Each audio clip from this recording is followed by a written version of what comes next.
ready. It's gonna start ASAP. We're not waiting for every half an hour. We just start. I'll just write down when we start. Just do a quick intro, and then off we go. Maybe I should need to buy some snack. I'm not sure. Actually, no. I think I'm fine.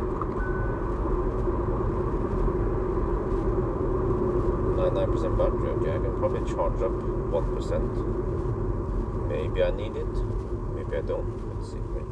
Wait, what the heck? We have freaking fossils blocking the chargers here. Okay, maybe I'll just kind of poke him from behind.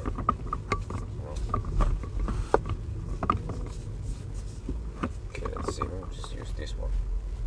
Wait, it's kind of where I had to stand like this-ish. Okay, let me.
Okay, let me see. I'll do my. I have to fire up the car, shoot my intro, and then off I go.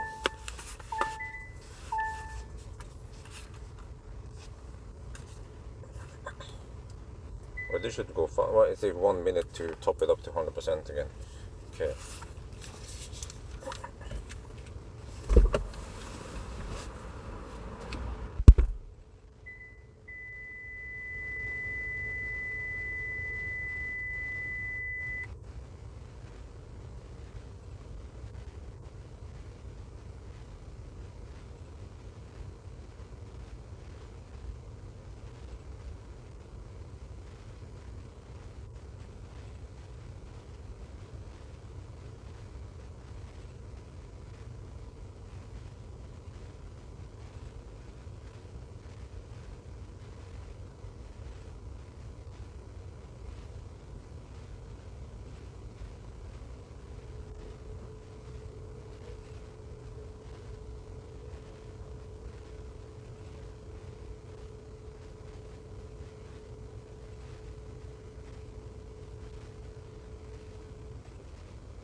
But we also have this one here, Shuku outlet. But I also brought EcoFlow because this one here, the vehicle to load, since I suspect that it uses the onboard charger, that for some reason when we are DC charging, even though we're not using the onboard charger, the vehicle to load doesn't work. But with the EcoFlow we can get some AC.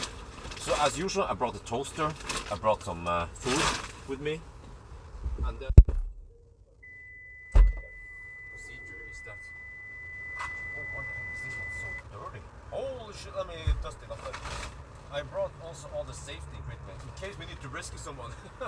We'll see. We're not hoping for it, but we can always deduct it. Let me just clean up this thing first.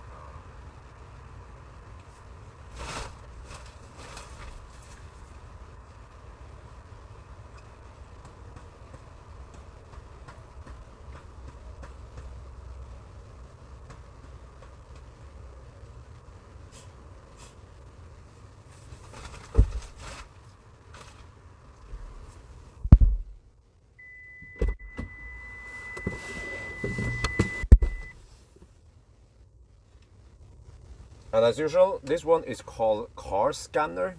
We have 100% still a charge, 97%. Wait, you know what? I think I've seen it for slightly degraded batteries. They say the charge will be 96%. Wait, no, that doesn't make sense. It should be higher, right? If the buffer has been decreased. But okay, anyway, here you see the stats. I tried to heat up the battery in the garage, so we have nice and warm battery. So hopefully we don't cold get too much. Yeah, this one. Oh, maybe it was heating the battery when we charge. Okay, but I will reset some stuff. This is new. You see, we have a new instrument cluster look here. This one is supposed to look more like the EV6, for example. So we also have a drive mode here. I'll probably not use eco mode because eco mode seems to be stingy on the HVAC, so I'm going to use normal. HVAC, by the way, stands for heating, ventilation, air conditioning, and it's like a general term for climate control, like most people say. So we're going to do it slightly different today, because normally, well, in the past, I feel like my audience is getting bored when I do 1,000 kilometer challenge. I do it via Sweden. Now I've seen that it's gonna rain cats and dogs in Sweden. I was like, I don't feel like it. So I'm actually going to take the good old Norwegian route, which includes going to Schweinsund and then back again. Oh, it's called Svinesund, but you know, I'm half German, half Norwegian, half Thai, and then half Chinese. We go to Svinesund, back again here, and then we go this route here via Larvik, Langangen, and then back again, and then we head north, and then back again, and then we have to drive a little bit back and forth until we hit 1,000 kilometer challenge. I measured that this car underreports distance by 1%, so we have to count to 990 kilometers. So we're gonna start at some weird times again. Where's the clock, by the way? Wait, is there really no clock here? Huh? Do you see any clock here? No. Do you see any clock in instrument cluster? Am I blind? No, there's no clock here. I guess if you go home, there you suddenly see the clock. That is weird, man. Okay, but we're gonna, I don't know, I will write down the time and then we just start now. It's 3 at night, Saturday. Well, it's actually Sunday. It's Saturday, really, really early on Saturday. So, all right, let's go for it. Okay, I will not make a Thai video this time. Oh, no, seriously, dude, I used the wrong microphone. Man. Why didn't I check it, man? Well, I mean, I checked it now. That's good. Like a pro, I always check my settings afterwards. Yeah. I should have done before I went out and stuff. Okay, but the second shot is always better than the first one. Let's go.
We have, yeah, actually I'll show it here.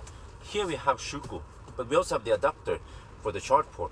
But actually the Shuko here cannot be used when we DC fast charge, even though the onboard charger is not in use. But I suspect that it uses the onboard charger to reverse it, but for some reason it's not configured so we can use Shuko while DC charging. But it doesn't matter because we have EcoFlow Delta Max with us. And I also brought, as usual, the toaster and some food. So we have it there for the long. I will try to bring this as more standardized. I have the safety equipment, the one I used for 0-mile test, which includes the warning triangle, some lights, some high visibility jacket and stuff, in case we need to rescue someone. Yes, I'm not counting on it.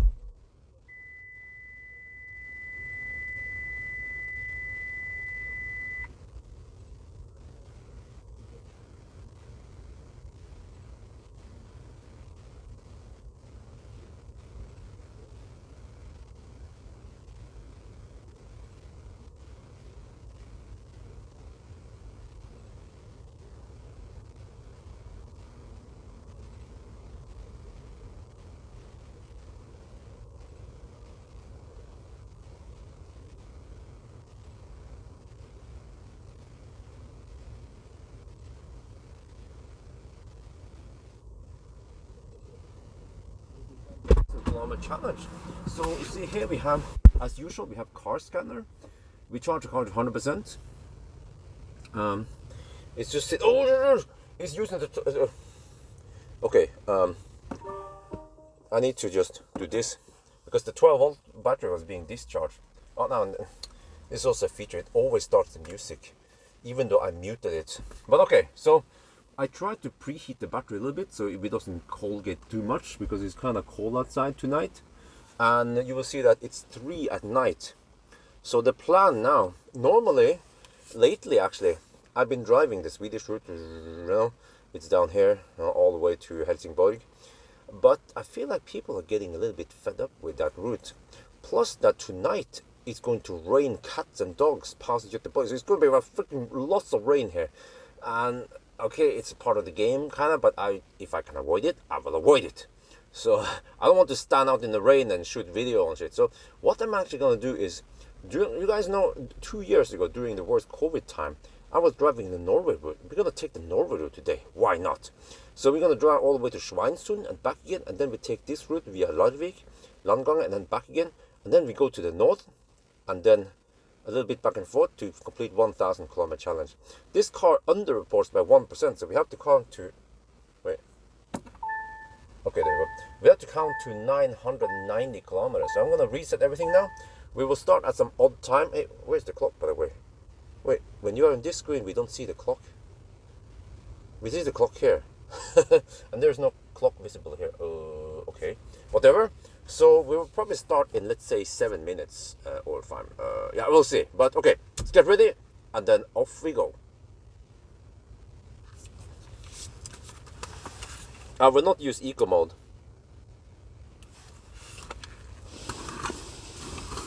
Because it tends to be like it tends to be stingy on the way. Okay, let me see.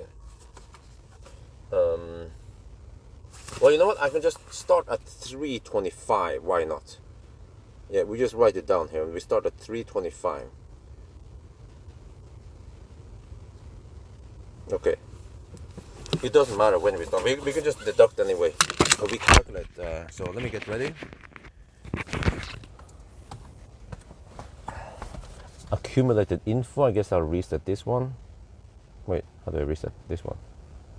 Okay, let me see what we are having. Accumulated info after recharging. I guess I can reset this one. Okay. Drive information. All right.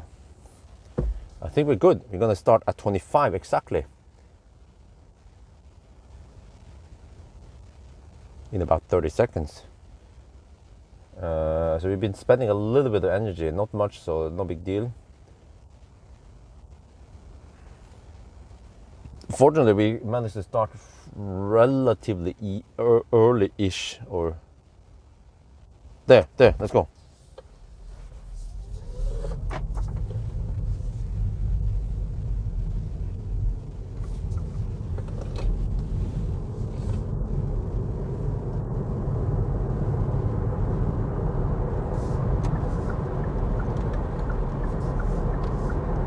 All right, off we go. So yes, I'm excited. How will this? Wait, where is oversteer not active? How will this car do it? You know, I just realized we have Continental Eco Contact, I think it was called 6, and 215, 55, 17-inch wheels, 55 profile, huh? When was the last time I drove a press car with 55 profile tires? But despite that kind of balloon tires, we still have some road noise here. So I feel like the soundproofing in Nero is kind of poor compared to, for example, Aria and even the Marvel.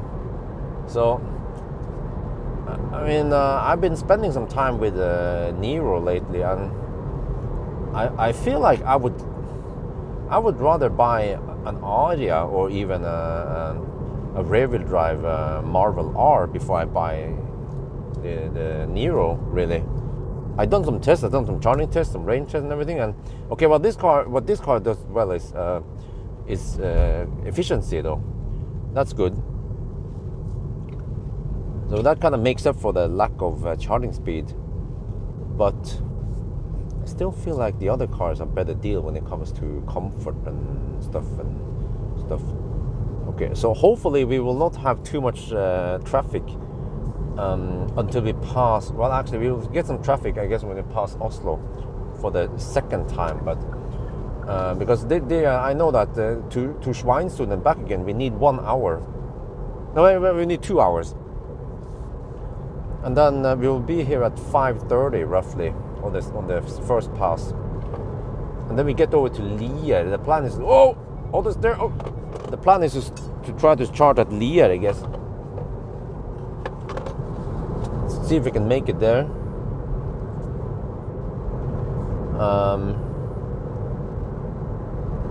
It was charging kind of middle fast and the end of yeah, okay.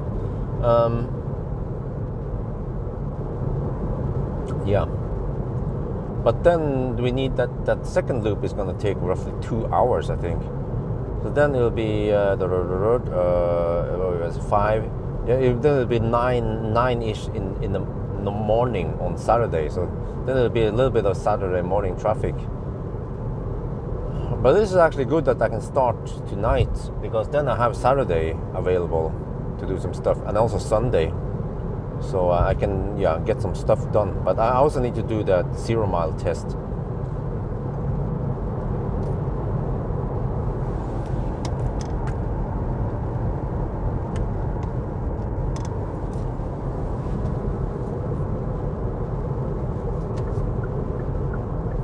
I'm not sure when I will do the 0 mile test. I guess it's estimated that if I start now 3 at night, I will finish 3 in the afternoon. No, more like 5. But I will actually end up. I will do 9 near Alnabru, so that's a good thing. But yeah, I expect this run to be 11.5 hours. Well, actually, according to my spreadsheet, I'm supposed to be able to do it in 11 hours and 10 minutes. Or at least 11 hours and 15 minutes. So that's actually 15 minutes faster than Kona. Maybe because it charges slightly faster than Kona. So, yeah. But let's see, 3, so I will finish, wait, it's 12 hours, so almost 11, 12, 3 in the afternoon then. Yeah, I will finish roughly 3 in the afternoon. And then if I just do a quick home run, I don't know what wifey needs me for. I could start maybe 5 in the afternoon, earlier, but 5 in the afternoon. And then, yeah, so I could actually do the 0 mile run right after. Just start, I can even stream it so you guys see. I bet you guys want to see it. So we could do the 0 mile test tomorrow. I mean later on Saturday afternoon, evening. Yeah. And then the next starting stop will be Lier in about 2.5 hours. Yeah. And then I actually have the whole Sunday to do banana box test and some interior review, and then some in the evening I need to do some driving impression with this car and also the Voya Free. So I might even do the Voya Free maybe in the daytime. So I split it up a bit. So that's good. So, and also you should maybe tomorrow night, or actually Saturday night, I might want to do an acceleration test also. A noise test. I kind of need to document the noise levels here, because some people might be interested in it when they consider this car versus Marvel or Aria. I think maybe Aria is the closest competitor. But so far my conclusion is that. So what's up? My conclusion so far is that, I mean, Nero is a nice car and all that, but I'd rather have Aria. Okay, Aria is thirstier, but it's also larger, so it kind of makes sense that it is a little bit thirstier. But I'm trying to find reasons to buy Nero, but it seems like, okay, either you pay a little bit extra and you get the 58 kilowatt hour rear wheel drive EV6 instead with a better platform and faster charging. Or you get something else like Aria or Marvel.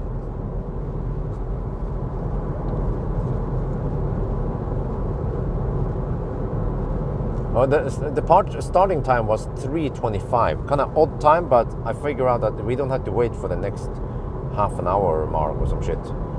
Because, I mean, in the old days I tend to do that, but I realize that I need to deduct stuff anyway, so it doesn't matter. And I become a ninja for calculating stuff anyway, so no big deal. So that's why we started at this odd time, so we can finish ASAP. Nero is cheaper than Aria in most countries, probably. Well, why? For example, but also, by the way, you can't just look at the bare bone Nero versus Aria, because Aria you get a lot of good stuff included. So you actually have to look at more like one of the mid trims of Nero, and the mid trim Nero costs the same as Aria. 63 kilowatt hour. Okay, I forgot to mention Aria has shorter range, smaller battery. Well, actually, yes, slightly smaller battery, but the thing about Aria is that it has that humongous buffer. So if you get the 63 kilowatt hour Aria, you can only get around 58 something kilowatt hour if you go to zero. Whereas here you actually get 64 kilowatt hour. But I suspect that Aria, you can probably pull another at least 1.5 kilowatt hour. So you can at least go to 60 kilowatt hour, but you have to go below zero. But you have to kind of use the trick. You have to use the power meter as an indication of how much you have left. So maybe you should bail out when you have 20% power left, right? When do you sleep? I slept this afternoon. I mean, this evening. I slept between 8 in the evening until 1 something at night. I mean, I don't know, man. I have to say that some of the questions from time to time are kind of crazy, but yeah, at least I answer it. Do you guys also want to know who wipes my ass? So yeah. For example, I mean, can you guys name the competitors of Nero?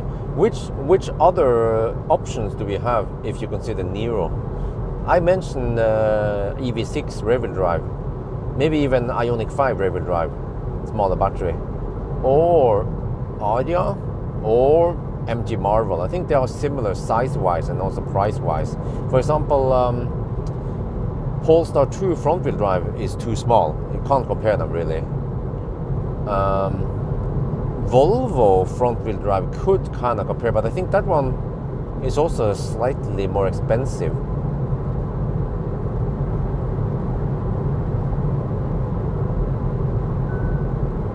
Nero is mostly for people who find something like Aria ID too large, but want something yeah, maybe ID3. Really? No, ID3 is smaller though. Kona especially is way smaller. So I don't think it's fair to compare Kona against this one. I mean, for people who consider Nero, they probably want a little bit more space. Just asking because you seem to have weird schedule because of all these tests. Well, yes, I have weird schedule because I have a small baby. But I sleep when I can, of course. How much is the difference between Nero and the Kona EV? I think maybe around 50k. I haven't checked the price on Kona lately.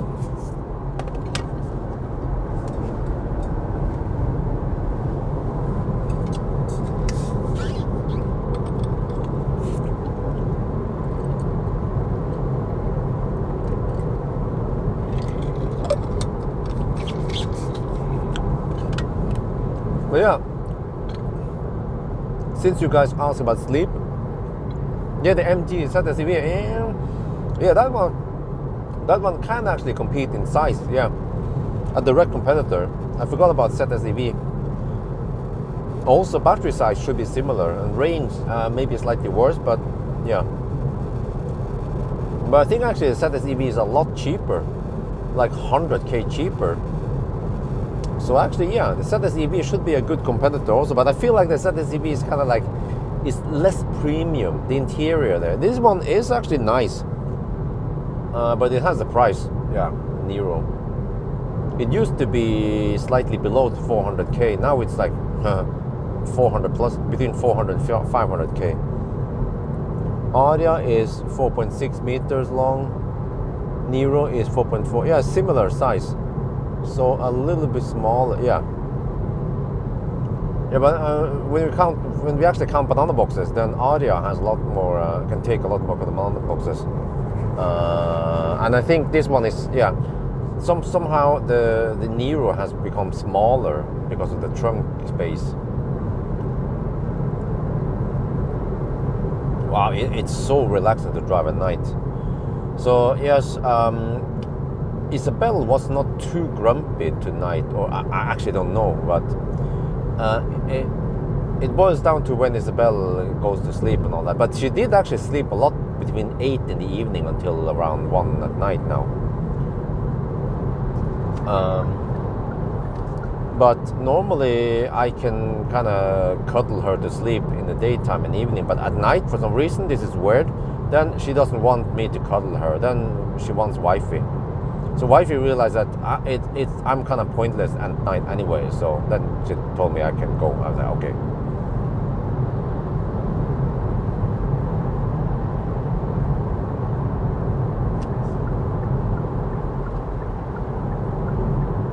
Yeah, like you know, 3 years ago when Nero came out, then there was simply nothing like it out there.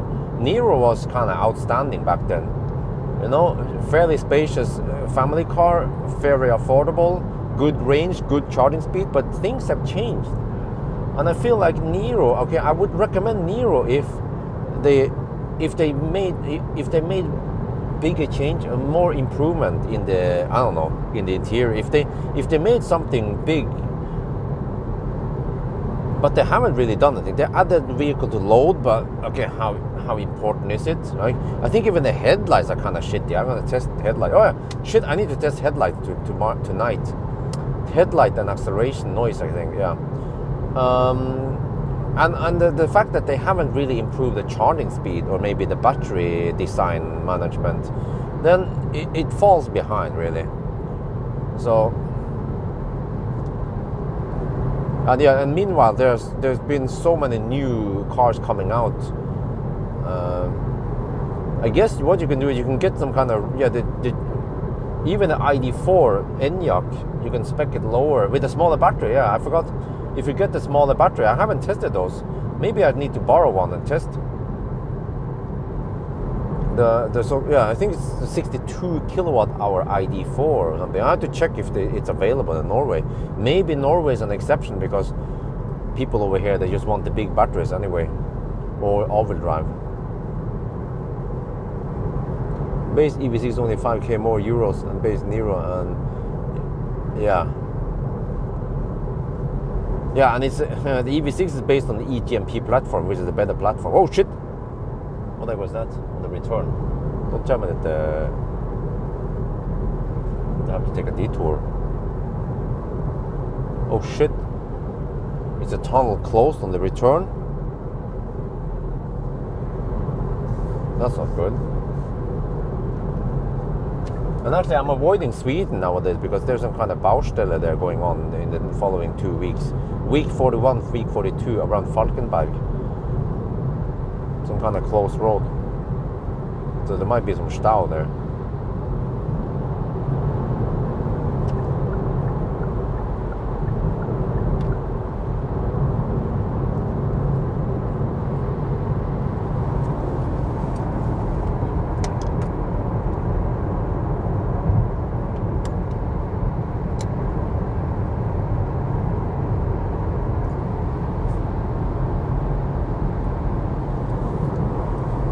Top trim Nero is 1k more than base EV6.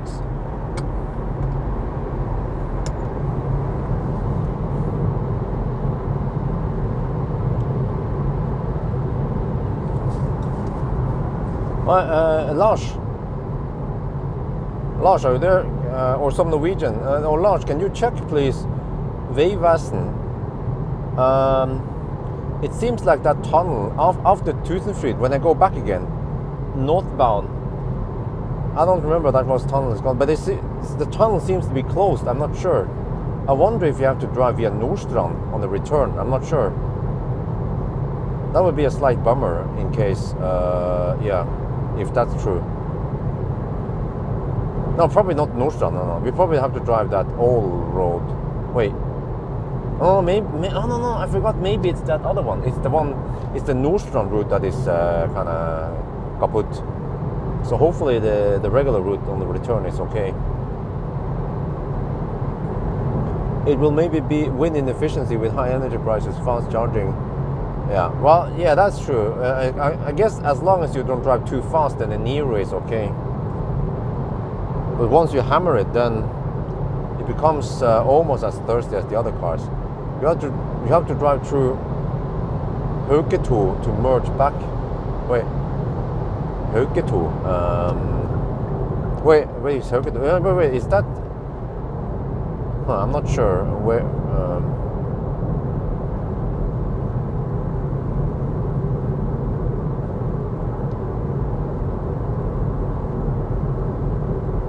Oh, okay, so I have to drive towards Nordstrand maybe, and then take the old road before the tunnel, or outside of the tunnel. I think I know roughly what it is. So there will be a slight detour, slightly lower speed than usual. I will probably not deduct anything since we have no traffic advantage at night. It's near Holmlia and Mortensrud.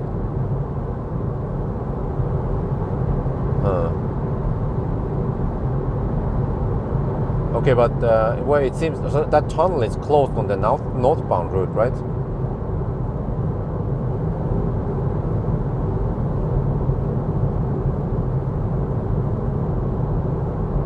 Okay, consumption is 201 watt-hour per kilometer. That's not too bad. I wonder if we have slight headwind. Well, I think it blows a lot from the south nowadays. But man, oh, the traffic here is so wonderful, man. Oh. Thank you, wifey, for letting me out at night now. I also have the option to start around 10 in the morning, but then I will finish close to 10 in the evening. And wife is like, she kind of needs me in the evening. Okay, so then I drive at night. Yeah, so I try to drive when wifey and the baby is asleep anyway, and then in the daytime, evening, then I'm available if they need me for anything. Oh, the headlights. Oh, damn. Holy shit, the headlights are dim. What? Dude, these headlights are shit.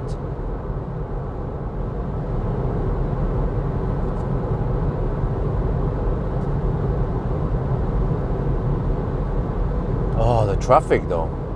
Holy macaroni. Yes, you have to drive through Hauketo. Then you drive through Mortensrud, then merge back to the highway near Skullerud. What? Skullerudumpa? Holy shit! Okay. In that case, I might deduct a couple of minutes. Yeah, okay.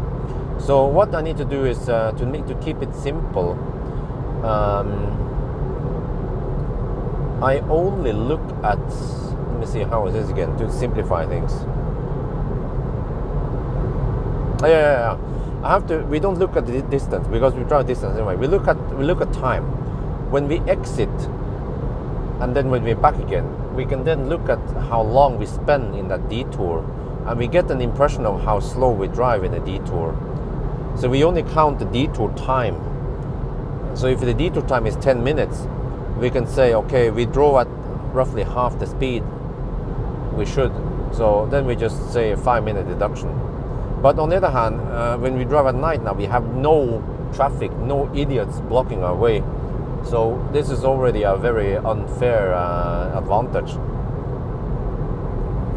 So I might, 10-minute detour. So I might actually not deduct anything in a detour stretch. We'll see. Because normally there would be several minutes of slowdown because of left lane huggers or just slow campers who, I mean, they're just kind of slow. They you know what they do, right? They overtake the right lane going 2 kilometers per hour faster than the right lane.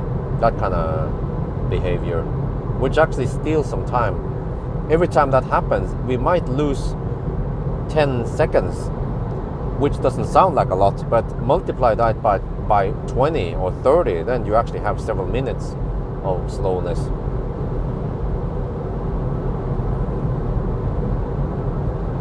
Lower speed, lower kilometer. Yes, true. But in general, it doesn't matter too much. And I'll be riding mostly on 80 kilowatt weight. I think I will. Yeah, I checked the spreadsheet now. Actually, I should stay, and I should actually charge, or the optimal speed, total speed,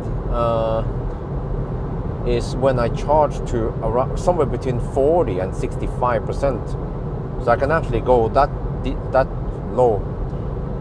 Yeah, as long as I'm fairly fast with a pit stop, and some of the pit stops like Nedlands or somewhere are kind of fast versus some of the exits at Sweden. So yeah, I'll see how I do it. I will try to stay with the Ionity since they are cheaper. Yeah, I mean the charging prices in Norway are going crazy right now. It's every charge point operator, like Recharge, Mer, Koppler, they all raise the prices. Some of the most expensive ones are almost 10 NOK per kilowatt hour. But Ionity, they still, I guess they are bleeding a bit, but still keeping the low price, 2.5 NOK. And actually with Elton, it's 1.99 NOK per kilowatt hour. Wait, why don't we have any traffic here? Is the road closed? The fuck? There's no traffic. Normally when I don't see any oncoming traffic, it means that road is closed for maintenance.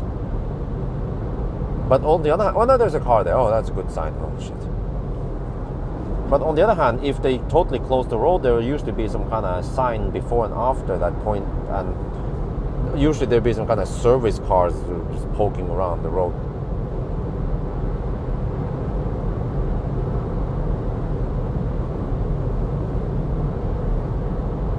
Okay, we are at 88.5%. The battery, we started at 19 and 23 degrees Celsius. Now it's 18 and 22. So we started with slightly preheated battery in the garage. I tried to heat up the garage. Actually, what I should do is I should use those heaters. You know, those are quite efficient. When I use those heaters and I heat right beneath the car, where the battery pack is.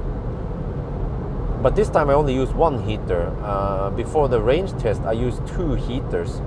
Maybe I should have done it. With those heaters, you can blow right where the battery is. That will heat up the shit.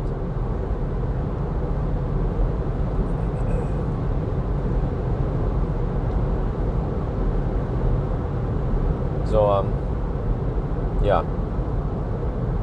Hopefully we are scavenging some heat from the battery for lower consumption, or we are just keeping that heat for faster charging. But this is kind of strange that, oh, now it displays.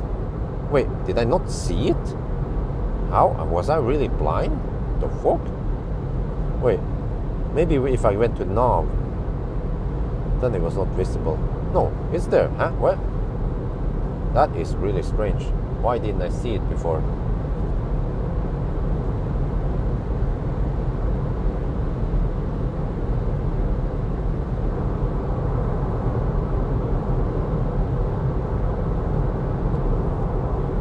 Okay, so yes, for you guys who don't know, Kona, I did Kona many years ago, 1,000 kilometer challenge. I believe that was in Sweden.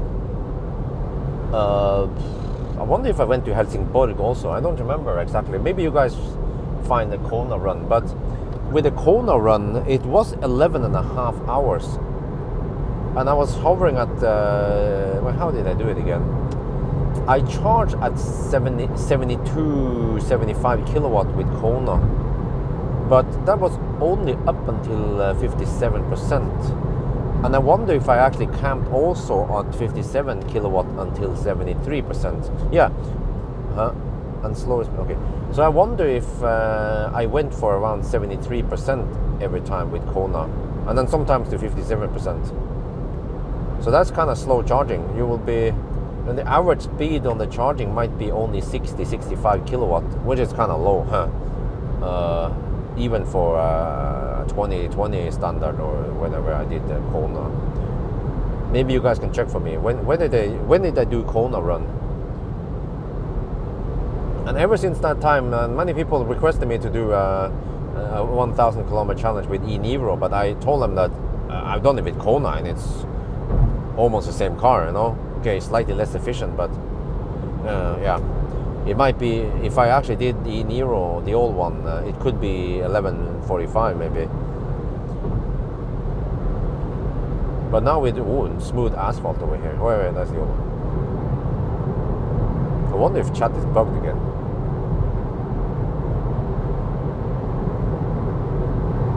Oh, this is wonderful. I'm gonna enjoy the empty roads for now. Until the left lane huggers out. But it's so comfy because I don't have to change lane or do anything. We just hug the right lane and chat. Wow, but it is kind of, I don't know if you guys hear it. It is kind of noisy in here. This is the old rough asphalt. So yeah, I personally, if I had around 400 to 500, let's say, if I had around 450k NOK to burn on an EV, and I wanted something like this in this class, I would go for Aria, even though it has a smaller battery. But it's more comfy, it's quieter, it charges faster. Well, the headlight kind of sucks. I probably want to go for Evolve pack then to get better headlights. Then you might have to go almost 500k. Aria doesn't have vehicle to load, right? But does it matter? Yeah. I have EcoFlow.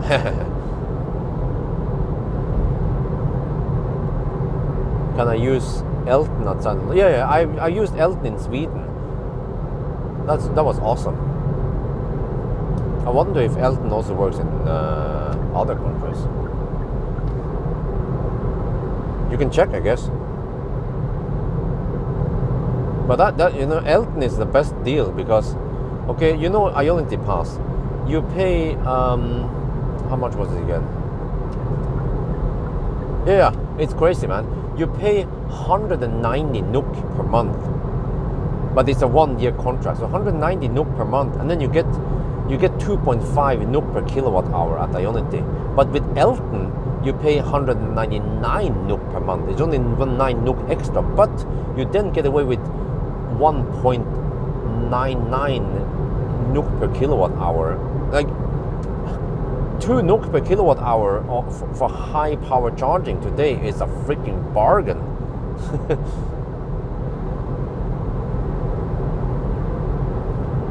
2019 is when the Kona 1000. Okay, well, but if you type result, you can see the date on the table, the result table. Then you get a more accurate. But okay, it was roughly done around that time. Well, that was pre-COVID actually. Oh wow. Wait, that's 3 years ago. Damn, 3 years ago. Yeah, so I guess 3 years ago, that time was fairly okay. I mean, what did we have back then, right? We had no MEB cars, no Aria, no Volvo, no Polestar, no Marvel. Like, there weren't that many cars that could compete with Nero or Kona back then.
Yeah, actually 3 at night is the most quiet time of the day.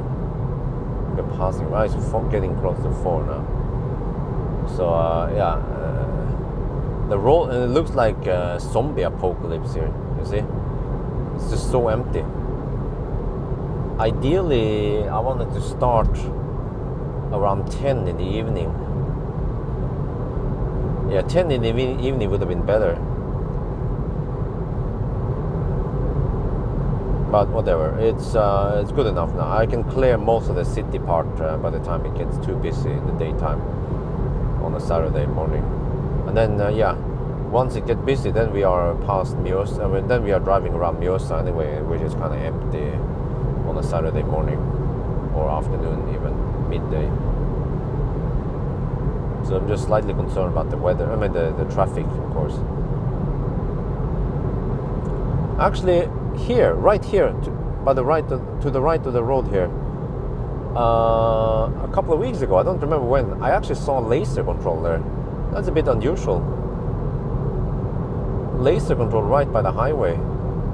I actually, as usual, I went over the speed limit, but seems like they didn't care. And the police was located here at Storebø. So I went over limit a little bit, but I guess they didn't care, because otherwise they had to pull over everyone and the mother. So they probably went for people who went way over the speed limit, like way over the speed limit.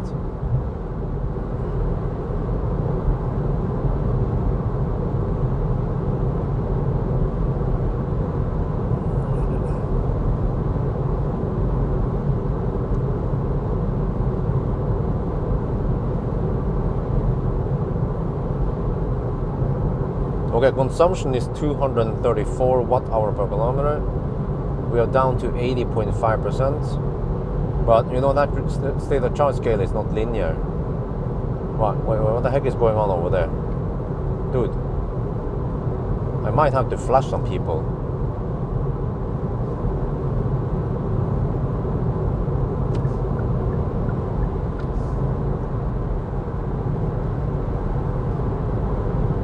I'm not sure what the heck those guys are doing, but yeah. I'll give them a couple of seconds to move over. Let me just, I need to film this shit, man. Like, seriously?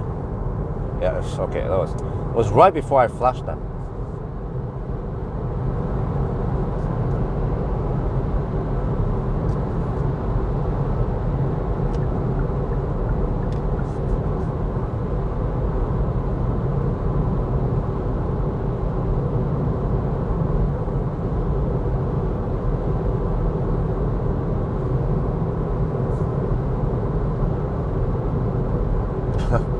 She went back to the left lane, right behind the other cars, camping side by side like a freaking bird formation. Okay, whatever. Not my problem anymore. Kona was done okay, so yeah, all right, two days after I shot the video, I posted. Okay.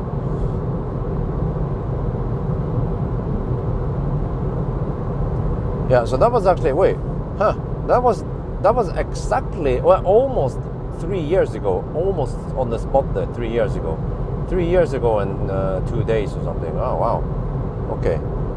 I used to drive every single night. Looking at these night runs make me feel relaxed. Yeah, okay, cool. So, yeah, oh man, it's so comfy when we have no traffic like this.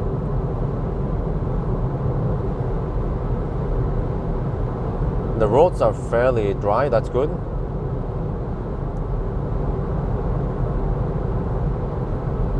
Yeah, so we do Norway route today to avoid the rain actually. Because if I go Sweden now, I will hit lots of rain. And I don't feel like doing it. And especially with this car, which is kind of thirsty at high speed, then no big deal that we can't hammer at the 120 zone. And actually this car might even benefit from more charging options. Well, I'll see how I do it.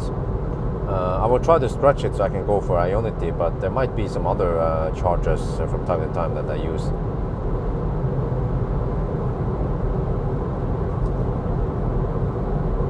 For example, I have to most likely stop at Lier, but then I'll probably top up enough so I can go to Ionity. But on the Ionity, I'm not sure which direction, on the return or on the way there.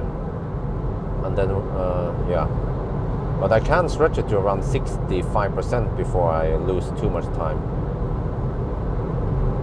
Mainly just riding on the 60 kilowatt wave or faster.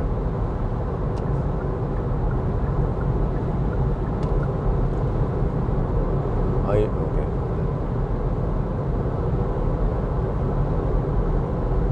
So I brought the EcoFlow with me. I brought the toaster and carrots, kind of standard equipment for now, until I find something better.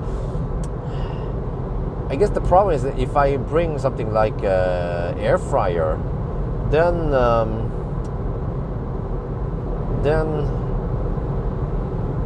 it takes longer and it's a bigger mess. So the toaster is perfect. I could also bring a microwave oven, maybe fire up some fuel on. But then I need to buy a microwave oven maybe and just have it have it camped in my garage. But I need to organize the garage. That's also something I need to do one day. I need to buy some shelf and put stuff, organize it, and then throw away some stuff or give away or whatever. I have so much stuff that people send to me for free. Some samples of stuff. I guess I can just give away on Finn maybe. Or maybe I have put like a low price on it. Less than half the price maybe of original, just to. Because if we give away for free, then someone who might not be too serious about getting it will just grab it because it's free. But at least if you put the price on it, then the only people who are really interested in that item will buy it.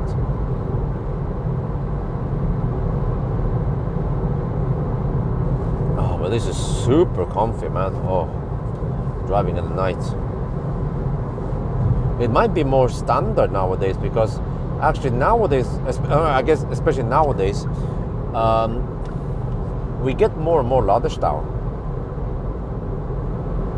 So, and at least I'm not driving at like night all the time. At least maybe half the challenge will be at night, and then half the challenge will be in the morning, daytime. But yeah, nowadays we're getting more and more laderstau. I remember many years ago, I used to pull up to an Ionity charger and no laderstau. Actually, no one would be charging there in the daytime when I arrive and when I leave. But things have changed over the years. Sweden has gotten more EVs, but unfortunately, Ionity has not been able to keep up with the demand. So they haven't expanded fast enough, unlike Tesla. But of course, I can use Tesla supercharger network instead. But they're also getting kind of pricey. So for the longest time, I didn't care too much about the charging prices. But now, though, it's getting kind of expensive. Worst case, if you pay as much as, let's say, 10 NOK per kilowatt hour, and you charge well, most 1,000 kilometer challenges, you might have to top up, let's say 200 kilowatt hour, which means that you have to pay 2,000 NOK for just charging. No, that's a little bit too much.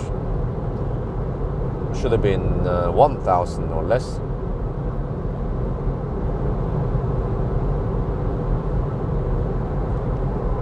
Okay, either the chat is bugged or it's not very active.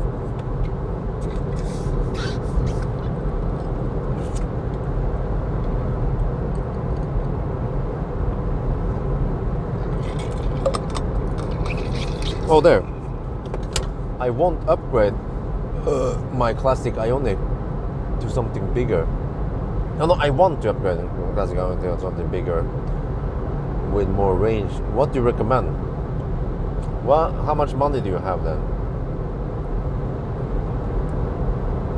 Get something bigger. Get a Model Y long range.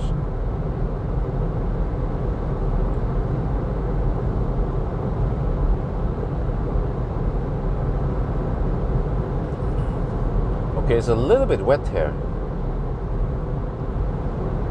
No big deal, I guess. Let me see. Will this car slow down in the curves like the Aria? Yeah, I remember Aria struggled a little bit here. Well, I didn't struggle, but it slowed down. This one slow. Okay, a little bit, but that's just okay. 1 kilometer per hour. That's no big deal. Oh yeah, this one will actually keep the speed limit plus VAT in the curves. Oh yeah, that's the way I like it. I think that's yeah. I was probably not annoyed when I drove Nero. That's why I like it so much back then.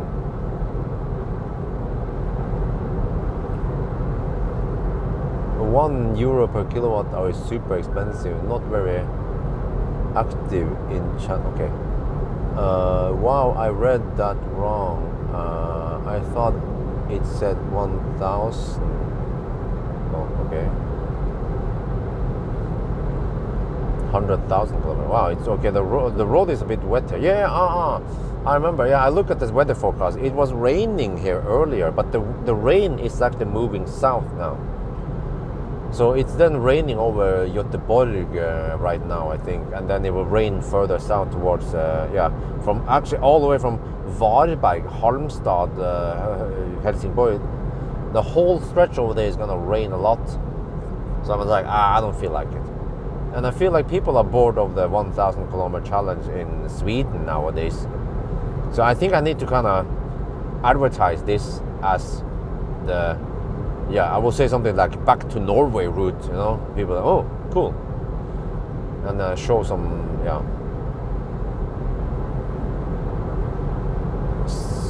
75,000 Canadian dollars. Okay, I don't know how much you can get for that price, but let's get the Model Y.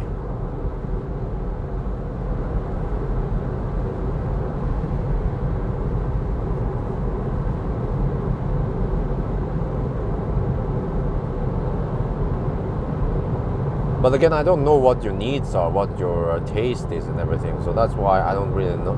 I don't know if Model Y would be the right car for you.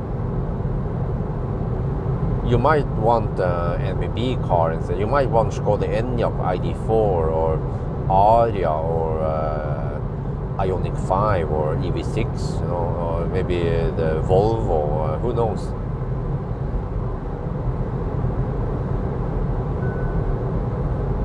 Well, consumption is 240 watt-hour per kilometer. I'm trying to find some flags here. I don't remember where the wind is blowing right now.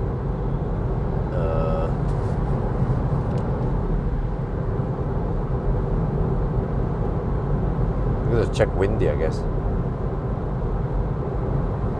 Okay, it's actually from the side wind from the. No. Actually, no. It's from the south-ish. Southwest, roughly. Okay. Wind from southwest. So that means we have a slight headwind, and 240 watt-hour per kilometer. That's not too bad.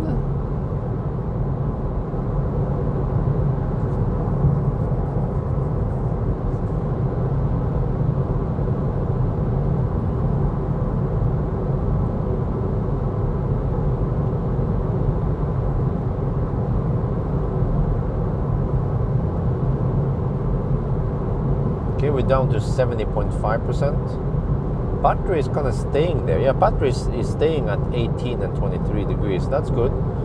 But, I guess we'll see if we can get good speed at the next charger. But I should try to go deep. Going deep seems to help for temperature towards the end. But I still don't know if I can make it to Lier or not. It's 260 kilometers there, right? No, actually, with the new starting point, it's 258. Well, let's say 260. So let's see if I have 64 kilowatt hour. I have a budget of 246 watt hour per kilometer. Yeah, I think that should be fine, because I have to pass through Oslo. So yeah, and then I have tailwind, slight tailwind return. So I guess I will average around 220 total, which means that we should arrive with 10% at Liège. But there's no other place after Liège. So I guess it'll be Lier and then Ionity Ringdalsskogen.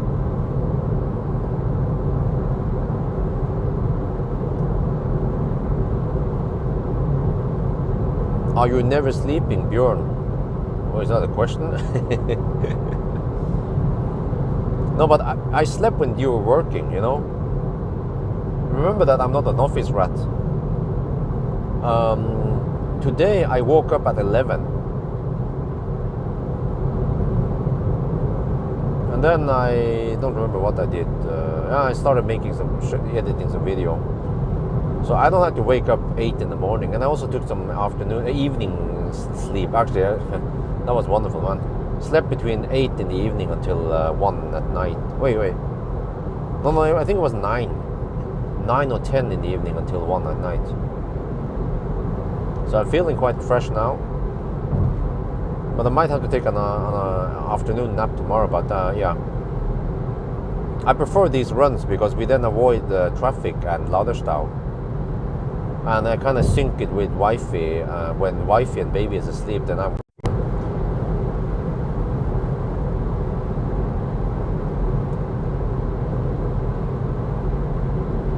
So fortunately for the Norway route, we will actually have street lights for most of the trip. And actually, yeah, until we pass Oslo. Yeah, and then it will be bright outside, yeah. So that's the good thing with the Norway route. Lit up street, or highways rather.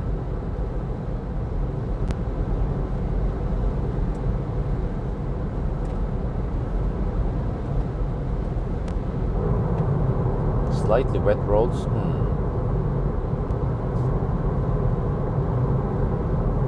Hey, it phantom brakes here. What the heck, dude? Cars like, I'm not sure if I can. Yeah, this is super. It's very common that cars phantom brake in that situation. It's not only this car. I've seen it with Mercedes. I've seen this with so many auto-steer systems.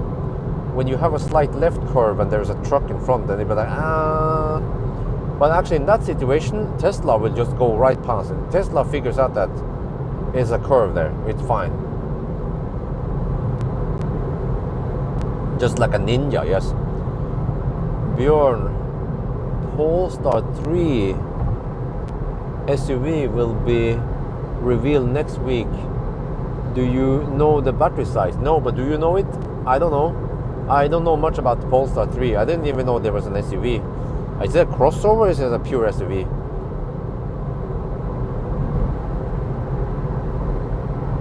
Is this car more linear on the low battery state? Nope. Well, you can check something here, by the way. Okay, let's check something. I know that we have 64.3 kilowatt hour, but now I have 96.4 kilometers times 240, okay, divided by 0.33. According to this one, we're supposed to have 70 kilowatt hour. Yeah, you see, this is not linear.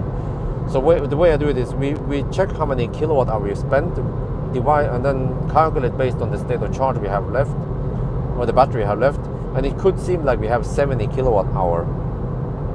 Yeah, but we don't, of course. It's not linear, so we just have to bear that in mind. Actually, it means that I've done this mistake I made this mistake many times with the non-linear batteries. Is that I calculate, when I calculate how many percent we need, I count it as if it was linear, and then I count. For example, I would calculate based on 64 kilowatt hour. What I should do today is I should base it on, let's say, 60 kilowatt hour or 61 maybe. Yeah, then I would get better results, since I'm only charging to around somewhere between 40 and 65%.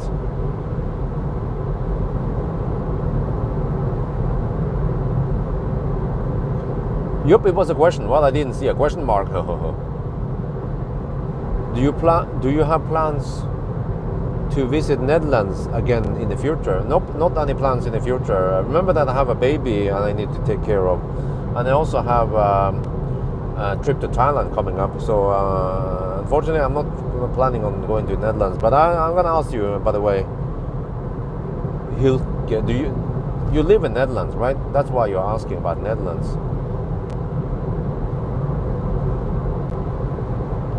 Consumption actually stays at 240 watt-hour per kilometer right now, so it's not going up sky high.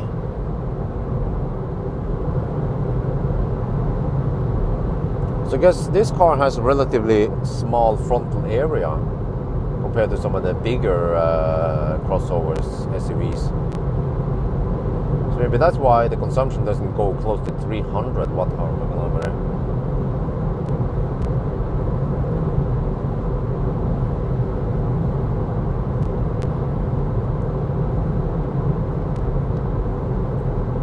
Yeah, well, you know, why am I so Nazi about question mark? Because sometimes, you know, I tend to read the start and the end of the sentence, and I try to just kind of interpret what the sentence is all about.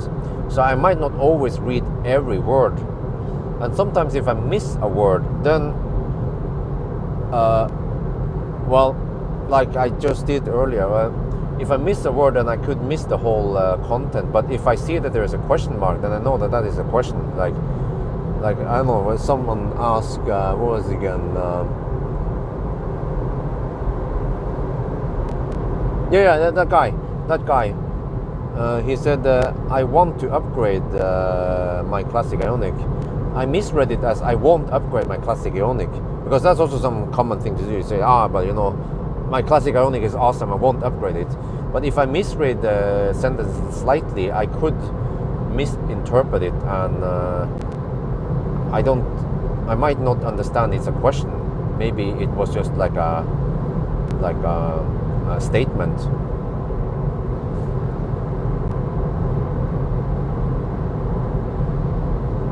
And I mean, it's probably easier said than done, but try to read a screen when you're driving, and you should be paying attention to the road. So you just read the screen, and there's some tiny letters there, and also some bumps. Or sometimes I struggle to read. Well, missed donation. Oh, Storm 796 donated $20. Wow, thank you. Hello, a small donation to help with the energy cost. Thank you very much, man. Highly appreciate it. Oh, thank you.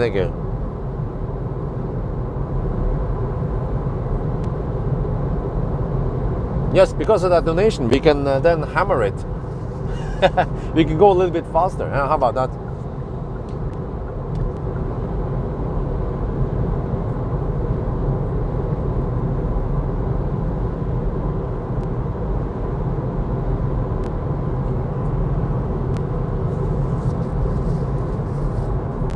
Okay, we're getting close to the turnaround point at Schweinsund.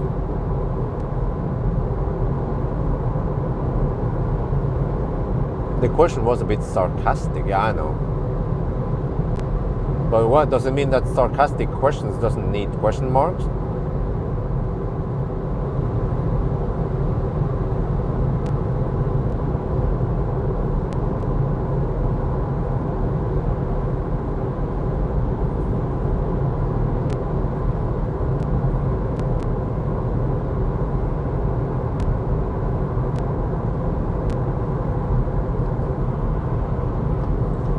But yeah, so I already measured that this car underreports distance by 1%. So we have to count to only 990 kilometers.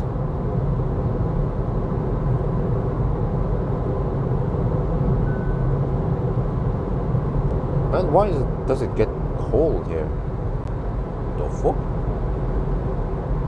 Check the EV screen. Wow, you know, this is also something I noticed, is that the infotainment here has become slower.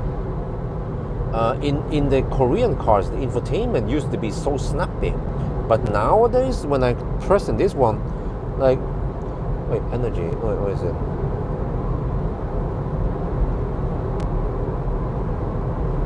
Energy information. Huh? that the one? No, what? What? Where was it again?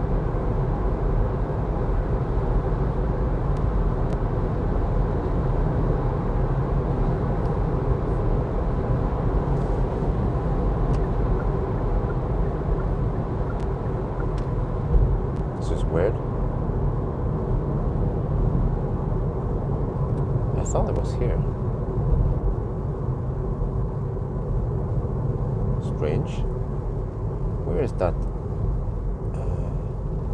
This is so weird. It doesn't look like before. The energy information.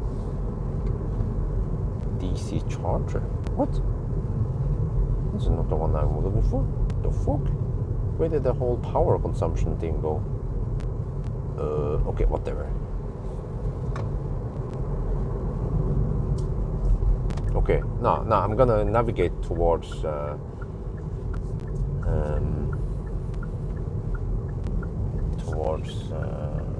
Lier soon.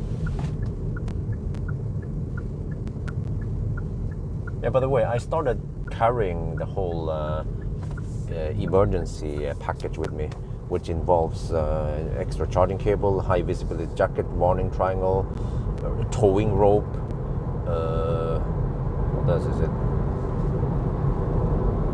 Even 12-volt booster, just in case I need to rescue someone. But I'm not counting on it. But just in case, or I might need to rescue myself.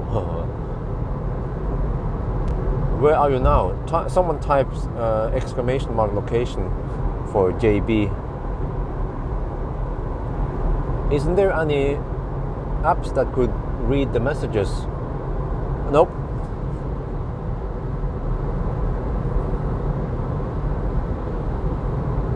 Well, actually, I wonder if Streamlabs will read out the message for you, but that would be super annoying. If we just read it out, text-to-speech, as it pops up, that would be kind of annoying. I would want to read it on demand. Hyundai, Kia, and Genesis lags like that. Yeah, but it was not always like this. The old infotainment used to be so snappy. You press and it would just instantly react. But now when I press something, it could take half a second before it reacts. And also not only that, but when I lock the car, I use the button to lock the car. It also takes almost a second to react, almost to the point where I thought the button didn't work and I was about to double press and then it locks. I was like, huh? Wow. So why are the cars getting laggier? It should be snappier.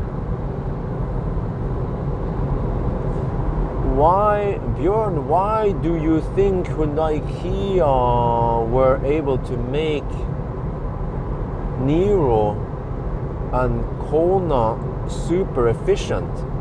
Is that a question? I think so. But they failed to make Ioniq 5 and a Kia E6 efficient. Well, okay, first of all, Ioniq 5 and EV6, they are efficient also at low speed. Same with Kona and Nero. But at high speed, we have something called drag coefficient. Kona has okay drag coefficient. Nero doesn't have it, 0.29. Same with fat Ioniq 5, also poor drag coefficient. EV6 is slightly better. But it's all boils down to drag coefficient. At high speed, then they are a little bit thirsty. Yeah, that's why.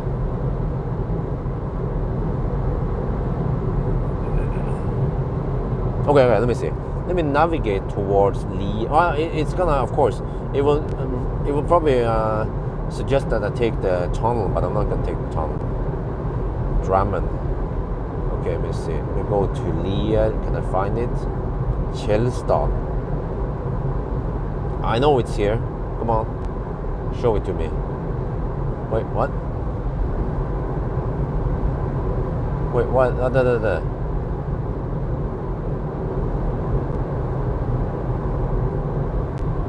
Mer. Okay. Set as destination. Maybe. What? The bots are back. me use the band hammer. Let me see. Maybe the same effect when testing a new phone. When you get a new one, you feel like the old phone is lagging. No. It's the other way around. Let me repeat. The old the old Nero, the old Kona, everything, it was snappy. Bam, bam, bam. Now it has become laggy. I press something and it takes half a second before the screen reacts. Before it was like 0.1 second response time, or almost instant.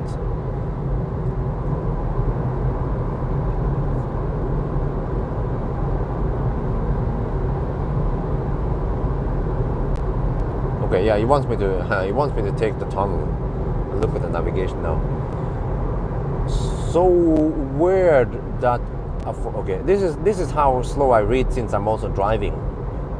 So weird that the phone look at the road, for 200 euros look at the road, have quicker look at the road, loading maps look at the road, and UI look at the road, then a car look at the road, for tons of look at the road, thousands look at the road. Companies have to look at the road, stop, look at the road, keeping out, look at the road. Yes, that's how long it takes for me to read that long sentence, since I have to constantly scan the road for obstacles. Could be animals, could be debris, you know. And since we are driving at fast speed and we are covering lots of distance per second, so you don't want to take your eyes for too many seconds at a time.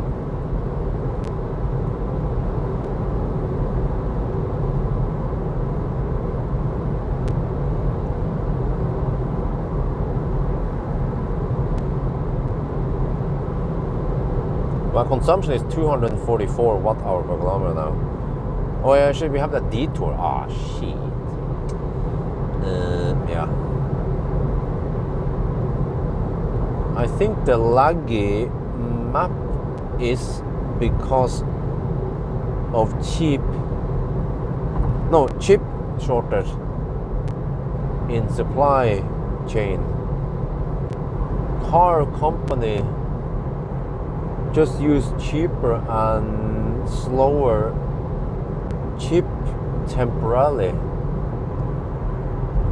in order to keep the production line going. Oh, okay. Well, people are trying to kill me tonight by typing too long messages.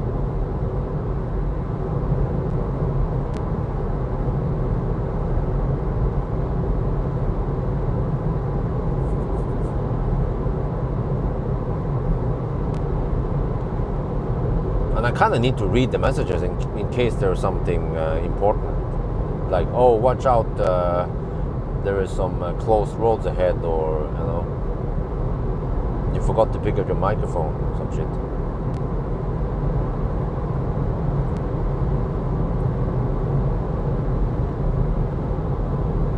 What, 245 consumption now? Oh. We're going back to the 100 zone soon. The moon is up. Appreciate you, Bjørn. Okay, well, aren't Nero having the same self-driving capability as Hyundai? Yeah, same. So you have the now the auto steer is active even without cruise control active. You can even just like Ioniq 5 and EV6. So they have the same stuff there, which makes sense, right?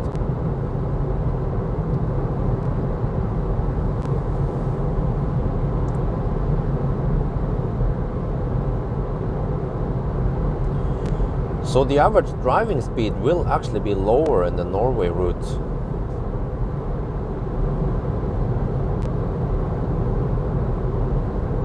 But will that affect the result? Probably not too much.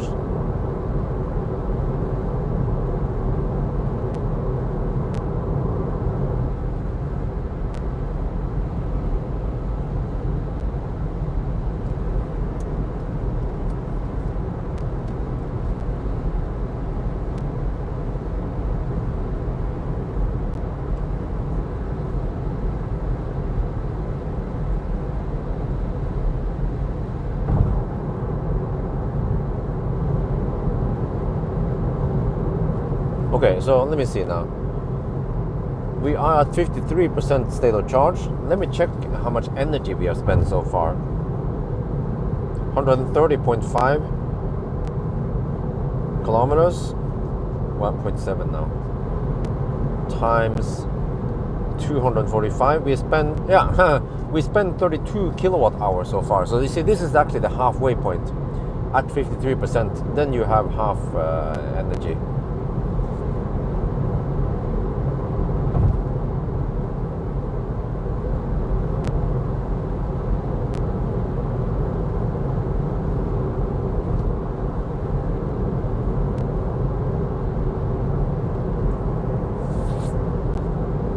Now the consumption drops 244 since we are in the 100 zone.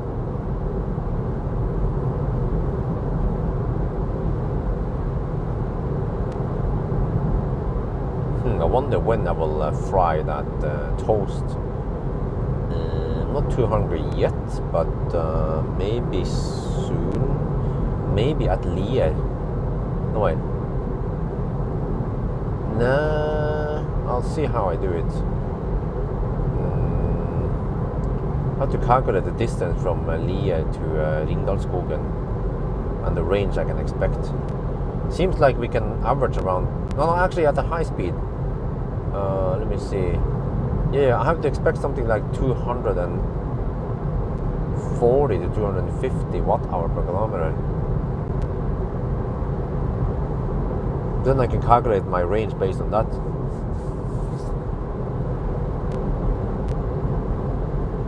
Wait, so if I, half battery. Okay.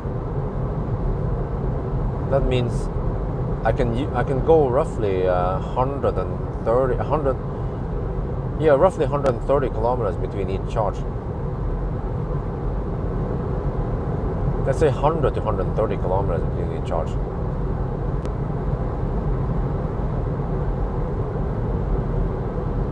Oh, that means that. Okay, we'll see. I will probably use the Circle K chargers at Lier. Unless supercharger works. I'll probably just Circle K chargers. I wonder how expensive they are now. Let's check.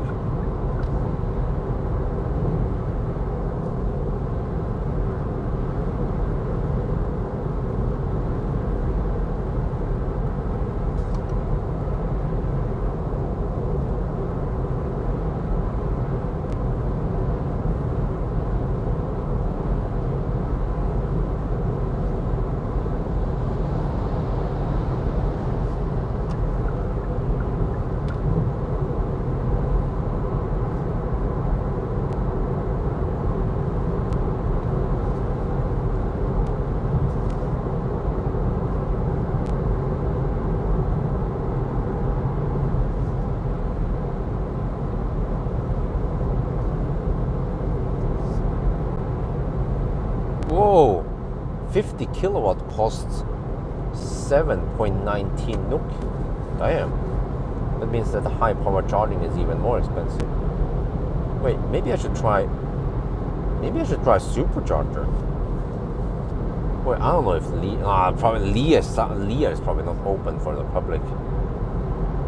That would be madness. It's already all run by locals.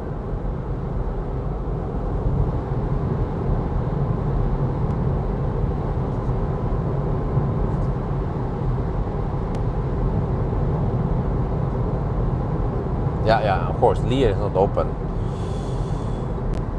What?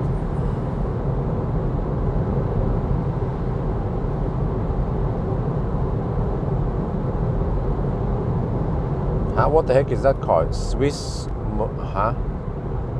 Is that car available in Norway?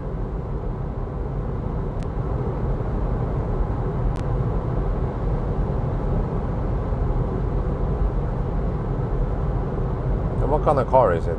Battery size, range, charging speed. If it's some kind of city car, then of course I'm not gonna do it.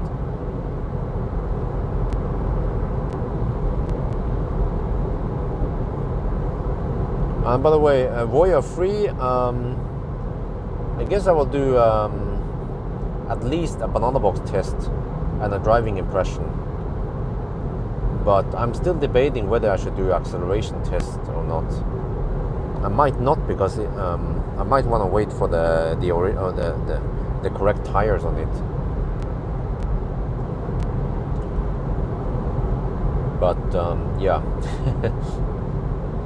not too many. I only have done range test of it for now. It's not even a car. Okay, then I don't care about it.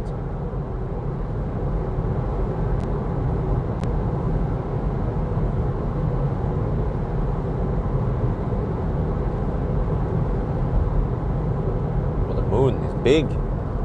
Can I catch the moon on camera?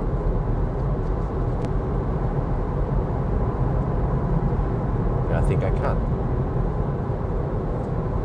There's a big fat moon right there.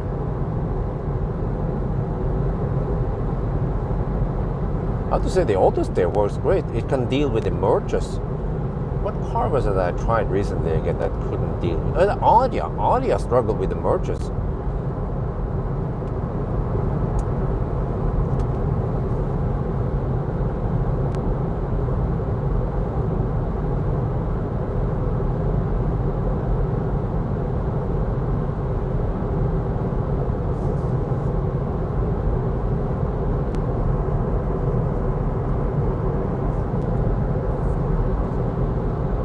Traffic is already kind of picking up.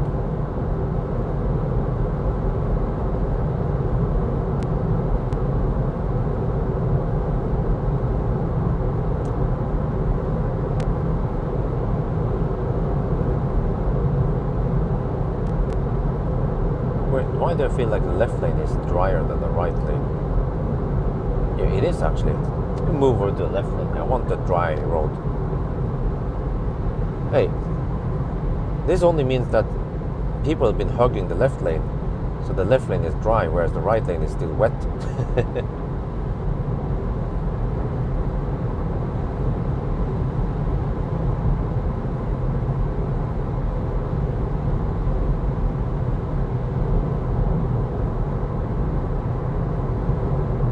Is Ioniq 6 arriving in Norway? Nope, I haven't heard any news about Ioniq 6 in Norway, unfortunately.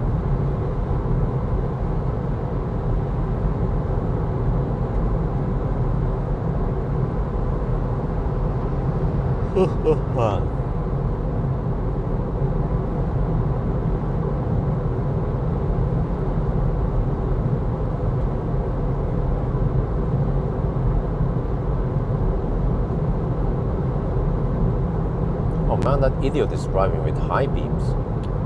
Just realized it now. Driving with high beam on the motorway. Annoying other people.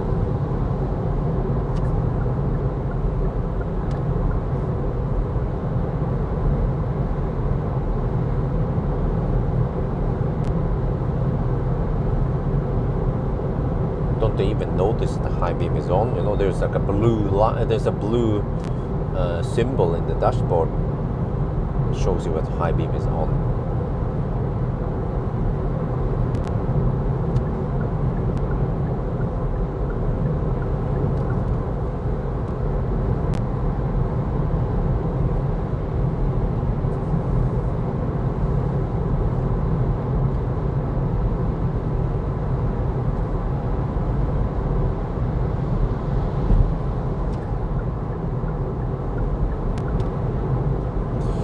Right, consumption is 246 watt-hour per kilometer. Oh shit.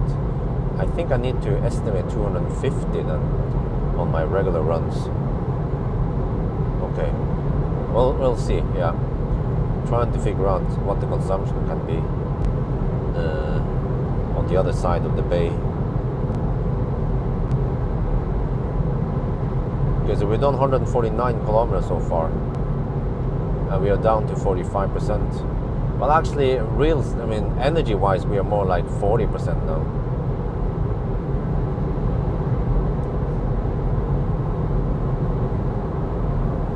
I'm convinced that some people doesn't look at the dash or the mirrors. Yeah, some people don't use the mirrors or the dashboard. They are just like, I don't know how they are even allowed to drive if they are really that numb or not. Just yeah.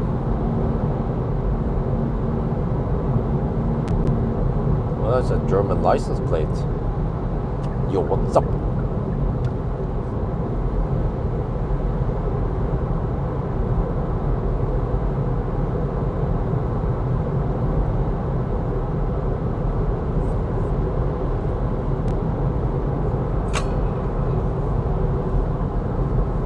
Yeah, I still need to do banana box test with this car. I think I'm going to do it on Sunday. In general, it's more quiet on Sundays. So I will probably do Voya 3 and the Nero on Sunday. And tomorrow, on Saturday, I will finish most of my driving test. And maybe, yes, maybe Saturday night I can do the headlight and acceleration test. Braking test. Since this is Nero, then I bet some people will watch the noise test and acceleration test.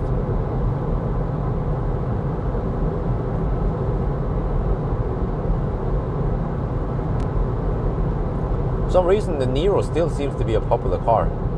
Or as long as I get the views, then why not? I'll make videos. But I have to say, Kia Bjørn is not too impressed, or Nissan Bjørn is not too impressed of Kia anymore.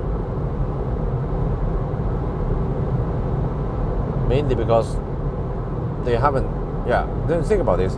In 3 years, they haven't really improved Nero that much. At least I couldn't see any groundbreaking news with Nero.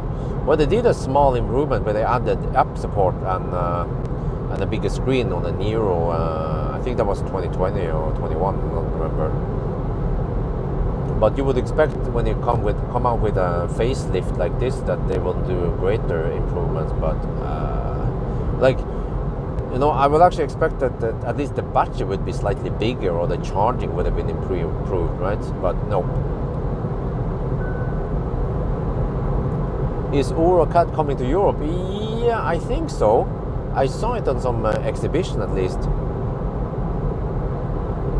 It is actually a pretty good car. Fun to drive. It has some nice features like 360 camera and stuff. So it would be competing against Zoe, I guess. It is somewhat compact, so perfect city car or affordable small car. And okay battery size, okay charging and efficiency and all that. So Aura should definitely come to Europe. I think it would sell well over here.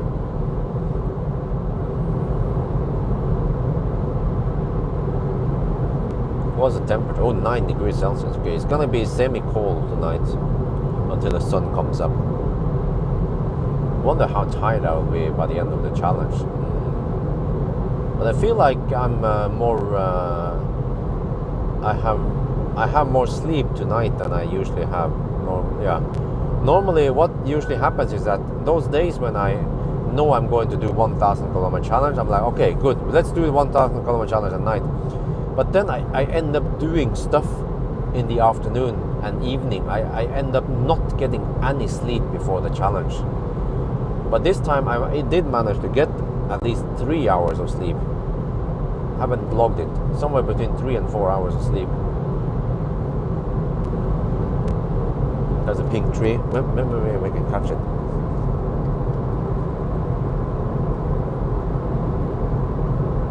There's a pink tree there. It's big and it's old.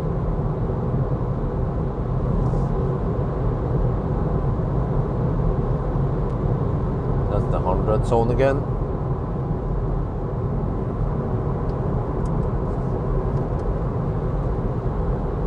Yeah, it actually auto steer works great here. You can take the curve. It doesn't slow down like the Aria, which is very annoying.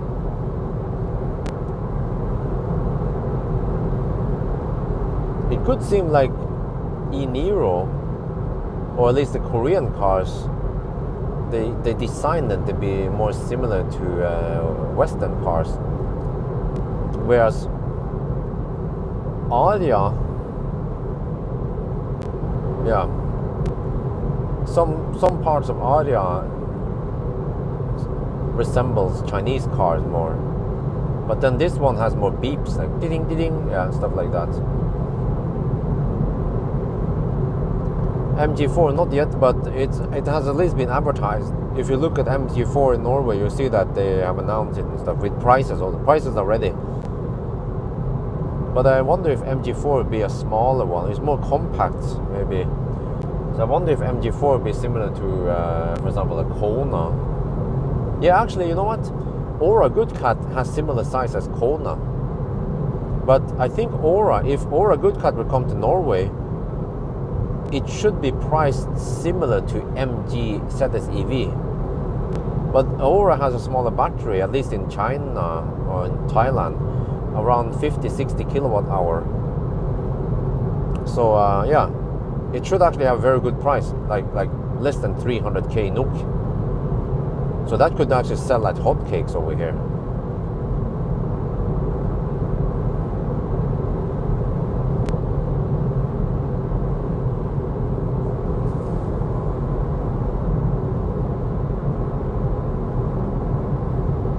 And also Aura, they made an Aura, oh, what was it called again? I wonder if it's called Aura Punk Cat.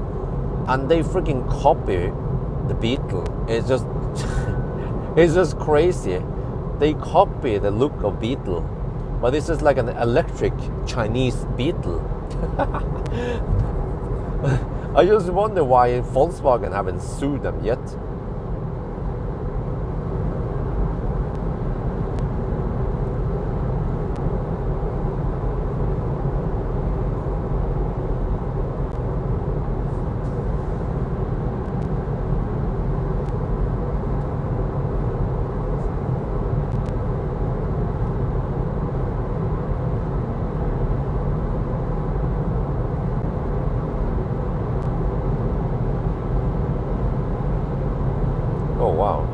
I wonder if I can make it to Lier. If not, then I have to bail out at Slepen. We have Power over there, Slepen. We'll see, I guess. Oh wait, no, I can calculate this. Yeah, okay, let's see. No, I did already calculate it. What was it again? We have to be lower than.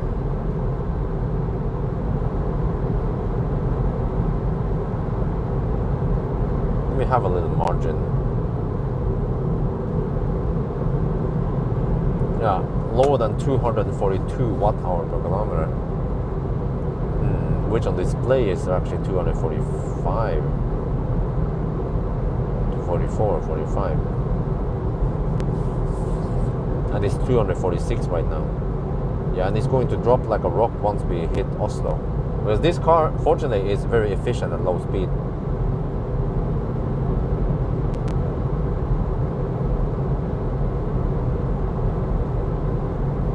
Wow, driving this stretch at night is super comfy without traffic.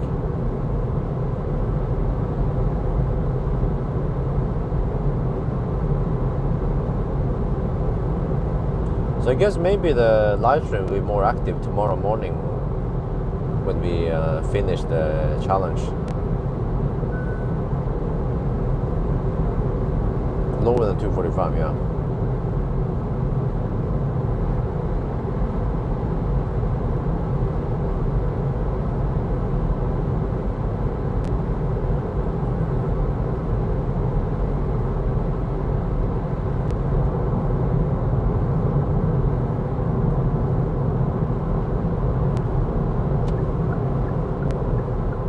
Maybe I should rename it to 1,000 kilometer test instead. Yeah, but it's always been a 1,000 kilometer challenge, because that was the challenge initially, to do it in 10 hours or faster. But most, or at least many cars nowadays, they can't make it in 10 hours.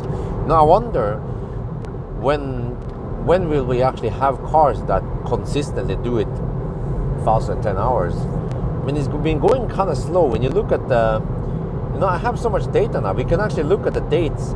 If you analyze the data, drill down on the test date versus time, and you spread out, yeah, you can, you know what you can do? In Excel, you can sort by date.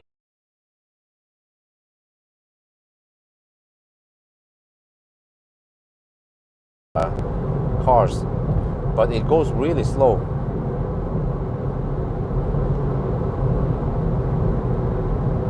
Challenge sounds better. But I mean, okay, if we would actually test the old cars, like a classic Soul, for example, Pawel Skodjebog, you know, that Soul with the new battery. Those cars would need some time, even though they have active cooling and stuff. And Leaf, of course, classic 30 Leaf, we never tried those cars before. But it's kind of unfair because the batteries are getting degraded. But actually, that Soul would be perfect because it has a fresh battery. So we would test it as if it was a fresh car, almost. Yeah. But we would probably see that. I bet that classic Soul would probably need something like. Well, actually, if we can get, you know what? If we can get some fast Chademo speed, that would be great. But we can't count on too many of those. But maybe my gut feeling says that it will still need around 12, 13 hours to finish. But I bet for that car, then I won't hammer at the same speed. I will actually go a little bit slower, maybe around 110 kilometers per hour GPS speed max, because otherwise you have to have so many charging stops with it, and that kind of brings up the overhead.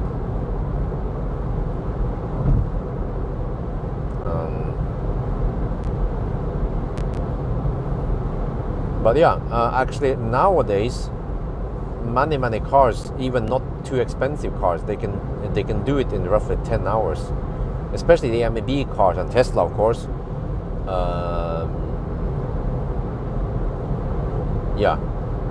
Trying to think of and also Polestar, Volvo, they are fairly fast. But the Chinese cars, they are still kind of slow.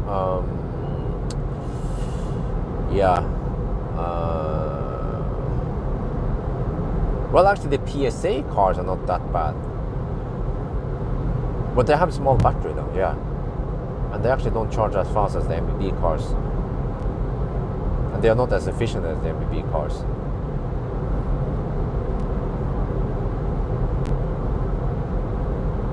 But yeah, I mean, eventually, I don't know in how many years, but eventually, every car I test should consistently do it faster than 10 hours. But until that time, then I guess I'll still be doing these challenges. But at one point, then I guess this test becomes pointless.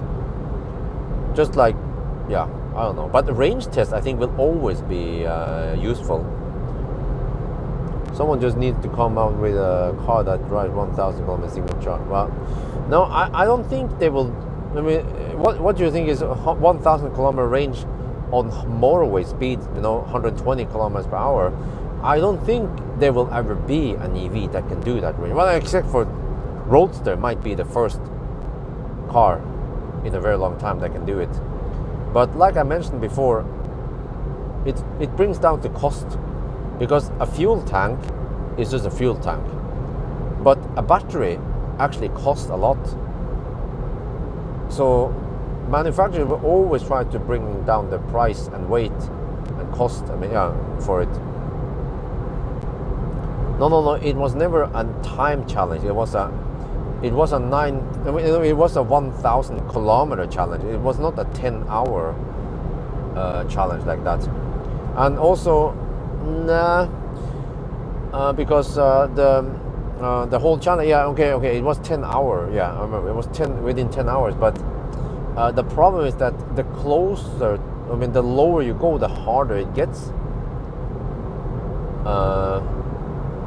So going down to 9 hours is actually that is actually the lowest, more or less the lowest time you can get if you have a couple of stops that goes really fast. Like even what was the time for the Nero again? Nero was like 9 hours, was it? So, and the fossil reference was 9 hours. So then you basically need really good range in combination of really fast charging to go 9 hours.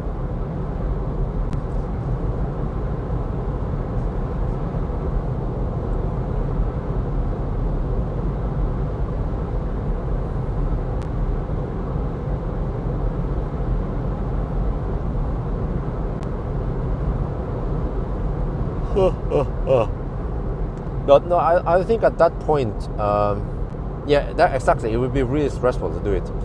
At that point, it's kind of pointless. Just like Arctic Circle, initially I timed it, but eventually it's kind of pointless when we have a supercharger network and so on. So the cars will be more or less consistent anyway. So that's why Arctic Circle changes to be just a road trip rather than a stressful challenge up and down. It would be more like I will not focus on the time anymore on Arctic Circle run. It would be more like chill time and focus more on the car's features maybe. Or yeah, I will not focus on the range. Or maybe I could actually focus more on range. Like we can actually charge it 90% while we dig around with the EcoFlow and some cooking, for example. Yeah, but it will be fast in Germany, but that is not the point. The point is that 1,000 kilometer challenge was created by me with the restrictions or the constraints of having speed limits.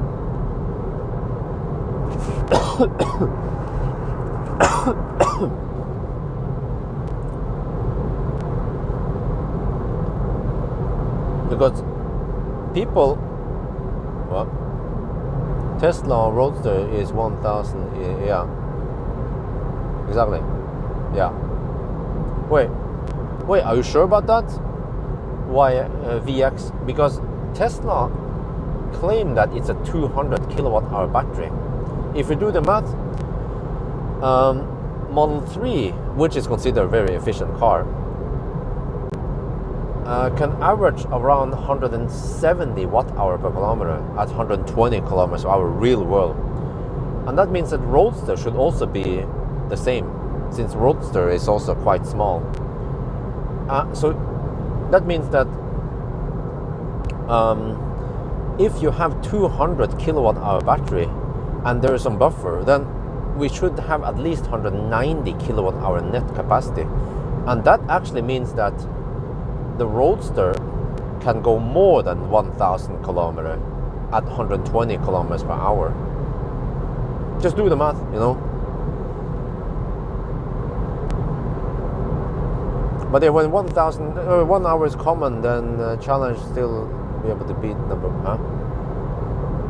could still be to beat one number. Yeah, but eventually more and more cars they will do it in 9 hours, because there is a theoretical maximum, which is the fossil car more or less.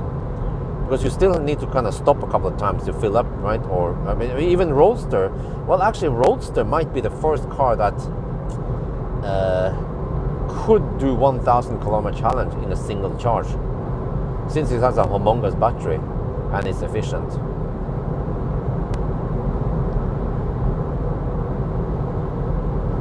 What time does it start? Huh? Do you mean what time did we start today? Here, right? We started at 2:35. I think you meant you meant past, not present. Yeah, because we have already started. Okay, we have done 190 kilometers. We have 28% left. Oh shit. Wow, the consumption is 248 watt-hour per kilometer. Okay, we have to slow down here.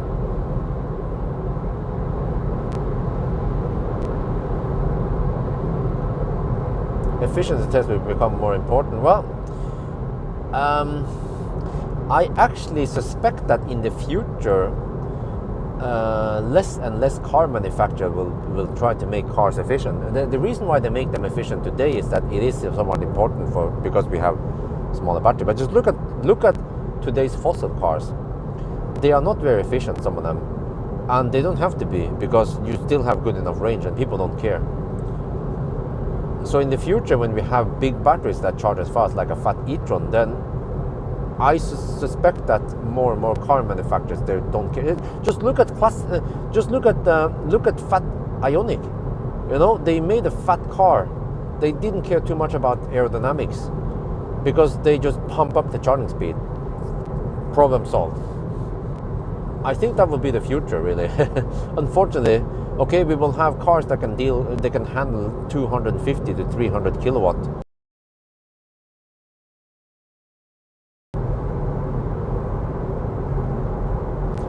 comfort, but Aria is already comfortable, and Aria is not too heavy, so you can actually have good comfort, good soundproofing without having too heavy car.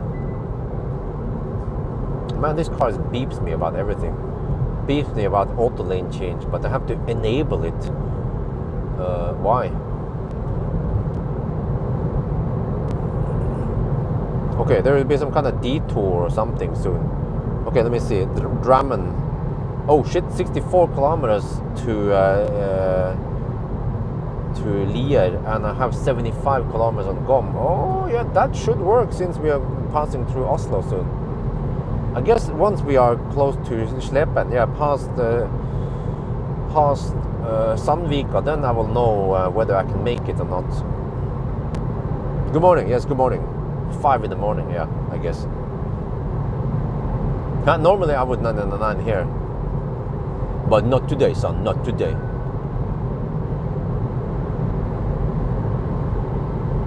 Well, consumption is 246 and it's gonna drop. Well, actually, the actual consumption is around 244 because this car underreports by 1%.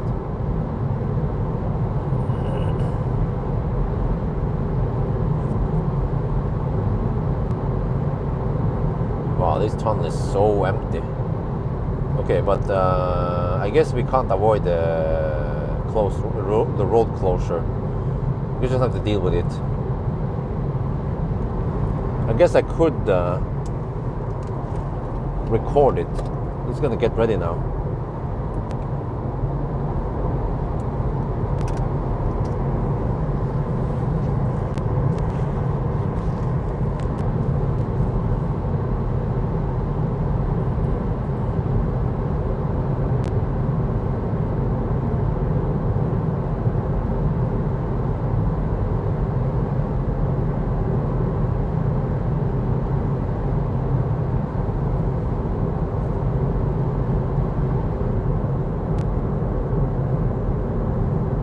Model 3, why Polestar, blah blah, somewhat noisy.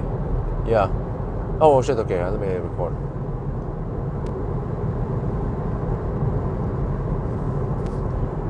Oh. Okay, I don't know if you guys saw the sign. We've been driving for 1 hour and 40 minutes now, done 200 kilometers so far, but there is a road closure. Until this point, you see that we have almost no traffic, so we have insanely good average speed for a night run. So, but E6 is closed, so I actually have to take a Wait, huh? Wait, what the heck is this? Can I still go straight? Oslo. Wait, I'm confused now. Huh? Where am I supposed to go? No, wait. Oh, that road is closed. I can still go straight, of course. It's the other one that is closed. Wait. In that case, we can just scratch this recording, man.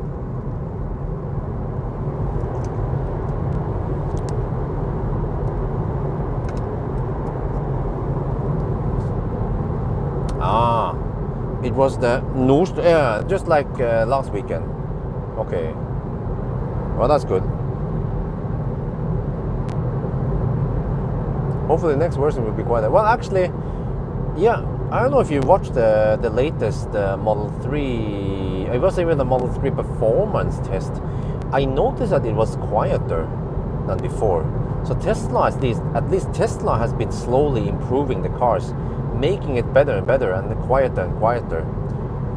But I haven't actually measured Polestar to do it. They released the Polestar and they made almost no changes to the car. They made some software changes, of course, that's good, but at least hardware-wise, Polestar has not changed much.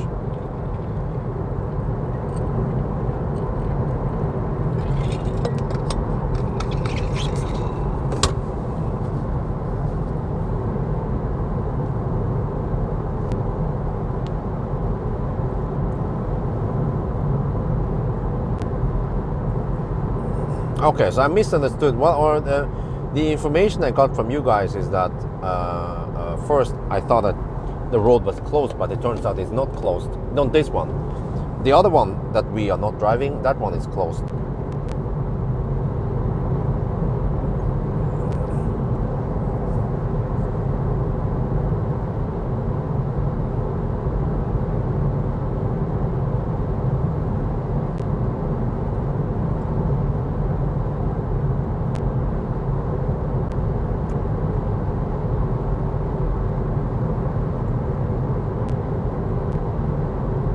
But for example, I feel like Nissan has also been improving.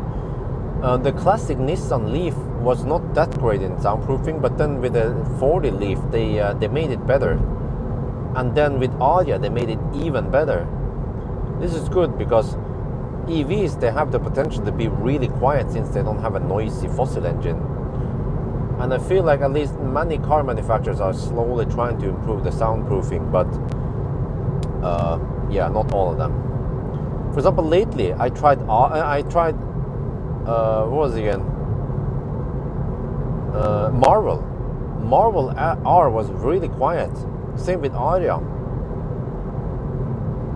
They were actually almost on par with Fat e-tron. That's how quiet they were. But then Kia releases this car and it's like, yeah. I also remember that Ioniq 5 was relatively quiet. Versus the classic Ioniq, that was kind of noisy.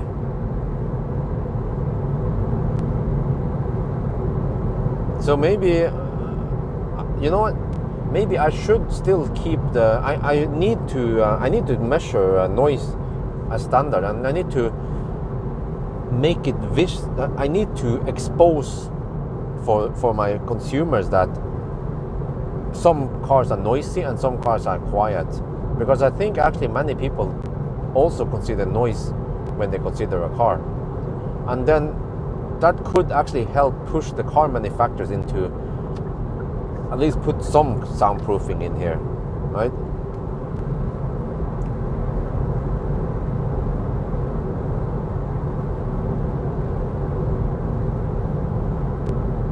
But I guess with Aria, you can see that you don't have to have that heavy car to have a quiet car. Because in the past, yeah, all the German cars, they are heavy, but they're also quiet. And people always said, well, but soundproofing is heavy. Well, now I'm not sure anymore. Because actually Tesla, yeah, you know, Model X, Model S, they are actually fairly quiet, but they are not that heavy.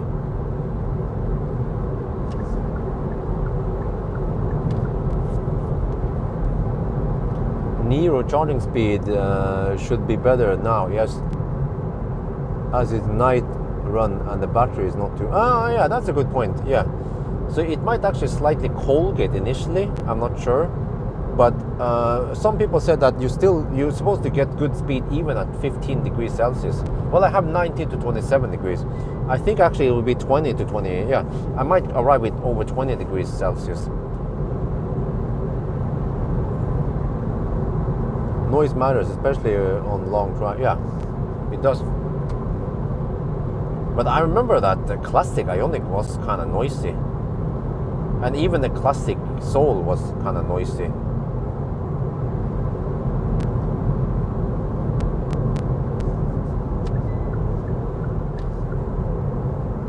Okay, consumption 245 as we slow down now in the 80 zone. We have 56 kilometers on GOM range and 49 kilometers to Lier. All right. Wait, is that an Audi? That's an Audi. Wait, it looks yeah, that's an Audi, but it looks like a Neo on the taillights.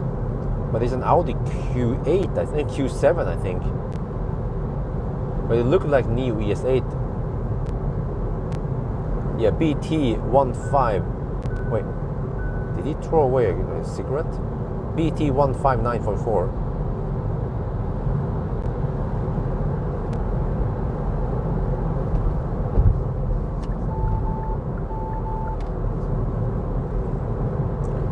Bjørn, wait, the classic only is so loud, yeah. Bjørn, do you think solid-state battery is for real or impossible? No, I think it's not impossible. Neo claims they have it, right? With a 150 kilowatt hour. No, I think it's there. It's just a little bit slow. Whoa. Wait, do we actually have a tax? No, we have a... There. He almost forgot to put on the taillights.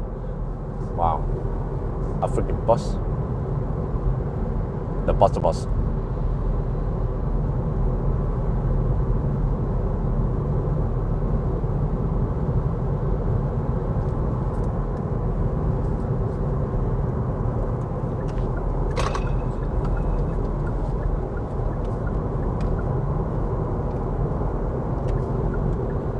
Oh, there's actually some traffic now. I guess on the second pass. Yeah, okay, on the second pass it will be busier, but then, yeah. 5 in the morning now.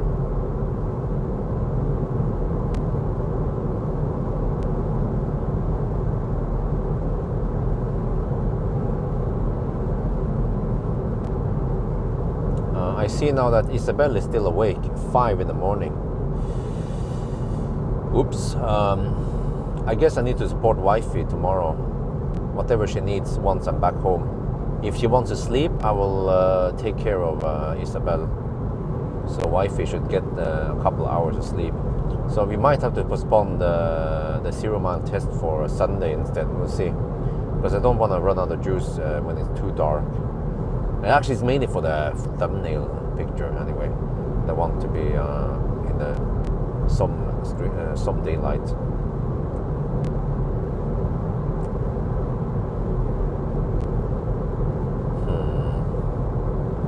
Was wifey? What? Wait a minute. Yeah, I'll be home by. When was it again?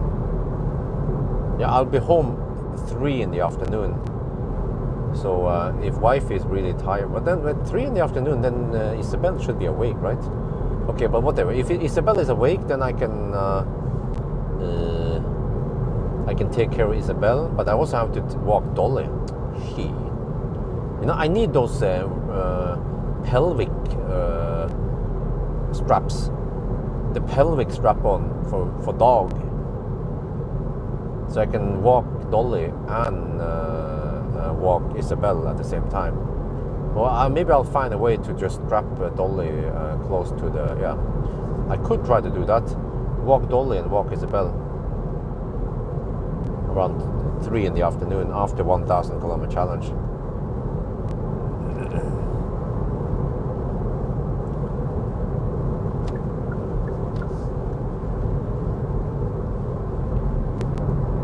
When solid state battery happens, all EVs can double the range. Yeah.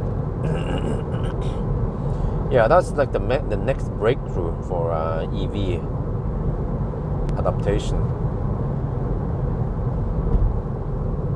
That's going to change everything.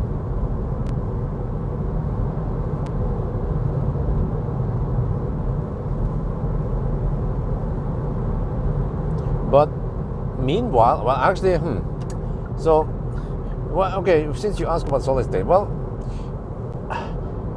we have heard about solid state for a very long time, but we still don't see it in action. And Tesla hasn't gone down that route. They actually go with conventional lithium batteries, but the fat cells.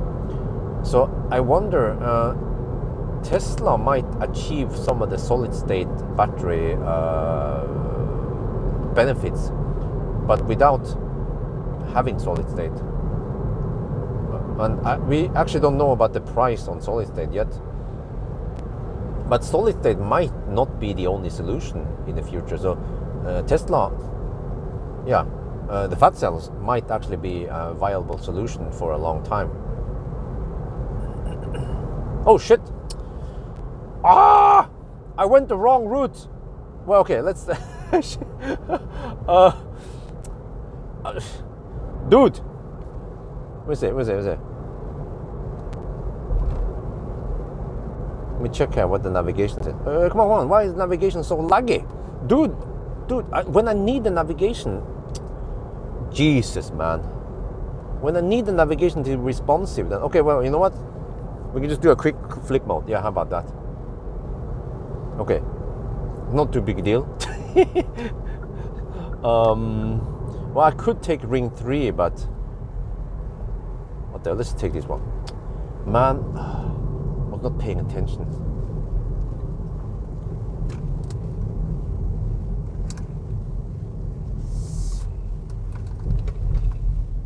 I need to record this. A little blunder. Is that what they call it?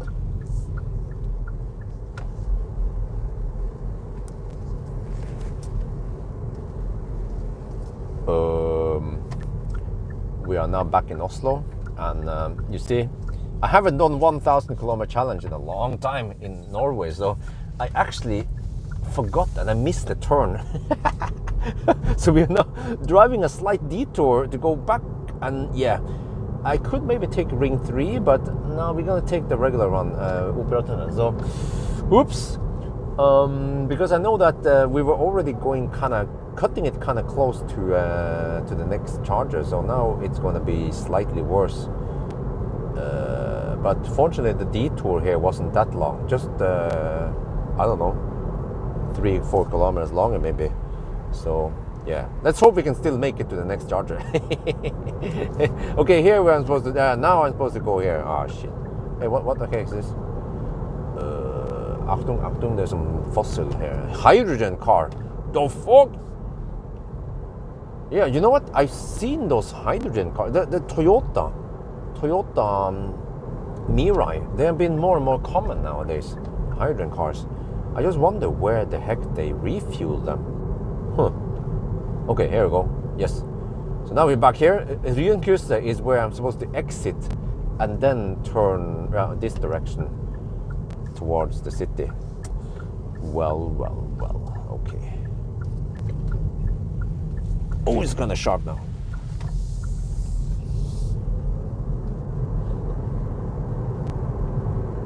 No deduction. Because we still travel at more or less the same speed as we should.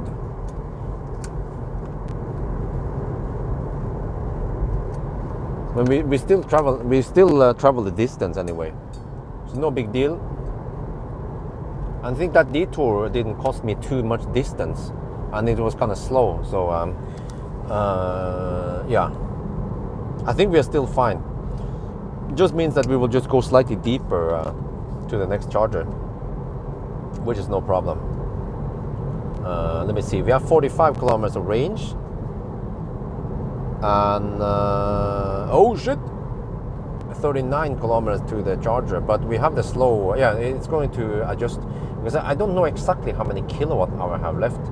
Well, I could try to estimate. I guess 17%. Let's say 16%, and then let's say I estimate only 62 kilowatt hour. Okay, so I have 9.9 kilowatt hour left, divided by 39 kilometers.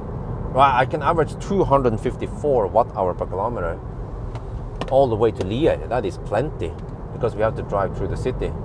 So I will probably arrive with somewhere between 5 and 10%, despite having that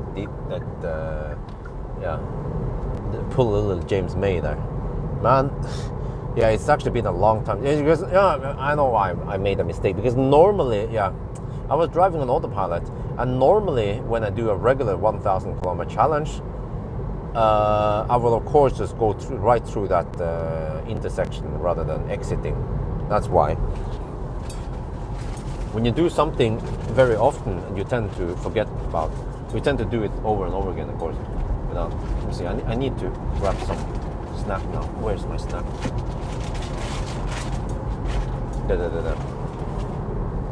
I'm gonna snack on some carrots. Oh, long message. Oh, I had to almost missed it. Hi, Bjørn. Do you think EV should automatically restrict speed depending on GPS position? Highway speed. Huh? Why? Why does that have to do with EVs? What about fossil cars? And why only EVs, by the way?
Oh, it's so nice and quiet with the fresh asphalt.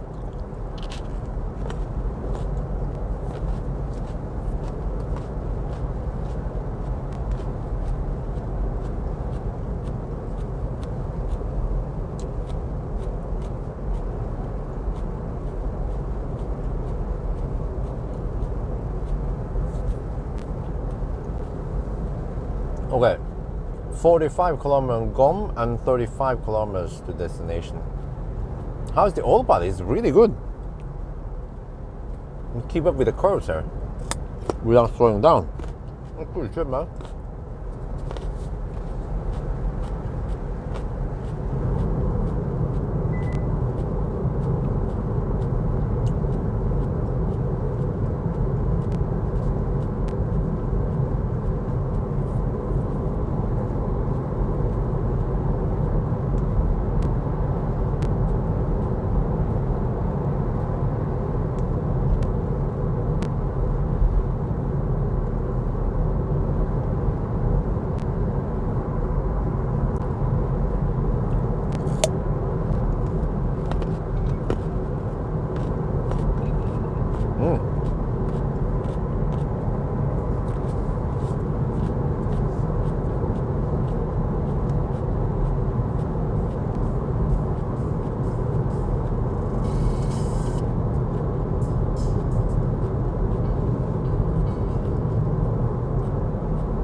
Because EVs are, well, this was the weirdest hour you start live stream. Not really.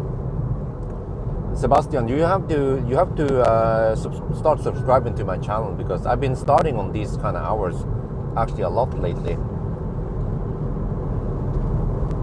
Because EVs are heavily computerized and accelerated.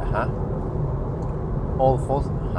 Okay, I'm not sure what you mean. Okay, I have a low battery warning now. Should I be worried? Probably not. It's feeling kind of cold in here. I have to actually crank up the heat to 22.5 degrees Celsius. The car is being a bit stingy on the heat.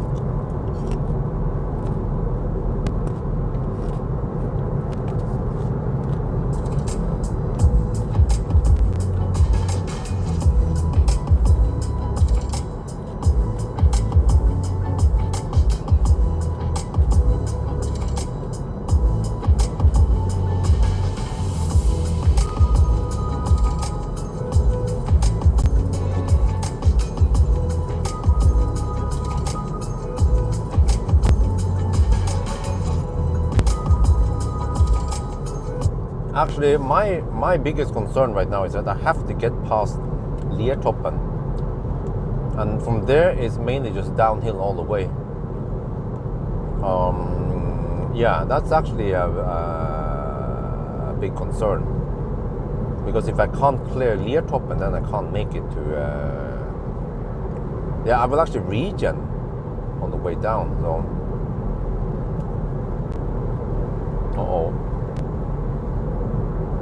yeah, correct. The fossil cars, they also have lots of computers nowadays.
Oh, I have a little bit concern here because I'm not sure if you can make it to Lier. I mean, Gom claims we have enough juice, but because we're 27 kilometers away.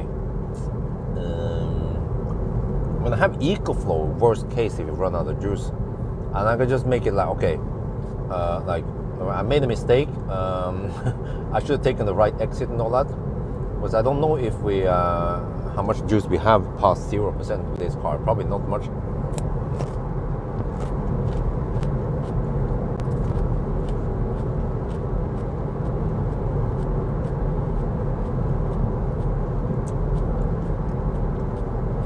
Do you think a multi-brand universal battery pack standard could be a good idea to lower cost? Well, Tesla fat cells. They're already doing it.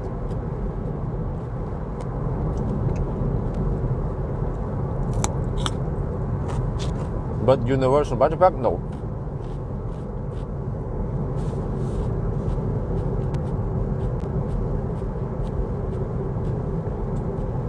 Because cars, they have different shapes and sizes and everything, so you simply can't have a universal battery pack size.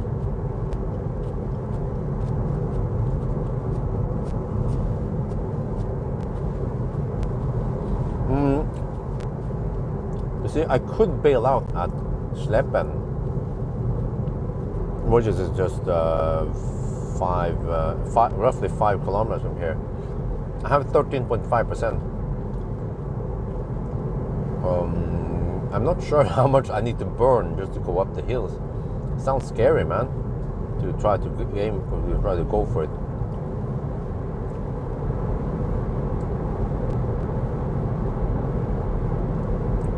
But I went to 0.5% last time and it was okay-ish. Hey, wait. Maybe this car has slightly more buffer than the classic ones. So worst case that I run out of juice and then I have to use EcoFlow to recover. I can pull out 1.5. I have EcoFlow at 90%, so I could pull one, but it's gonna take a while. That's the problem, though. Just need a little bit extra just to push it past the hill, or we can see how deep we can go. Yeah.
Okay, I'm getting slightly worried now.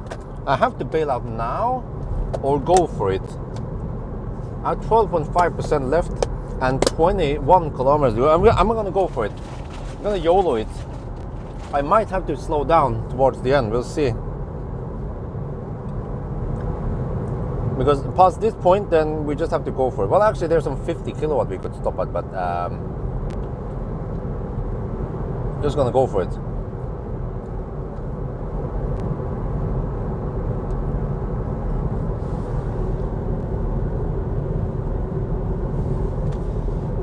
You won't get stuck with brand new battery. How do you know?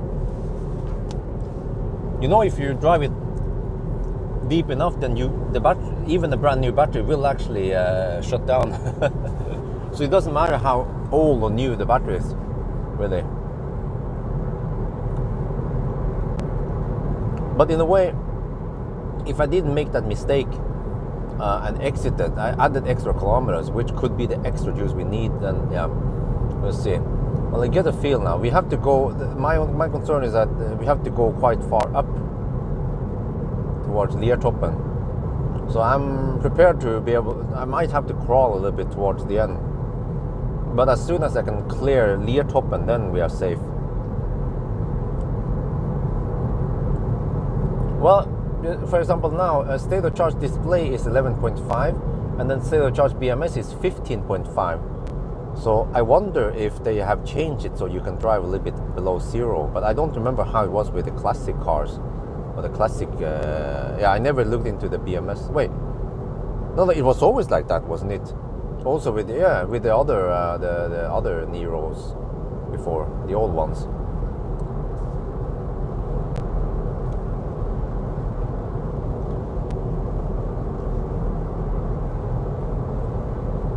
Okay, 18 kilometers to go, 30 kilometers on GOM. You see, that sounds fairly safe. And consumption is 233 right now.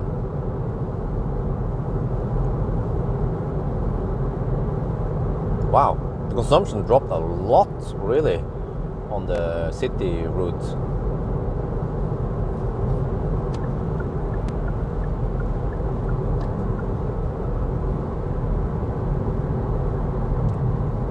Okay, now comes the climb.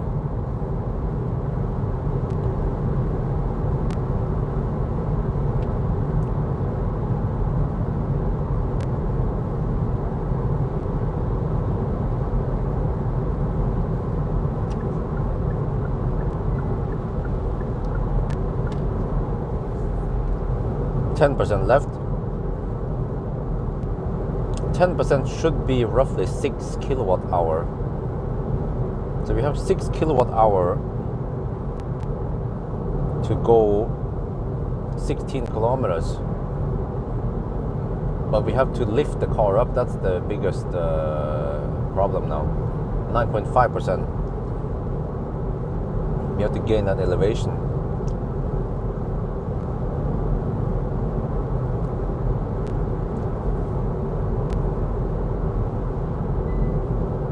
Icy condition, what? Oh shit, 4 degrees Celsius, that's not good. I think here we have some chargers also, but they are probably just 50 kilowatt.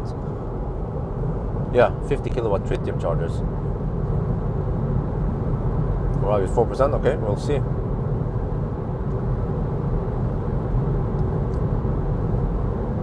Still have to go kind of fast, and eventually we hit the 100 zone, and we need to go fast in the 100 zone, so we don't lose time. But actually that that detour I took, I really didn't need it.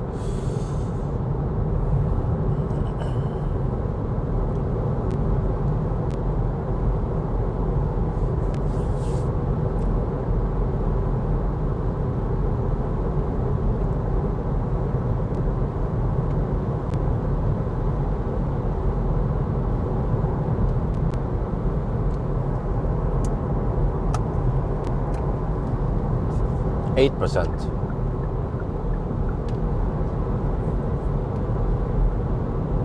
$20 kilometer GOM now. Oh, now the GOM is going to drop. Oh yeah, 20 kilometer GOM and 12.8 kilometers left. 7.5%. We're gaining elevation like crazy now. Well, actually not crazy, but 7%. Oh shit! Dropped like a rock now. Shit!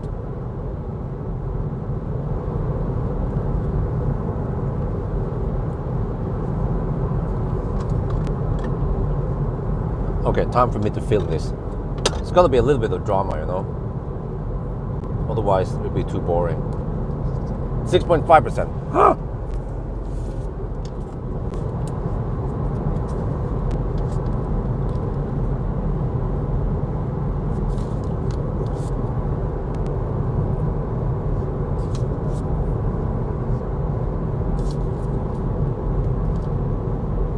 We just passed Oslo now. You see, we have done almost 250 kilometers, but we have 16 kilometers on GOM, and we are 11 kilometers away from Lier, but you see, this is the point of no return. I had to decide whether I should stop at the previous fast charger, and I chose to commit. And now we're down to 6% left. Uh-oh. The problem is that we have to go past Liertoppen. It's a hill. So as long as I can clear Liertoppen, then I'm good. And I also don't know how much we can drive past 0. You know, I heard that the Korean cars, they will supposedly stop exactly at 0%, even though it claims that it has 4% extra here. Okay, well, at least I have EcoFlow with me in case we're... Shit! Charge limit... 5% power! 5% battery left. Come on. Man, I should not have taken that detour. Oh, okay, let's see if I can make it there. Oh, shit. 5.5%.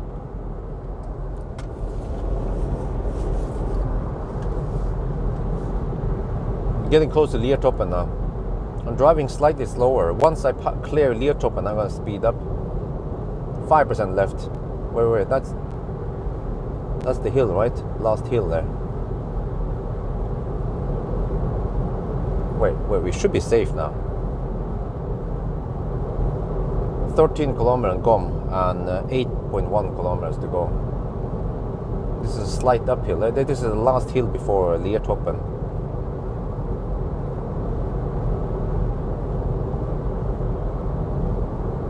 It claims some kind of power limit thing. Man keeps bugging me about 5%. Come on, up the hill. This takes a lot of power. 4.5%. Yeah, it pulls 42 kilowatt now going up the hill.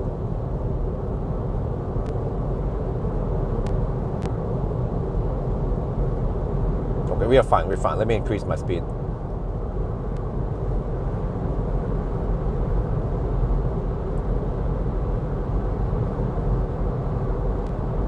4.5%. Go. Yeah, I could have gone faster. 4%.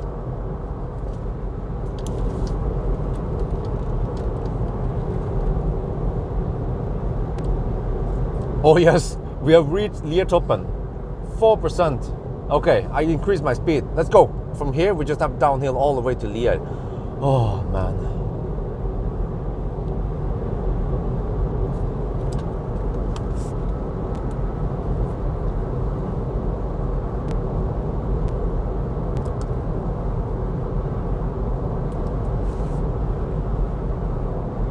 And now we basically just regen all the way down. Or just roll more or less in neutral.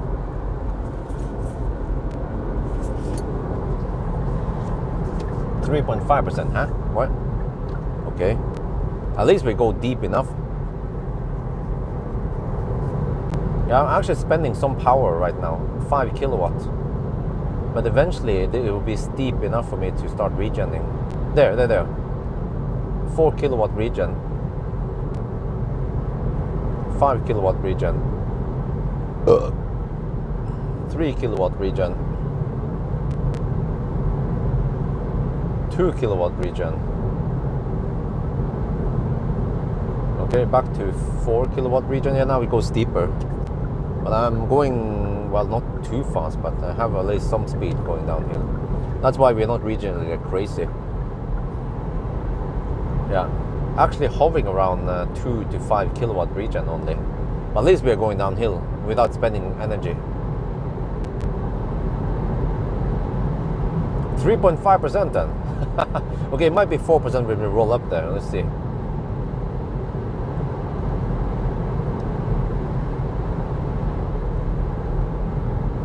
Right, consumption 235. Wow, okay. But I would expect 250 on the next legs. Right, still 3.5%.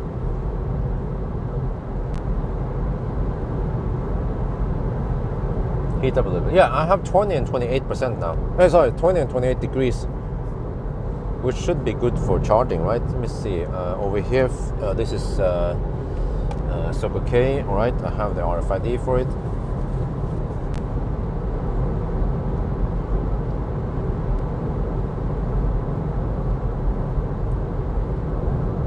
5 kilowatt region.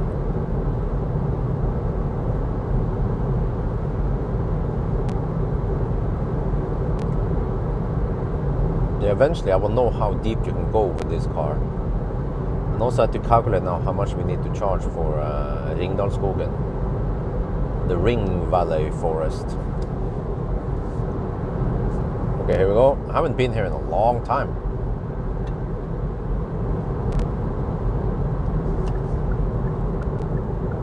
Kjellstad. Region. Okay, I can just go past here. Zup. Oh, 3.5%. Let me see. Oh, they have a hypercharger. Oh, I'm gonna use the hypercharger. Those ABB chargers, man, they're freaking... Okay, let me see. I can use this one, I guess. Doesn't matter. Wait, one of the plugs are down. Park. Stats. 260.5 kilometers now. Leah, what is it? Do I see temperature here? No? What the heck is temperature? Oh, 7 degrees. Okay, okay.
Yes, we're charging. Wait, I wonder if we fire up the HVAC, it might slow down the charging session, right? So I'm not on the HVAC yet. Or should I?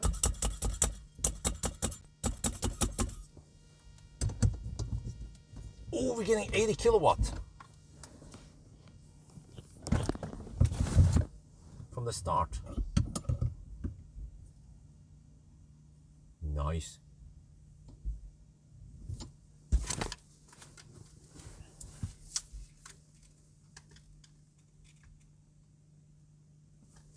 Yeah, I need to fire up the car.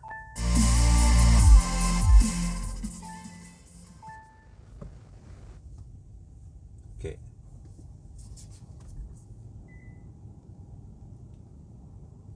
We are now charging.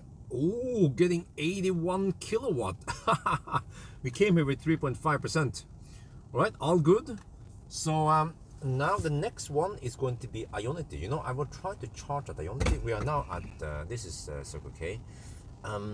Normally I don't care too much about charging prices, but nowadays we have to care about it because it's become really expensive. Circle K recharge, mer, it used to be mer over there. But some places here cost almost 10 NOK, almost €1 per kilowatt hour. Whereas Ionity, they still keep the low price with the Ionity Pass. Well, actually, with Elton, you can get away with 2 NOK per kilowatt hour. That is a big difference, especially for me who charges a lot. So I'm gonna go to Ringdalsskogen. Let me see if I can find it. I know it's roughly here, right? Here maybe? Wait. Well, I don't see the chargers. When are we supposed to see the chargers? Wait, was it here? What? Okay, this is not great for this infotainment, man. I'm not impressed. There you start seeing some chargers. Wow. Seriously? And okay, I'm not gonna show you something here. Okay. Yeah, I own it. Yes. Good. No. What the heck? Did I misclick something, right? I tend to do this. No, you're not supposed to do that. No. I keep doing the same mistake. Making the same mistake. There, we have to set. Okay. Not very logic, but going to show you something here. Oh wow, it's requesting. Okay, there you go. No, that's fine, that's fine. Yes, start guidance. Do you notice something here? If I press here, it takes a while to just do stuff. Okay, now we have entered the map, but if I go to, for example, music, or just climate. Did you see that lag? The infotainment before used to be snappy, but now seems like with the new infotainment, it has become sluggish. I'm gonna show you something else. If I turn off the car now, and I leave the car.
Wait, we have to drive 80 kilometers to Ringdalsskogen. That means I should wait. Let me fire up the infotainment again.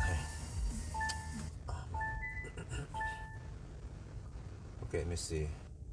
Yeah, 87 kilometers. Ooh.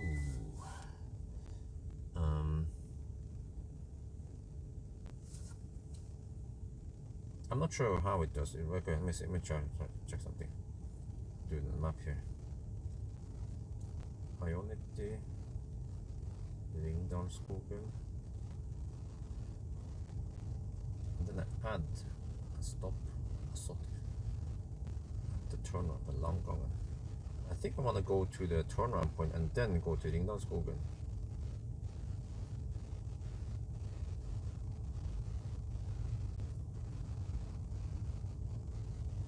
Okay, that's 109 kilometers. Yeah, okay. Alright, let me calculate. 109 kilometers times 250 divided by 62 kilowatt hour. Okay, so I need to spend 44%. So if I charge you, let's say 55%, then I'm good.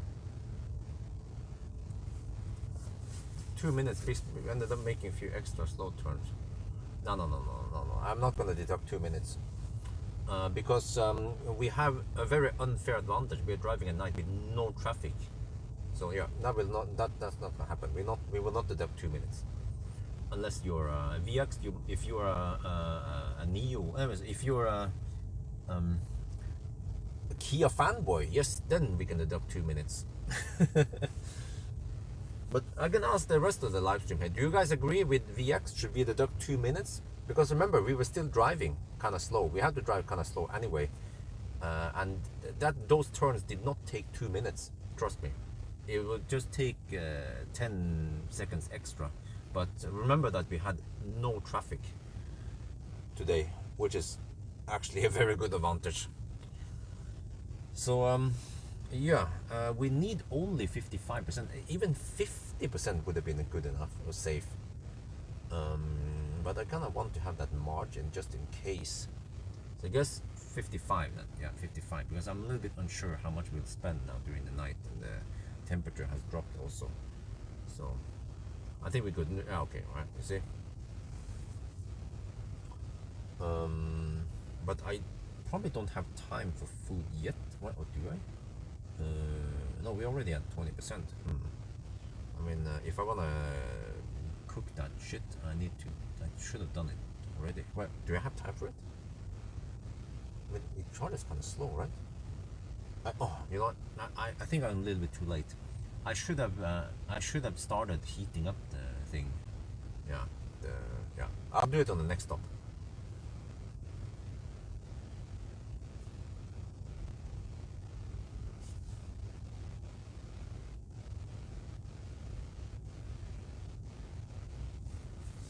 But okay.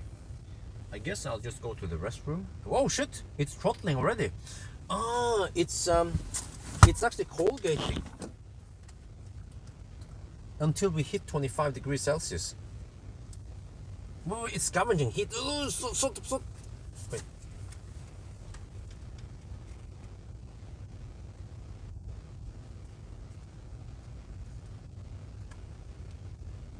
Uh-oh. We are not getting 80 kilowatt because actually the battery is slightly cold gating. We need 25 degrees Celsius here. I hope it's heating at the battery. Oh, you know what? We might be scavenging heat.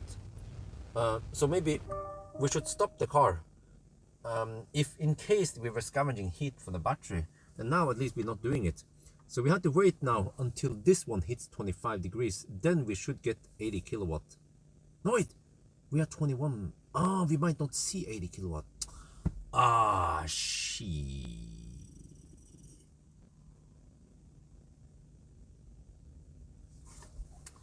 Actually, we might not see it again, the 80 kilowatts, because maybe the stereo charge is too high, or no, it's simply not hot enough.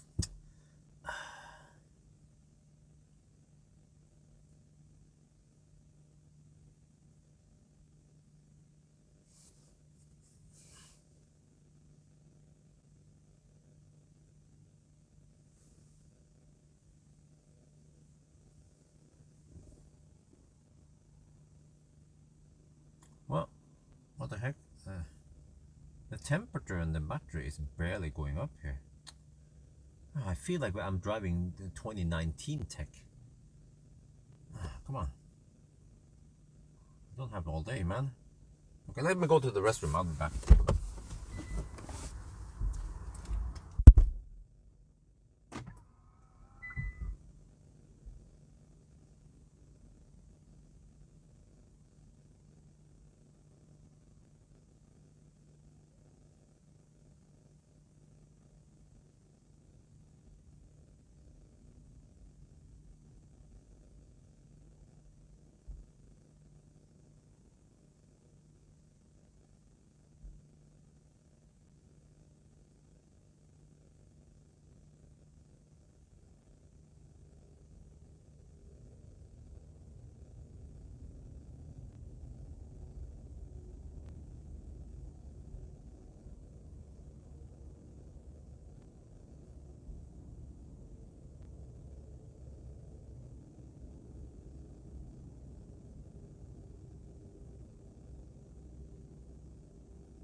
Oh, I'm back. What? The temperature is barely going up? Oh man. Is it even running the battery heater or not? Come on. Yeah, and then by the time we hit 25 degrees, then the state of charge is too high. There, 25 degrees. Oh, finally, yes! We get it for like a minute until it drops. Okay, I need to fire up the heater, man. It's getting cold. It's I'm getting hungry. If we get it briefly and then it drops. Ah, shit. You know, there's another option. I could stop at Ringdalsskogen. I could go straight to Ringdalsskogen. But that's 87 kilometers. Let me check here. 88 kilometers times 250. Right. Oh, you know what? If I go for around 45% instead. Yeah, wait. If I go for 45%, then I build up the heat. So we go to Ringdalsskogen on the way there. But then on the return, we skip it and then we go Grelland. Or even, yeah, I can go and go, yeah. You know what? Let's do that instead. Yeah, so we will only go to around 45%. I'm not sure, 45%.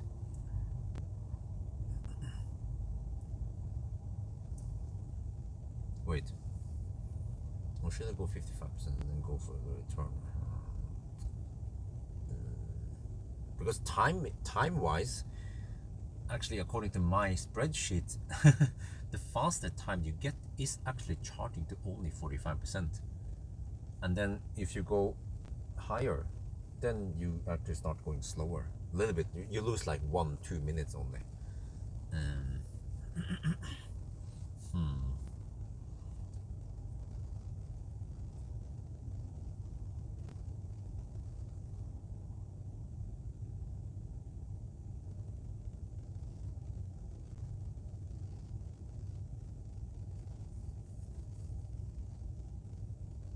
Oh, whatever. Let's charge long enough so I can take the loop. Yeah. So we visit the Ringdalsskogen and return instead. That means going to 55%. Because now we actually heat up the battery. So the battery is nice and hot, so we don't cold gate much. And also we don't rapid gate. But I will be kind of hungry by the time I can eat. Let me see.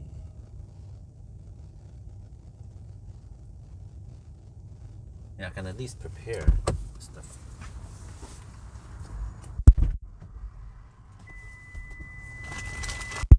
I need to eat more carrots also, but prepare this one.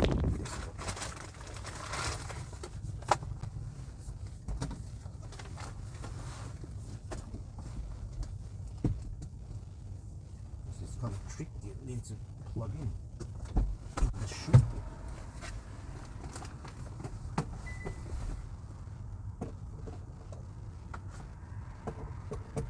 There, but I won't start it yet.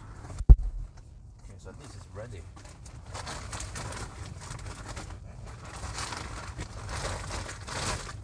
So the first thing I need to do once I arrive at the Nedlands is to plug in charging, but then also quite fast plug in the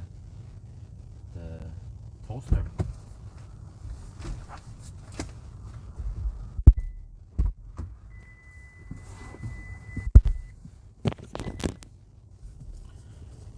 Bjørn, you must hold some sort of DC faster to red cord by now, huh? What do you mean?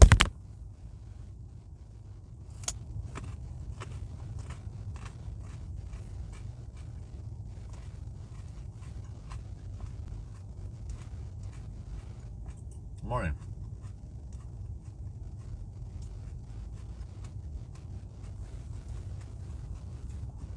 Now this is decent speed, and I think that it's good that the battery is not too hot now.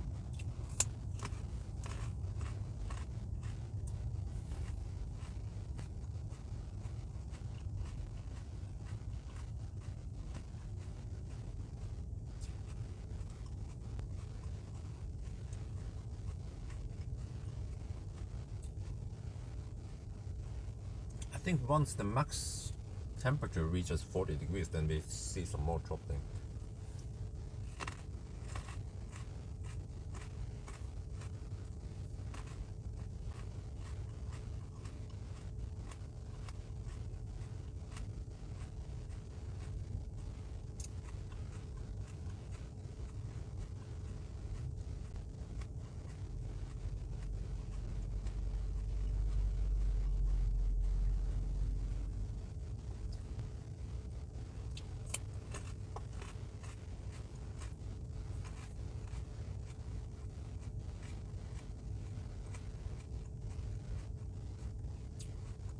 Speed of charge must be too much. Huh? Okay.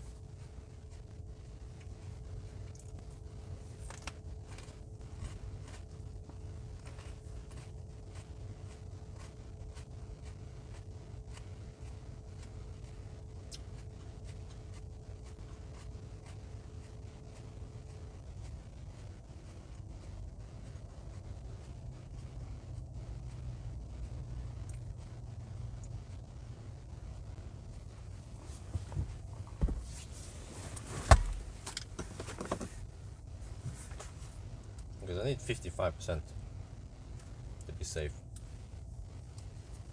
Let me just record this one. Hopefully it doesn't go away yet.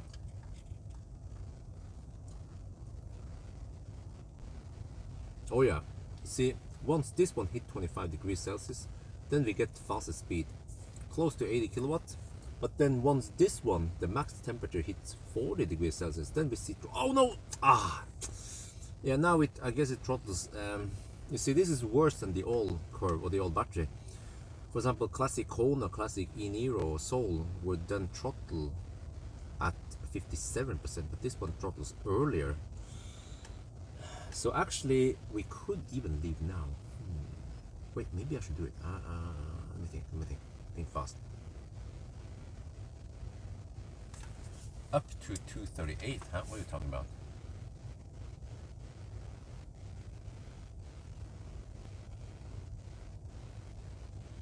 Okay, so it throttles now because of state of charge.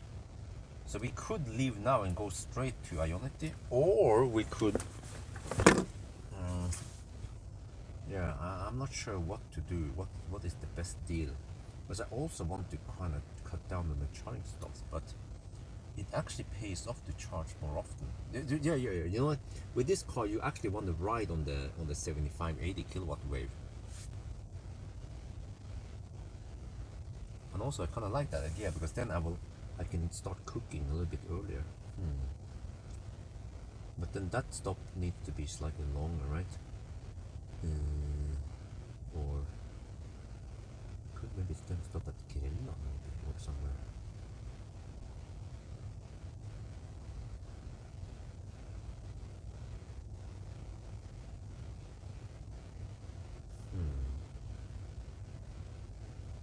Maybe we should just leave now. Yeah, let's do that. Change my mind, let's go for it. Let's try to ride on the 80 kilowatt wave. And also one thing is that I don't know exactly how much we're gonna spend now on this stretch, because it's getting colder. Okay, let's leave now.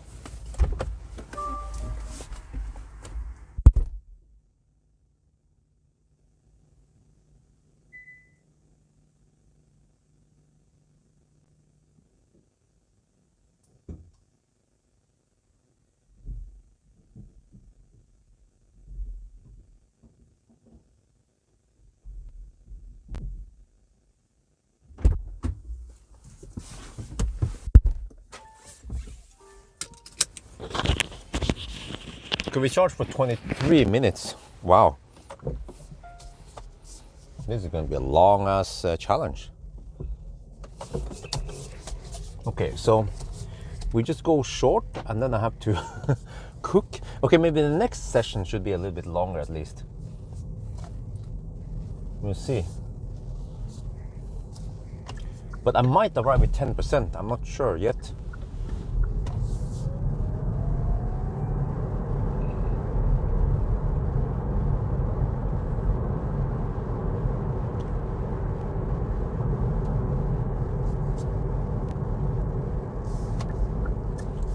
23-minute charging stop just to drive 80 kilometers. Seriously? Well, almost 90 kilometers.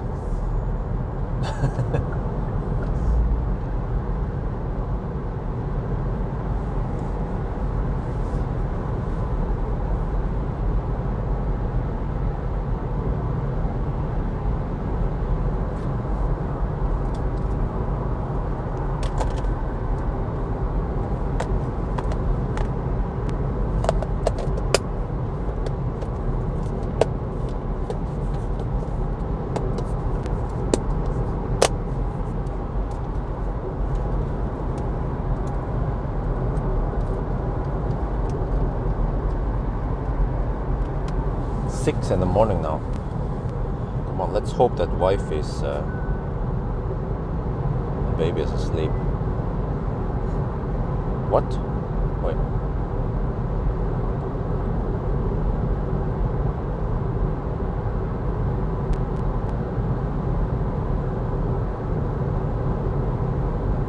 What? Oh shit. Wifey and baby is still not asleep. 6 in the morning. I have to finish this ASAP so I can let wifey get some sleep. So the chances are that I will not do a 0 mile today. I just keep the battery kind of low, like 20%-ish. And actually maybe, yeah, maybe even 15 would be enough. I'll see with this one. 15-20%. And I will do it tomorrow morning, I guess, instead. Sunday morning I will run out of juice.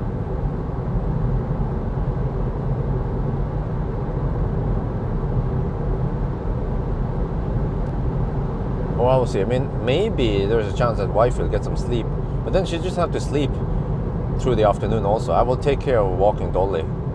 That will only take half an hour anyway. So I might have a little pit stop at home. And then I go back on the road and finish the 0 mile.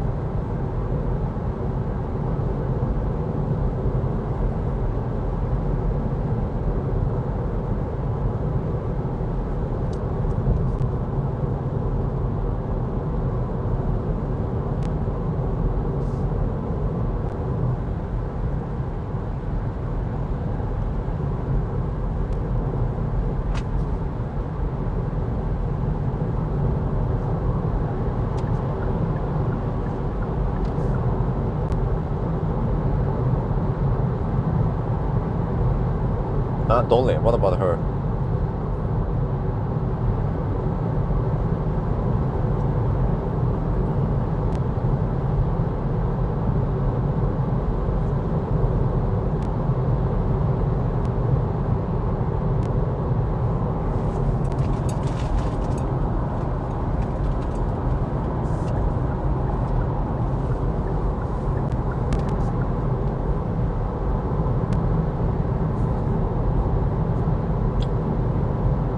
And yeah, so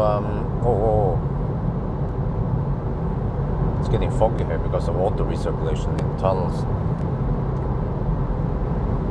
So the thing is that I'm not sure how much I spend. So actually by taking a shorter sprint now, then it's easier for me to determine how much I need. So then I can better calculate on the next one. Well, except for the next one, yeah, we'll see, I guess.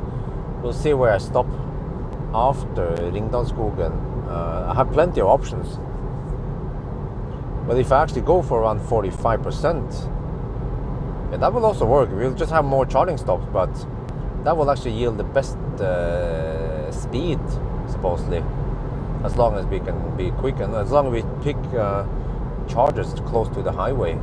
Let's say Grelland, for example. Grelland is nice. Quick pit stop at the main charger at Grelland.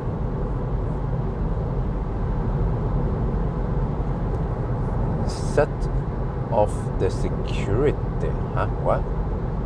Set off the huh? Okay, I'm not sure what you guys are saying, man. What are you saying? Set off the security.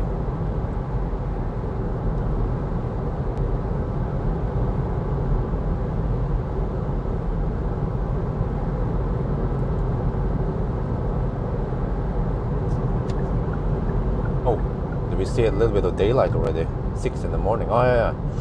Oh, it's gonna be bright soon. Traffic is actually picking up already.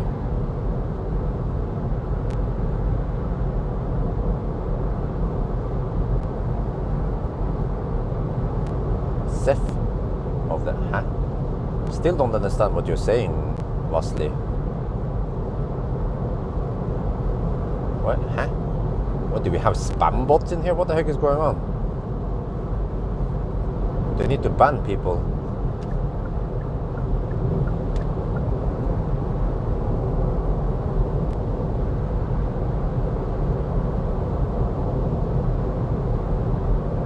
Oh, dollar security pass. Okay, that's, yeah. Why didn't you type it immediately in the first place? Yeah.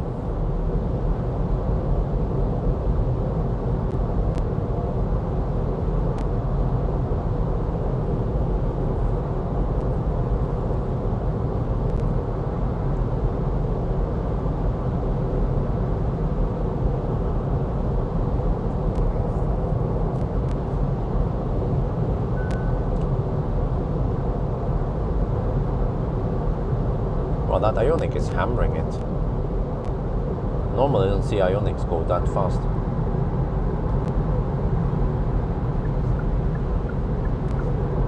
Yeah, it's a different, at least a different route now. Because I suspect that people are getting bored of the regular 1,000 kilometer challenge. So you might as well do the Norway route today to avoid rain. So I'm gonna B-roll the classic Ioniq here. Oh yeah.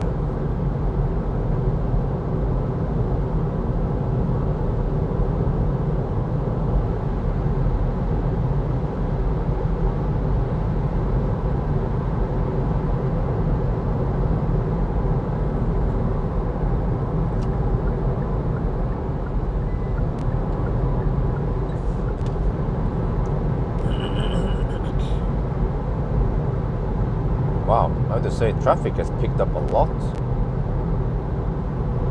6 in the morning.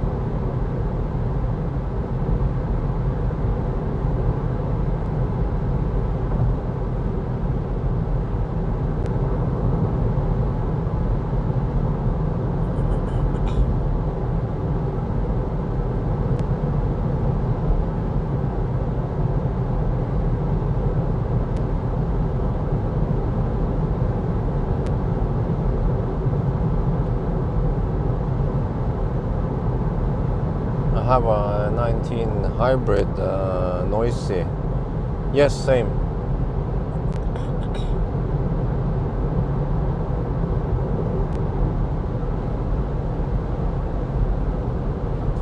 Hey, what? 80 zone here. The fuck?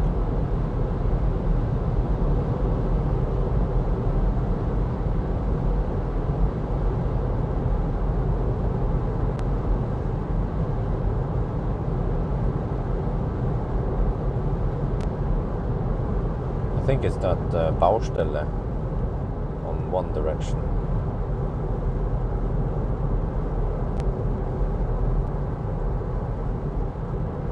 Well, that's a bit early to have 80 zone here.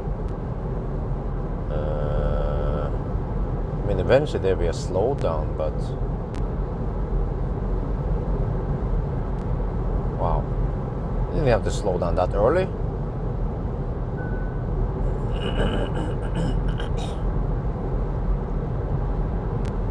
EV worse next year. Well, or you might consider other cars, because Nero was great 3 years ago, but I feel like they haven't updated the car to be on par with the competition today.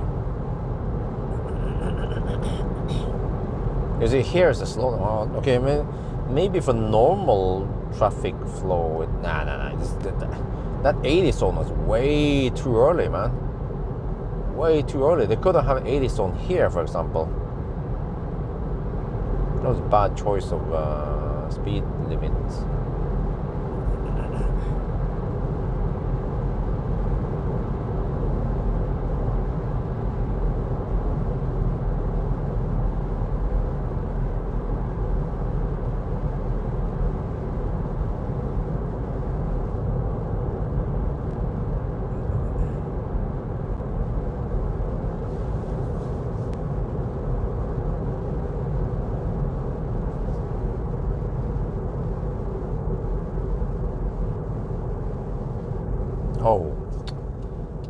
have to go the other direction. Ah, we have to also go this slow on the return.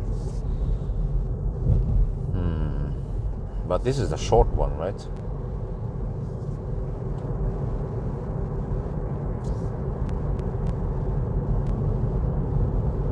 Hopefully it's just a short...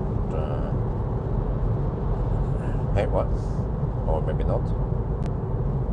Wait.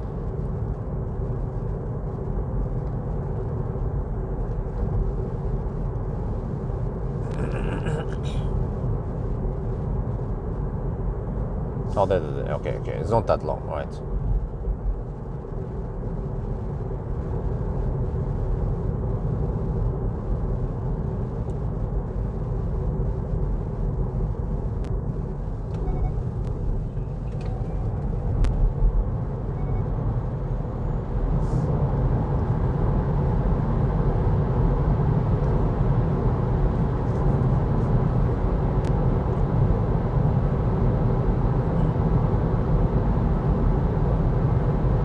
What are you think about Megane E-Tech? Huh? Is that a question?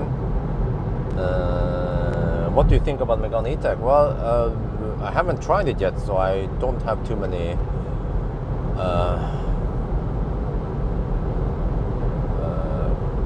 thoughts about it.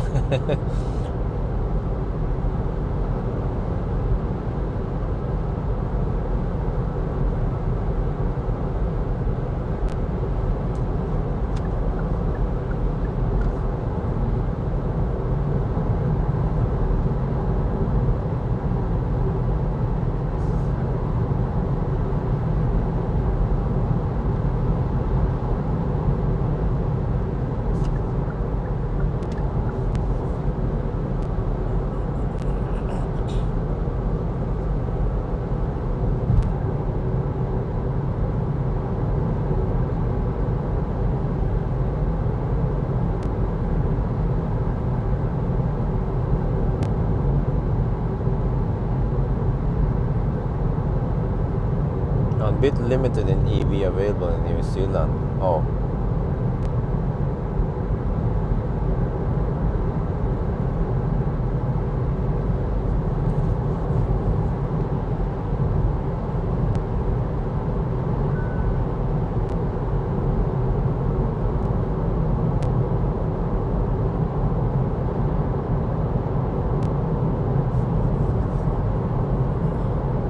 Well, at least the Norway route here is still nice. A nice change at least. Yeah, I used to drive this route a lot 2 years ago during COVID time.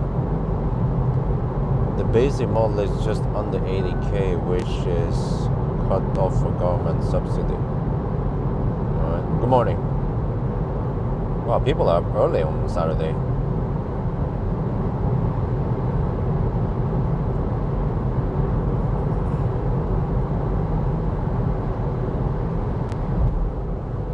Oh, there's a lot of new asphalt, many places.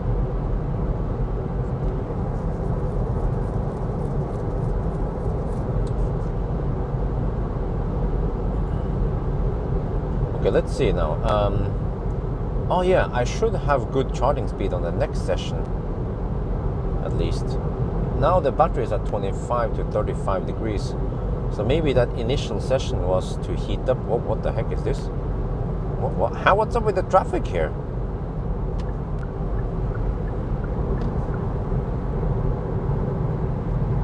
And then hopefully it stays hot for the rest of the challenge. But I wonder if it'll start rapid gating a bit eventually. Nissan Ariya, 63 kWh, a ball pack over the, okay. Cost, wow, okay, that's expensive. Wait, well, that's not too bad, is it? The oil pack.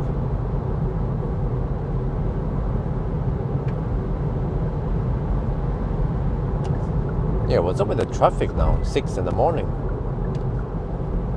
At least they're not clogging the left lane.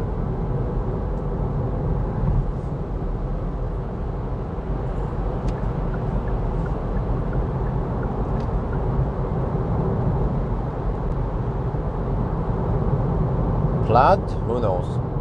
Elon time.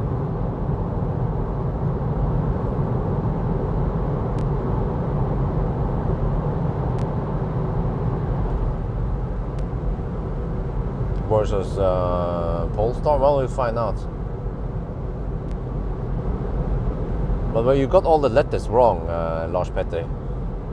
Kilowatt hour is supposed to be lowercase k, uppercase W, and lowercase h. So you just you got all the case wrong on the kilowatt hour, if you care about it, of course.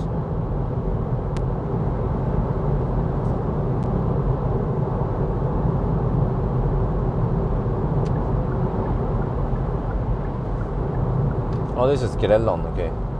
Shell Grelland. Maybe I should B-roll this part. Well, there's a little bit of daylight now.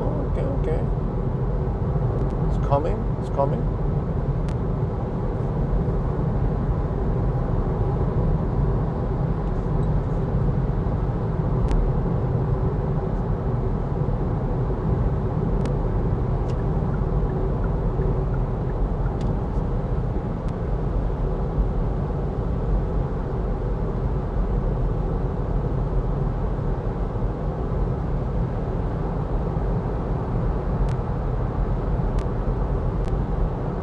Okay, you like the hybrid? Oh, okay.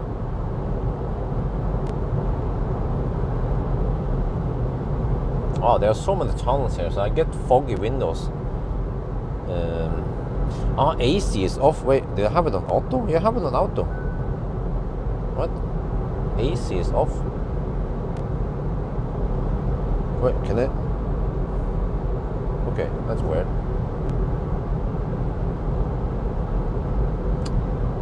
Wait a minute, maybe AC is off because AC is used for cooling the battery right now, but why is it not scavenging?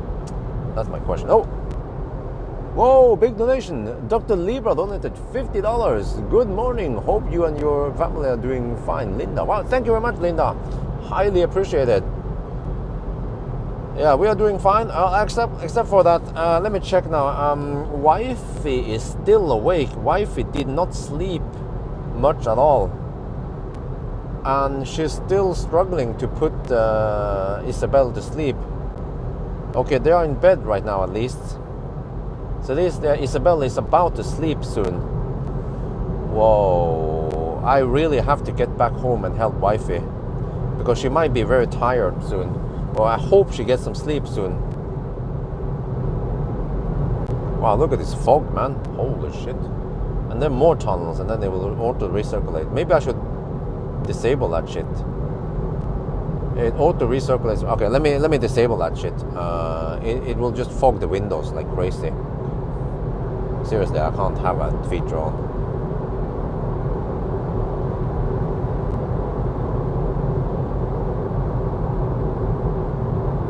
Wait, where's settings? Climate settings. Internal air circulation, automatic ventilation. Wait, tunnel. Okay, there we go. Yes, I disable the auto recirculation now. Our Kia did not have EV version in. Okay. Norway Road. Yes, correct. Wow. Crazy. Oh, look at that. That's nice sunrise coming up soon.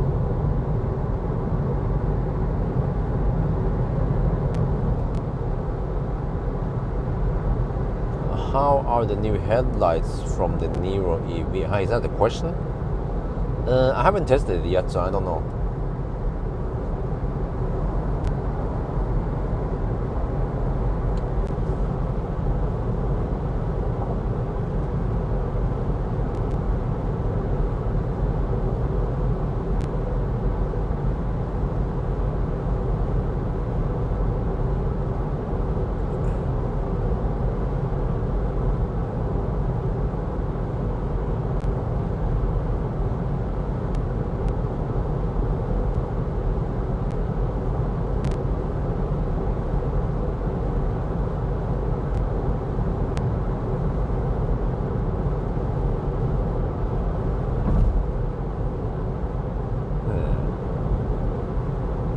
know, I wonder, maybe 40% would have been enough. But actually with this car, you want to actually go deep every time. Oh, the temperature is dropping again. 23 and 32 degrees. Okay. Actually, maybe the trick is that you have to charge often. Yeah.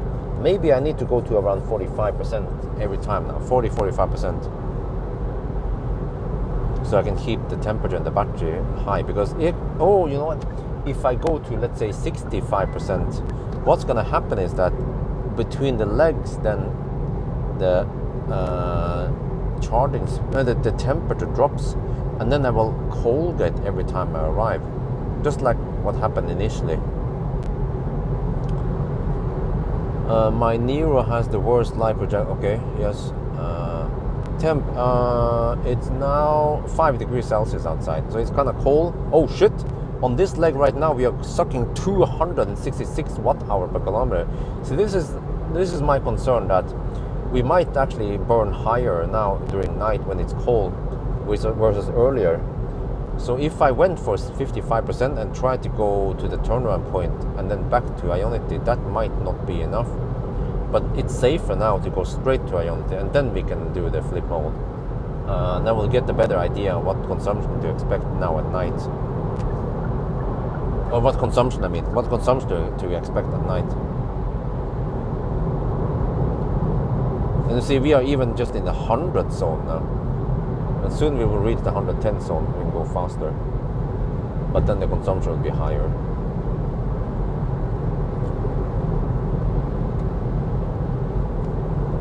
So let's see now. We are just 44 kilometers away from Ionity. I will cook some sandwiches there on the next stop.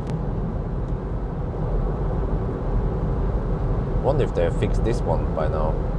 They're doing some kind of road works here. It's been going on for a couple of years.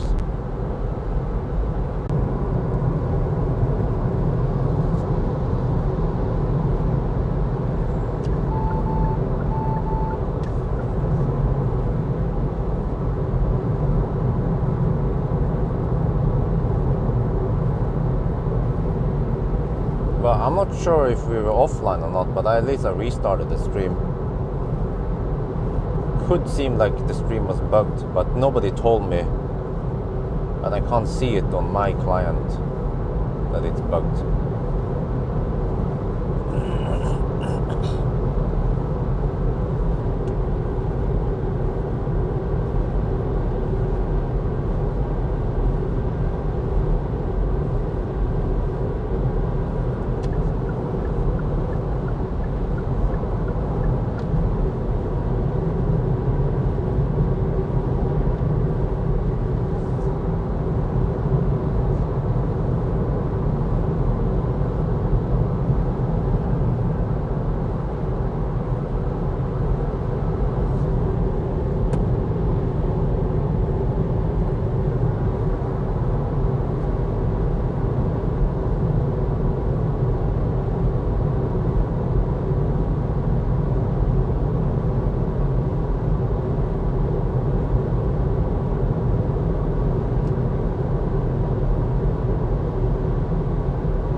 Connection to the OBD adapter. This is weird. Super weird. And there, you know what? Pairing failed. Okay, OBD link LX, try again. Okay, now it seems to work. Okay, we'll go back to car scanner. Yeah, I temporarily lost connection to the OBD adapter. This is the first time it happened.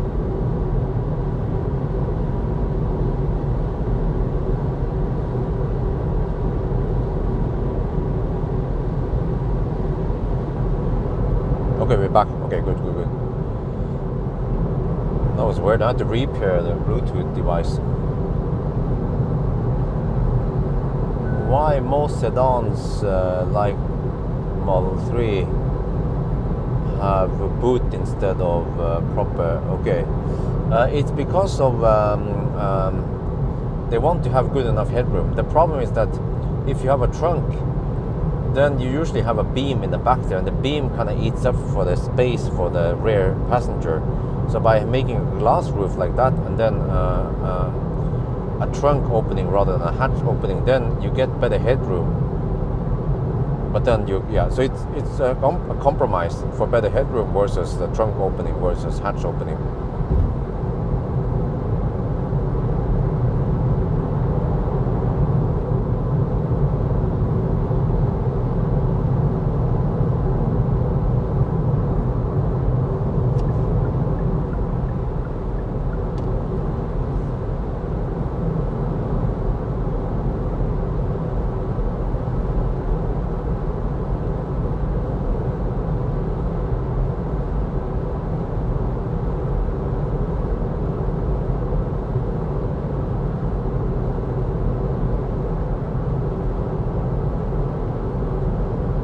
Wow, the consumption is a bit high now, 268 watt-hour per kilometer.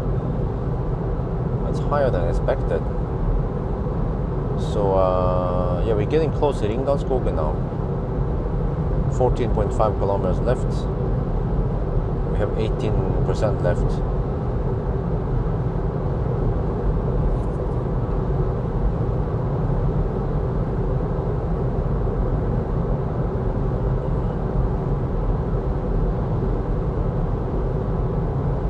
Are getting busy now.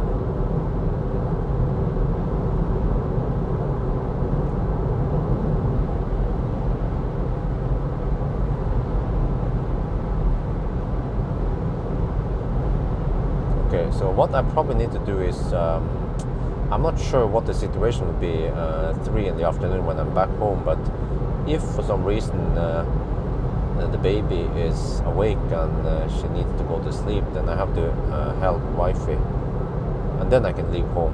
Hopefully baby will be sleeping. Then I have to walk Dolly also.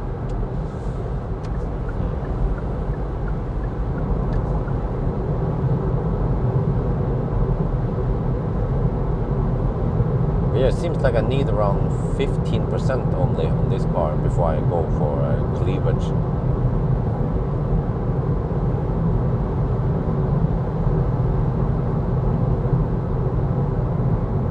Well, it is noisy here.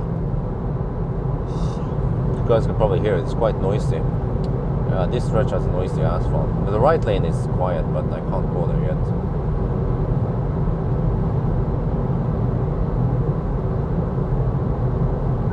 21 degrees Celsius and battery mid temp.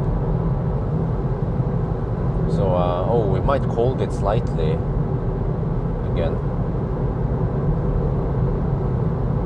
This time I even navigate to the Ionity.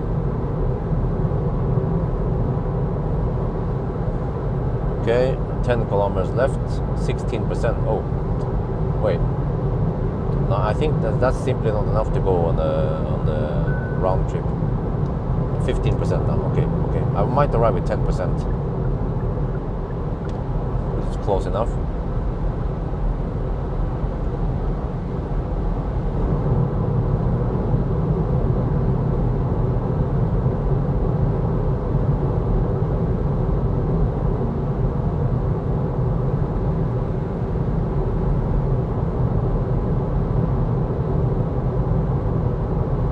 Have to get out of Oslo before traffic is too bad, but it's not that bad on Saturdays anyway.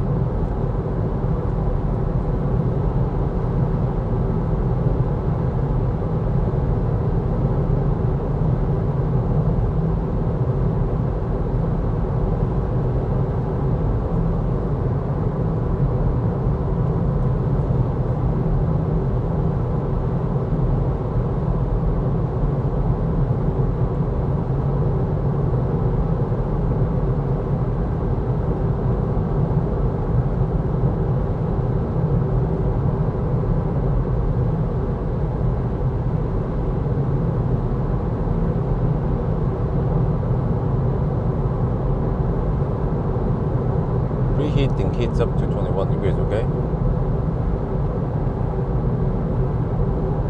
Well, we're getting close now. 6.8 kilometers left and 14.5% left. Yeah, so this was kind of a thirsty run, man. 266 watt-hour per kilometer.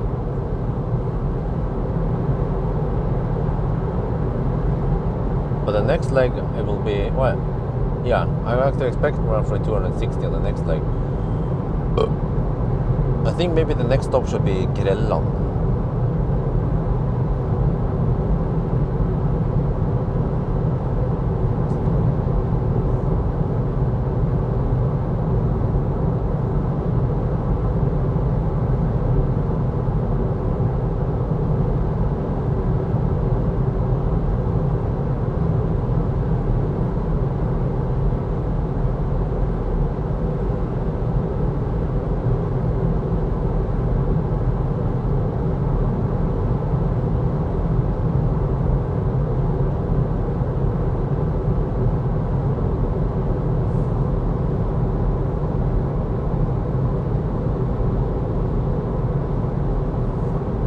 Wow, 268 watt-hour per kilometer. I guess the consumption goes up because the temperature drops. Yeah, 7 degrees Celsius now.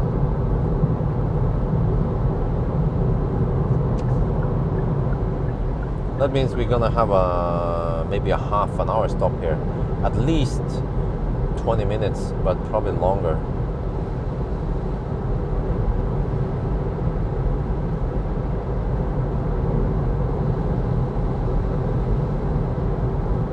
Yeah, I'm guessing half an hour stop.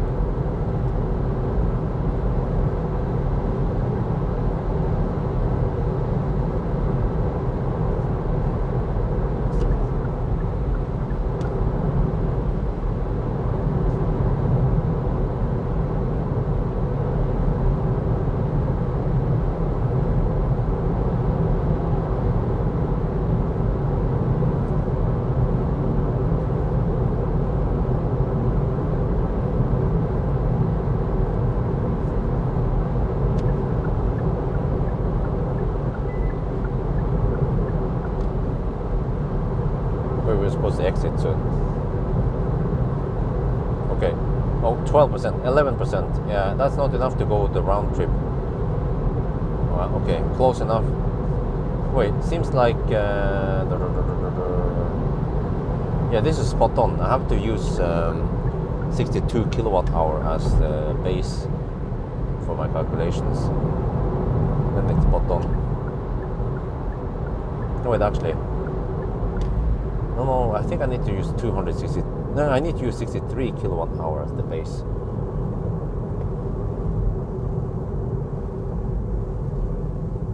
What is the route today? Norway route. Okay, let me see. Get over there. Get in there. Get over to the Untitled. Well, I haven't been at this one for the longest time. Wow, I think it's been like a year. I wonder if they have changed anything here.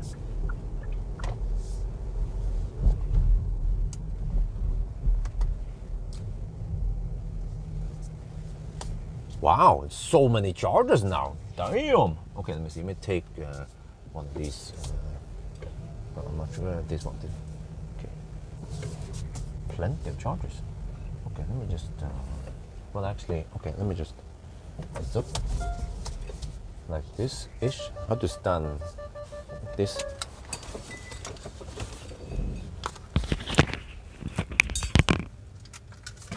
$347 kilometers now, 240 consumption. Ringdalsskogen.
Oh yeah.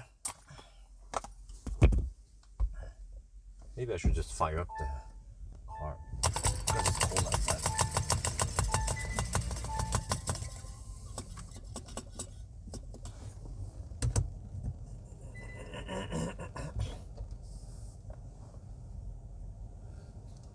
How do I preheat, by the way? Is that manual preheating? Hey, what the heck? Dude.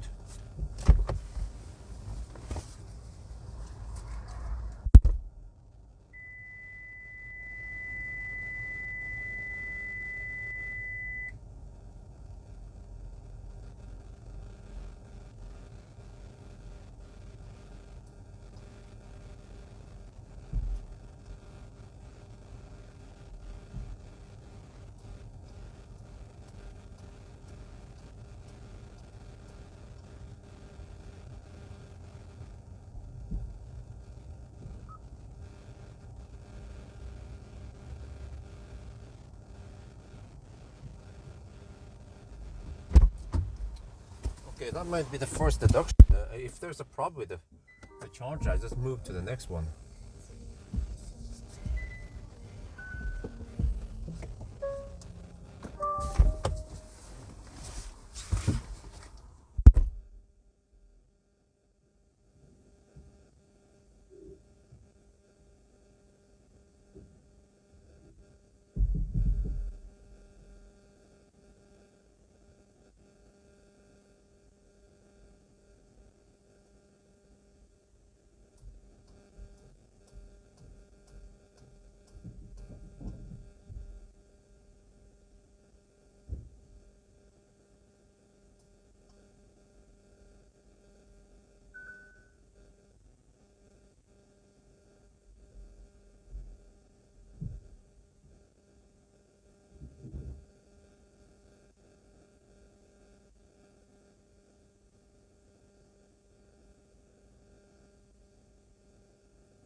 Okay, we have to deduct several minutes here because of this clumsiness. Like, seriously, man. Let me just avoid some of these chargers.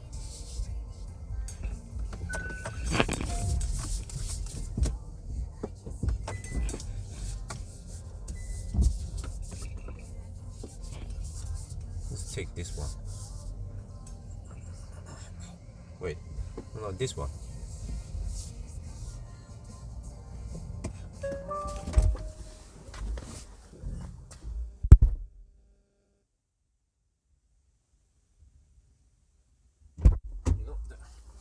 So many chargers are kaput now, so this is unbelievable.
Water cooling, okay, let me see.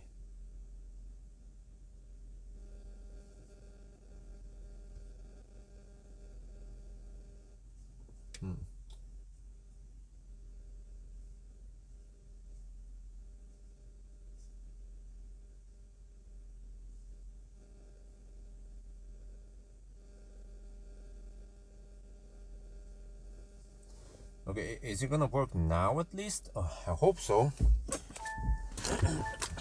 I deduct 5 minutes because of this.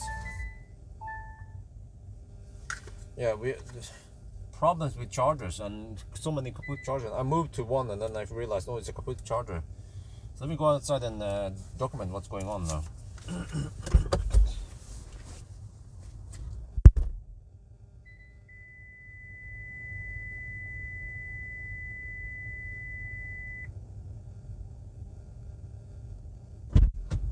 Man, I almost forgot we had to fire up the toaster.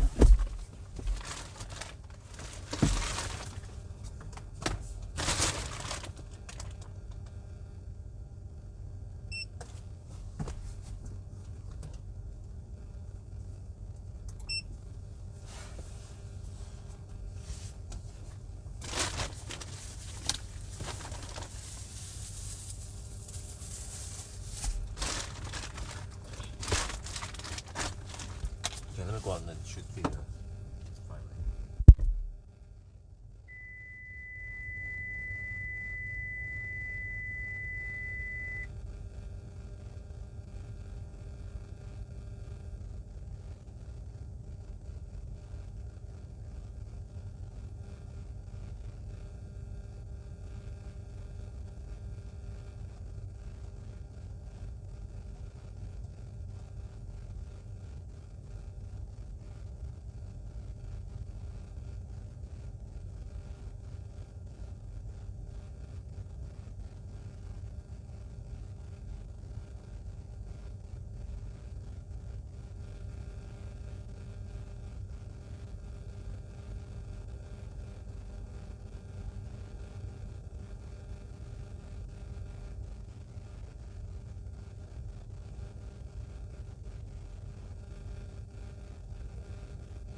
Now, oh no, I was getting 80 kilowatts initially. Oh, it's close to 80 kilowatts. Yeah, so every time now we arrive, we have roughly 21 degrees Celsius. So ideally you want to have 25 degrees, but the problem is that it heats up the battery kind of slow. So by the time you get 25 degrees Celsius, then state of charge is too high. Okay, anyway, now toasting time. So I'm gonna show you guys. See here, in the back, we have the toaster getting ready. EcoFlow is powering it. So yeah, I guess I have to wait for it to. I can go to the restroom. Yeah, let's go.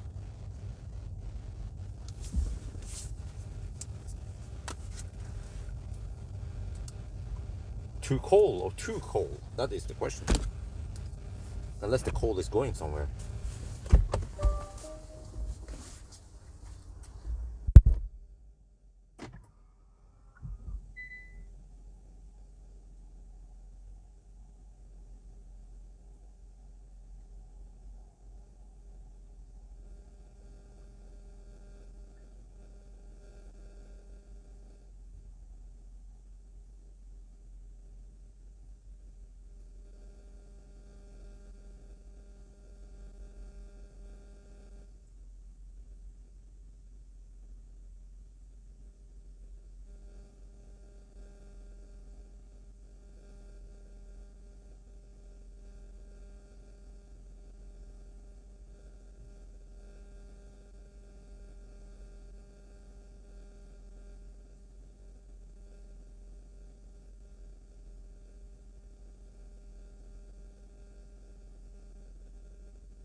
see. Oh, need to open up the windows here. Or maybe just open the door. Easier. This is gonna be a little bit messy. But actually, just open the window should be enough.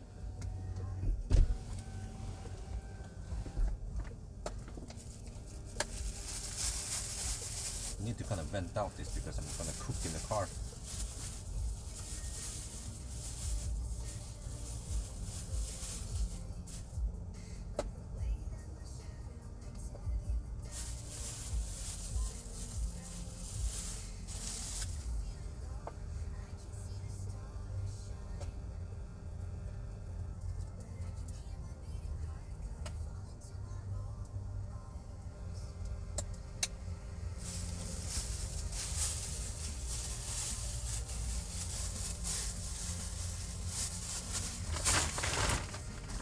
Yeah.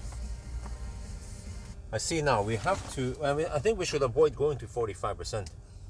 We have to go to around 60s. I calculated we need 60% to go to Nedlands. Maybe I can even go to, let me check my notes.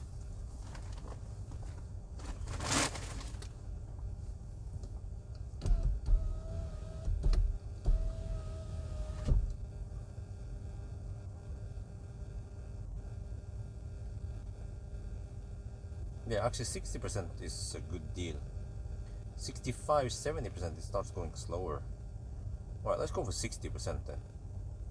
And then go for Nedlands.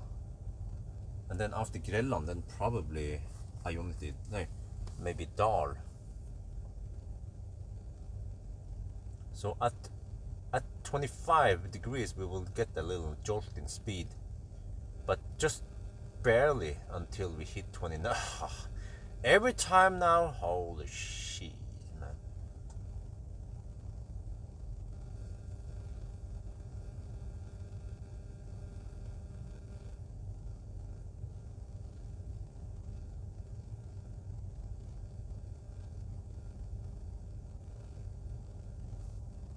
So we actually have Colgate. That is the problem now. Come on, come on. Hit 25 degrees. I mean, it would be better if you can get, let's say, 70 kilowatt now. Oh.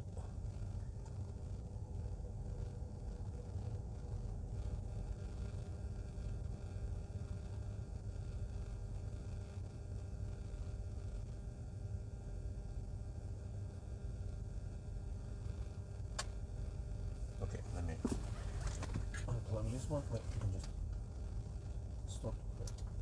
There. Yeah, toaster is done. It has done its job.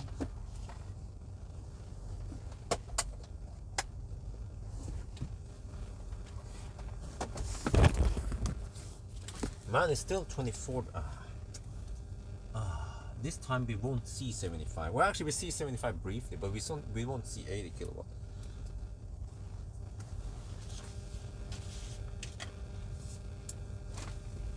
Oh, there. Let's zoom in here. Oh, finally, the battery hit 25 degrees Celsius and we get 83 kilowatts, but only briefly until they start. Wow, 84. Wow. But we actually keep colgating. So I think we need to charge around 60% this time to make it better. Yeah, wow, let's see. How long do we keep that speed? Ooh. This is actually faster than the classic. Oh, there, you see, now it starts throttling. Yeah, it's faster than Kona, Nero, the old ones. They hover at around 75, 70, yeah, something like that. Roughly 75 kilowatt is max for those cars because the limit on those cars is a 200 amp. Okay, anyway, I'm actually sitting in the back seat now. So here you guys see the setup. I have live stream pointing at the screen. They want to see that shit. And we have it nice and toasty in here, and yeah, especially here. So I opened the window here so we vent out, but I think the toast is ready. Some people said, you know, pro tip, Bjørn, you should put butter on the toast here to make it more crisp. But yes, I do that at home, but when I'm on a road trip, I want to touch this part, so you don't want any butter on this part. So yeah, I'm gonna go dry.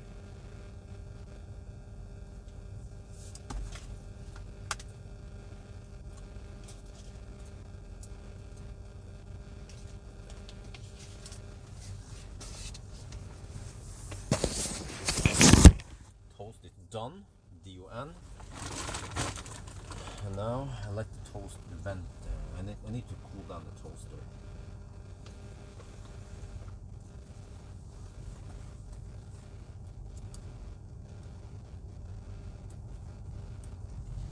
God. Let me go back. Hey, front. I guess we can just reduce that heat of the toaster. Oh, the chat must be bugged again.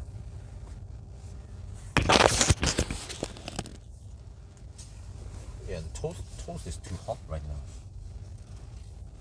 So I have to wait till I can eat it. Maybe I could go outside and let it cool down. It's quite cool.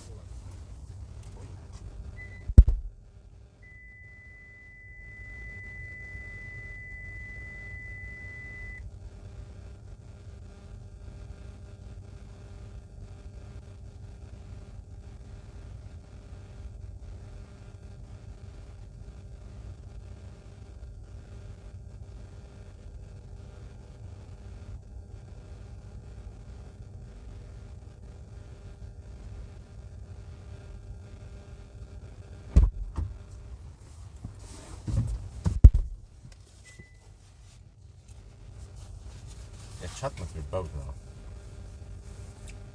I guess I can read it, man. Let me check how wife is doing. And Isabella, of course. Oh, finally! Oh, finally wife is asleep. Oh man, that is so good to see. Wife and Isabel, they are asleep right now. I hope they can sleep long now. Yo-yo, yes, yo-yo will help, but we're not gonna do it. It's kind of cheating. We have to kind of go by the limitation of the car.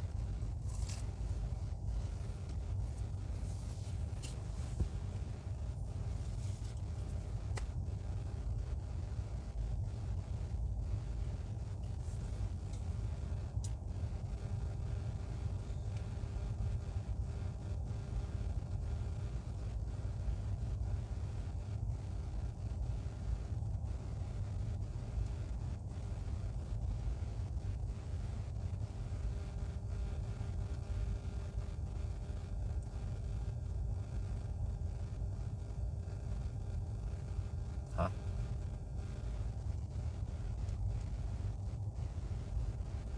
Wait. Okay. Well, whatever you say. Hey, wait, what? Huh? Why did he go back?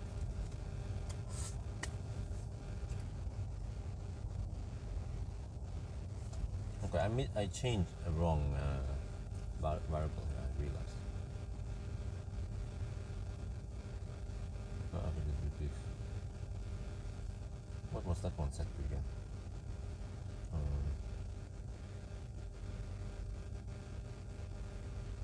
Cooling or something.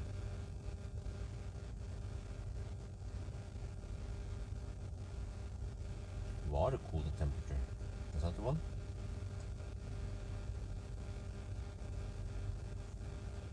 Does this make any sense?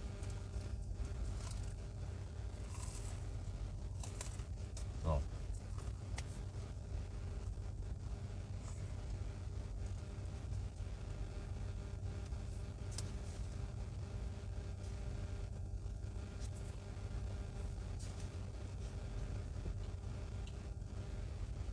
It's getting bright outside.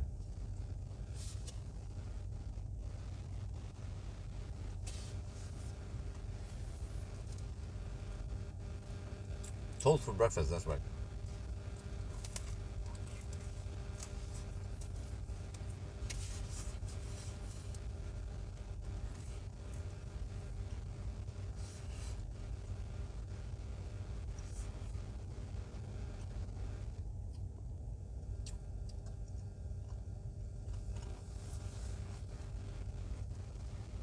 Well, at least we're riding on 78 kilowatt wave now, that's good.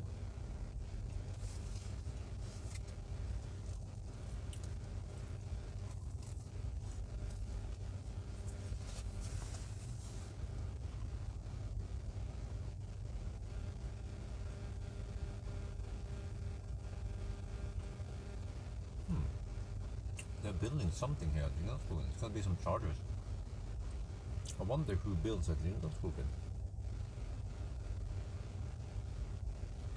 There's some foundation stuff here going on. No, those are not. Wait, are they gonna add more IoT chargers?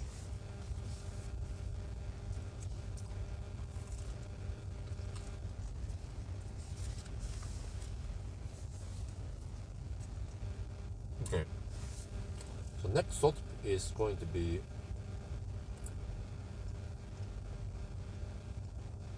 almost done. Or I mean, I like that stop.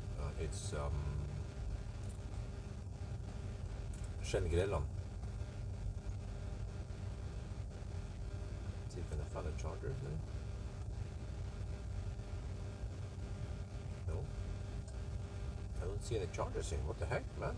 Now they appear. Okay, set the destination.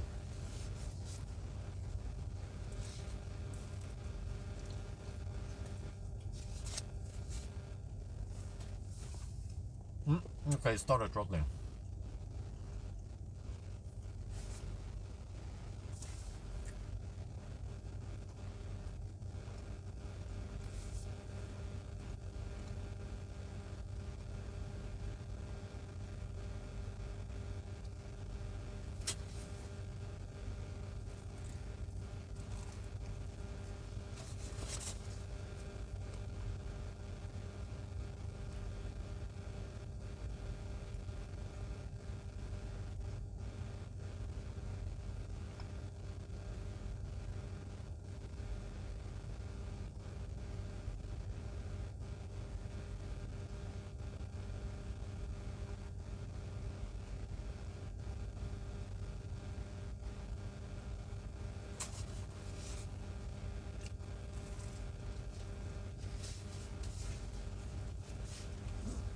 Okay, so now we have to ride a little bit on the 60 kilowatt wave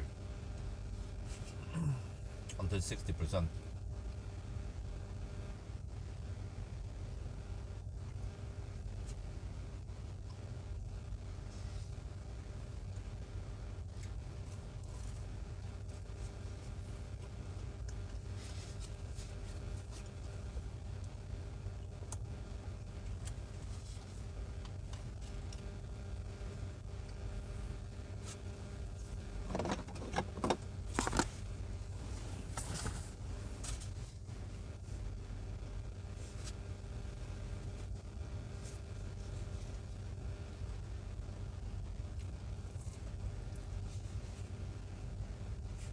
Yeah, the Kona has lots of chargers.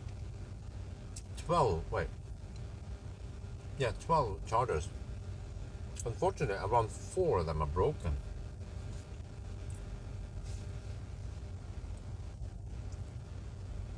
I still don't get it, man. Why are these tritium chargers always broken?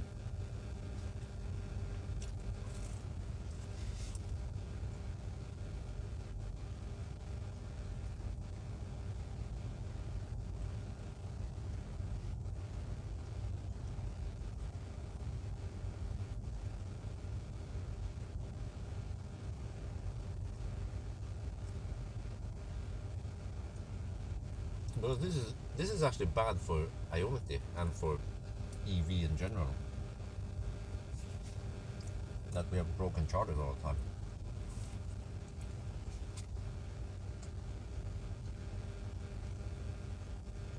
At least I feel that the Deltas are not that broken. Or actually, no, the hypercharger is not that broken often. Or kWh.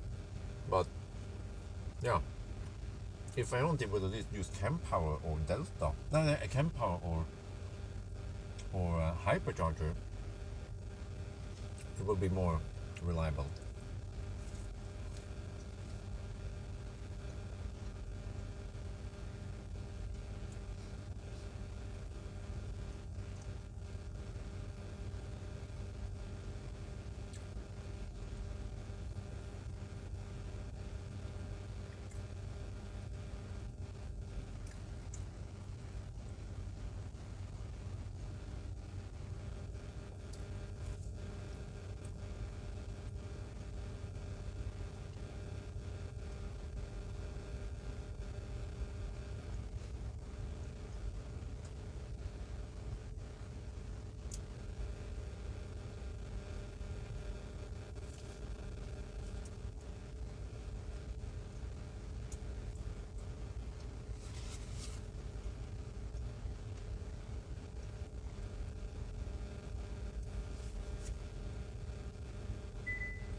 we're going for 60%.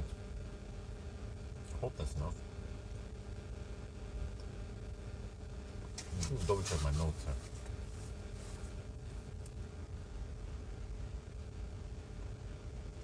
here. Yeah. I need to spend 50% supposedly. We have a 10% margin.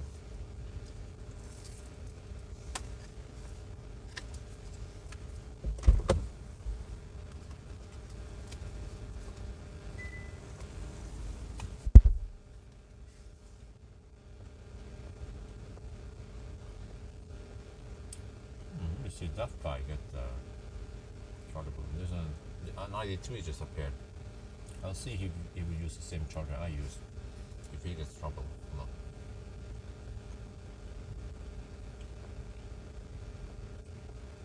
Oh, I have to leave soon. Not on 80 yet.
Oh, if we hit 40 degrees, then there's another throttle point, I think.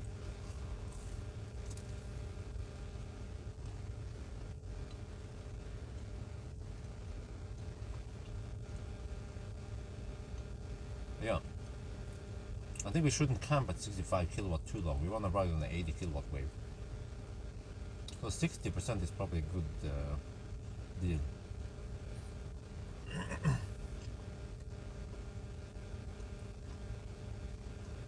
I have to get ready now.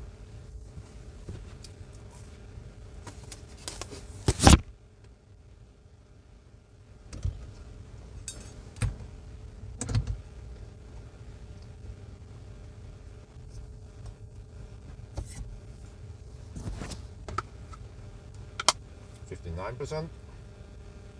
I feel like 10% margin is almost too much for this car. Maybe I should go 5%.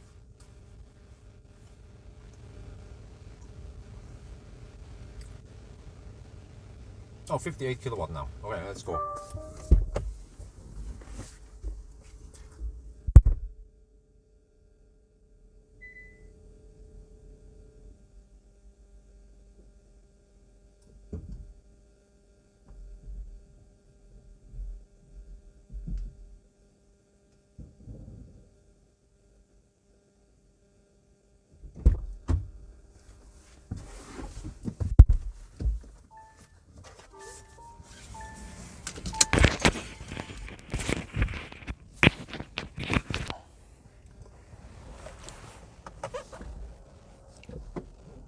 Wait, after recharging, no.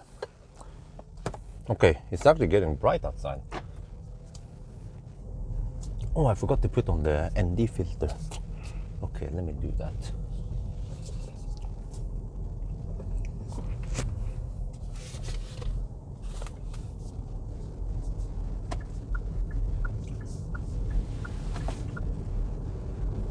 Oh, that was almost half an hour charging stop.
wow, the chat must be bugged. Because the last chat I see here is maybe yo-yo and it will help. Whatever.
Okay, we're back. Yeah, just ham and cheese, yes. Preheating via navigation already heats up battery to 21 degrees, okay. Flames pleading stop at 22% is the charge. You need to start preheating. Okay, but how do you start preheating? I just navigate and that's it. Shell rig is finally building chargers. Power. Shell rig. Where is that one? Shell rig. I'm not sure where it is.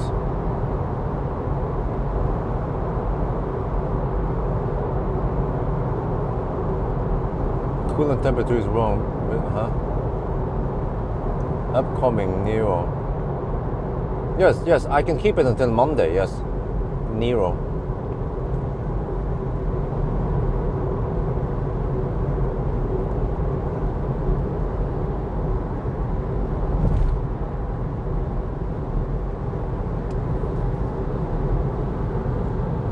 Yeah, first I was supposed to return it on Friday, but then I was like, oh, that's gonna be super stressed. But then I was able to borrow it longer, so I was like, oh yeah, thank you.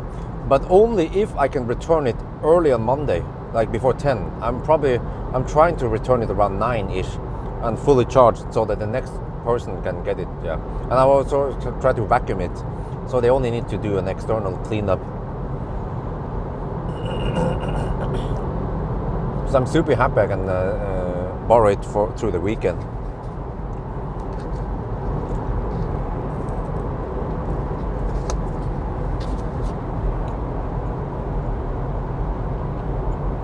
Yeah, stats so far. Let me check here.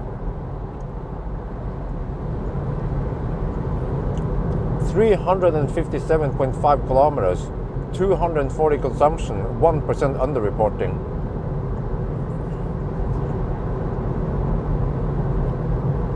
Okay, DC charging 40 kilometers before destination. Okay. Right.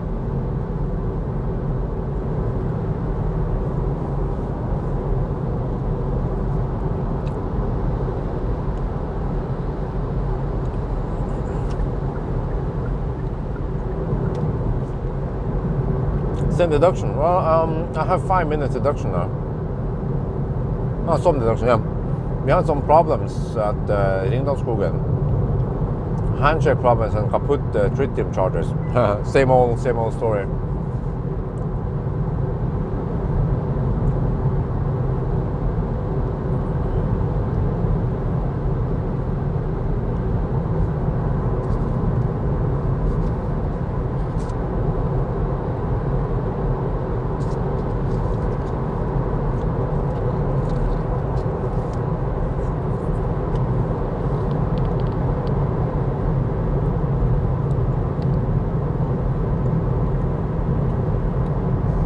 No, the consumption on this one should be the same as Nero, the old Nero.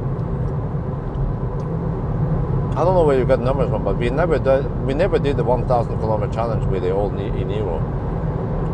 And if you're assuming the 120 test, then this is not the 120 test.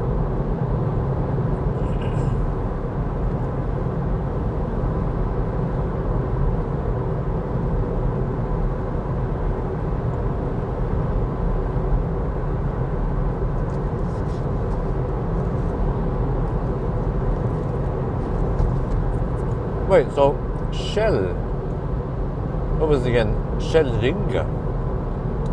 They're building kWh. Where is Shell Rygge? I don't know.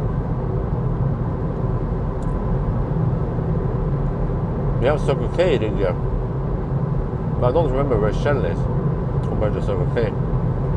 Is it further north or further south of that one?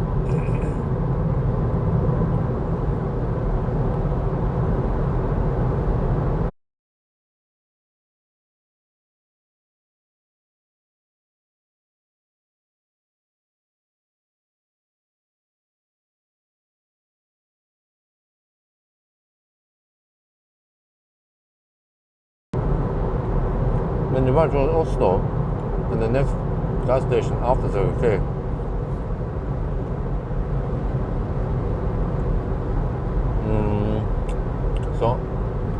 So you mean northbound? If you go north, it's north of Circle K.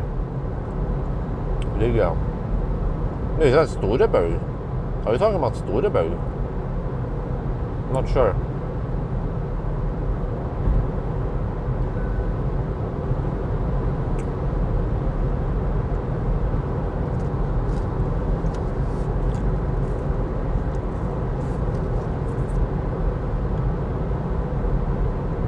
Oh fuck, another 80 zone here. What?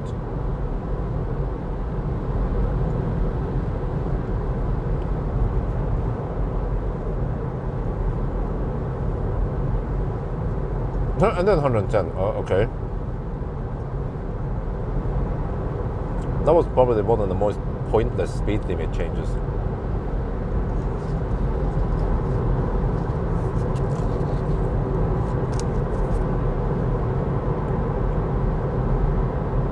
Okay, so northbound Storebø will get kWh, where southbound already has chargers from Circle K.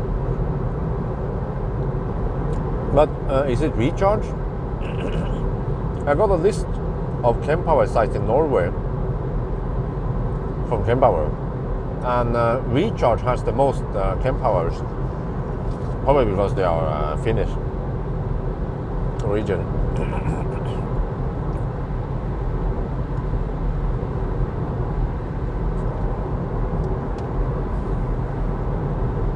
Yeah, I wonder if this road will be improved eventually. They are building new new E18. It's supposed to be motorway all the way to Kristiansand. So, you know, one day in the future, well, actually, will it be? It has to kind of be 110 zone all the way. One day in the future, I might be able to drive longer on the south route here if I turn around.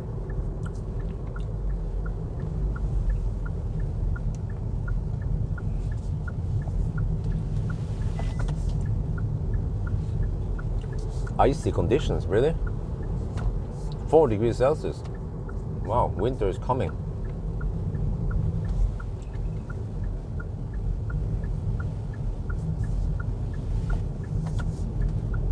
Okay, this is it. Then this is the southmost point. Now we head north. Next turnaround point is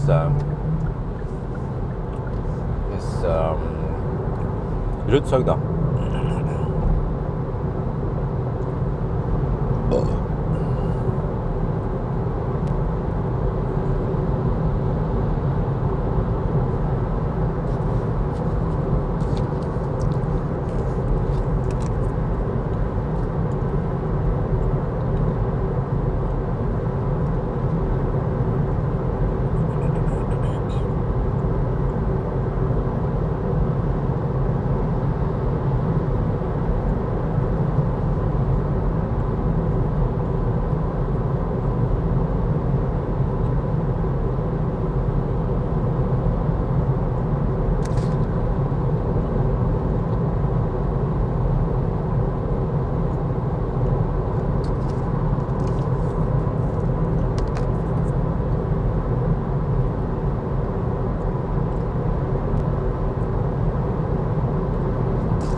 What the heck? Did I miscalculate?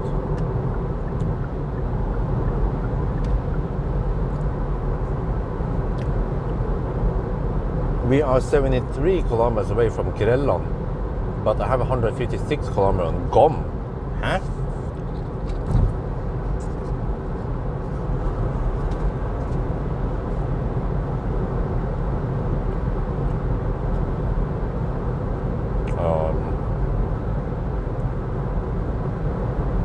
I guess I could try to stretch for kWh if for some reason I have too much juice, but this is weird. I think I've done all the calculations correctly. Wait a minute. Google, I used wrong starting position for Google. That's the problem. Yeah, okay, whatever. It seems like we might be able to reach, maybe reach kWh or Lier, Burger King Lier, the new substation. Let me input new destination then.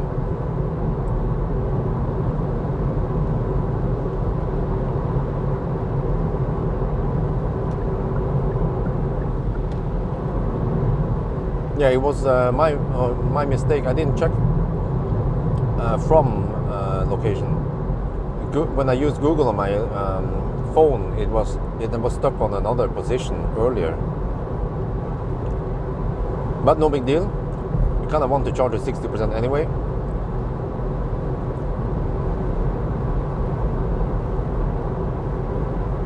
This is really clumsy, man. You have to zoom out. You have to zoom in so far before you see the chargers on this map.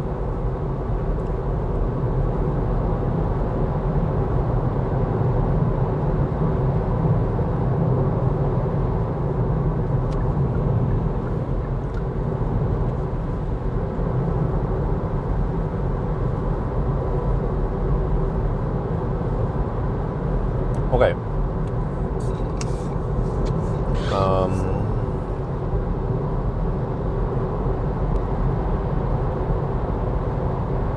Now we are 99 kilometers away from Lier, and we have 148 kilometers on Gom, so that should be fine. But I guess past Lier, then there is no other good options for me to stop at. Lier Toppen is no good, too slow.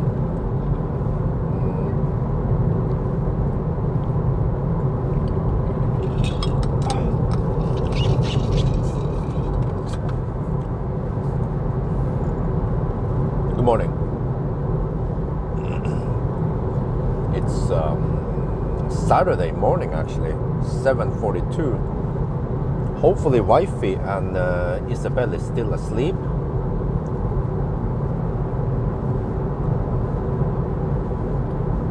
Let me check what's going on now. Huh? Breastfeeding in progress. What?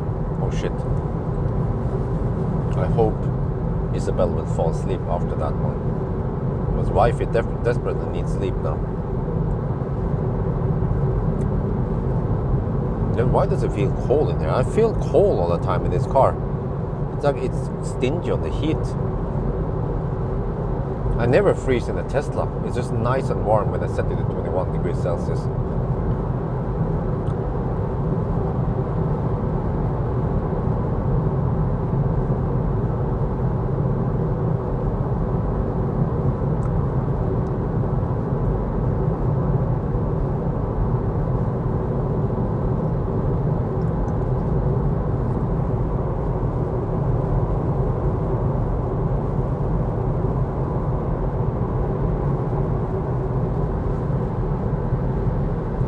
Farrisbrua. Yeah, here we go.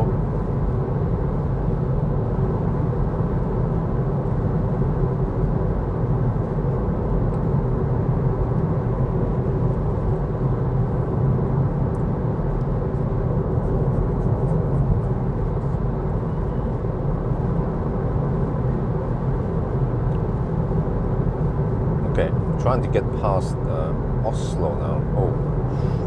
It will be closer to 10 by the time I wait, 9.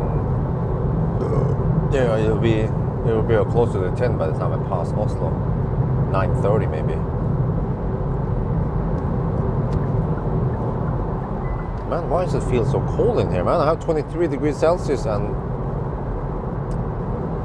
this car is really weird when it comes to heater.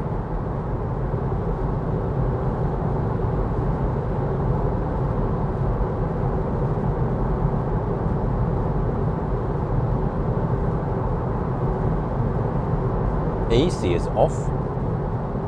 Oh, maybe it's cooling down the battery now. Wait, let me check. I still haven't found that that energy screen thing. It's supposed to be in the EV, and then you press on the ... and then you go to energy information. But it's just weird. This is not energy information. This is charger screen. This is charging limits. Wait, maybe they swapped it. There must be a bug here. EV settings. Battery conditioning mode. Ah, battery conditioning mode is optimized for the... Ah. Battery conditioning mode is on. Maybe I should just record it. In case people are wondering, oh Bjørn, did you... I like your videos, but did you... Yes, of course it's on. Oh, wait, there's a truck over there.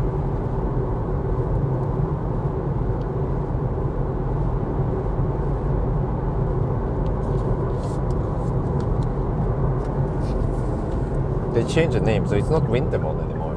It's called battery conditioning mode.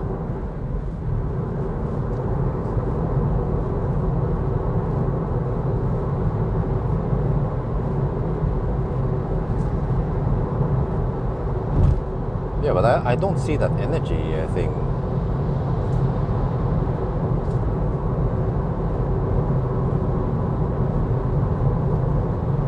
I don't know where it went. EV in the left menu. Huh? What?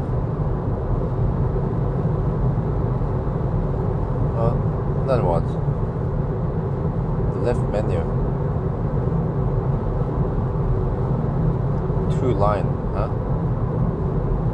EV in the left menu. Two line.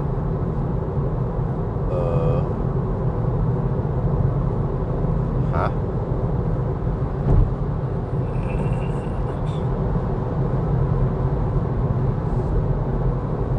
Not here. Maybe because of the split screen. We switched off the split screen. No. Oh, wait.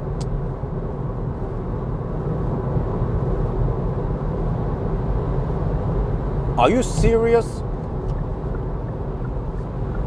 Wow. It's because of split screen. Because if you have it on split screen, it eats up the space. Jesus, man. There's supposed to be energy consumption, battery status, and yeah, now I see it. Wow.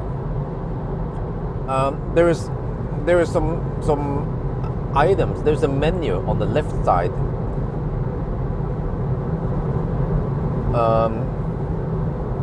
So the menu on the left side, where the energy consumption is not visible in split screen.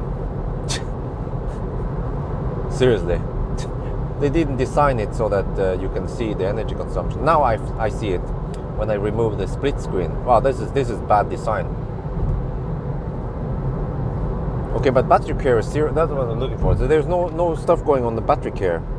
Climate is taking 2.2 kilowatts. Really? Wait, okay, there we go. 1.4 kilowatt.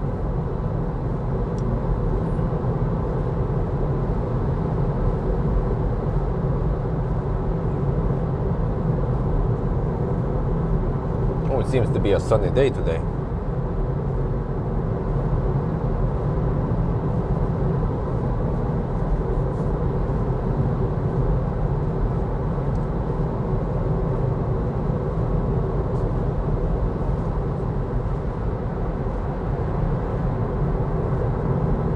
Well, the climate is pulling 2 kilowatt now. What? I'm pretty sure a Tesla with Octaval would not pull 2 kilowatts in 6 degrees Celsius. And with nice and warm battery, it would pull 1 kilowatt.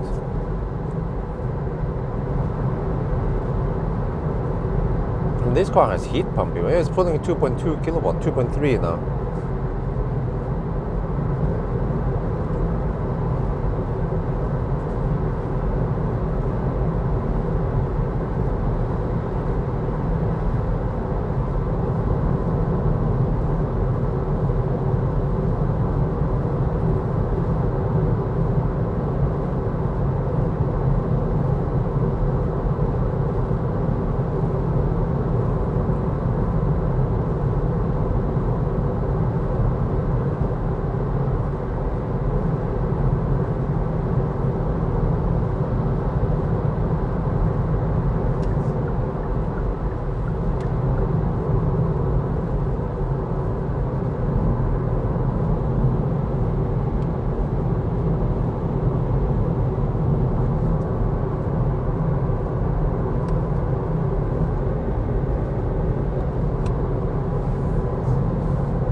don't like this part here because it's kind of busy. North of Gardermoen, actually north of Dal, is way calmer.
Norwegian Left Lane Huggers Club is out early today. We have too much rain in the Sweden route, and I feel like my audience is getting a little bit fed up with the Norway route. I mean, with the Swedish route.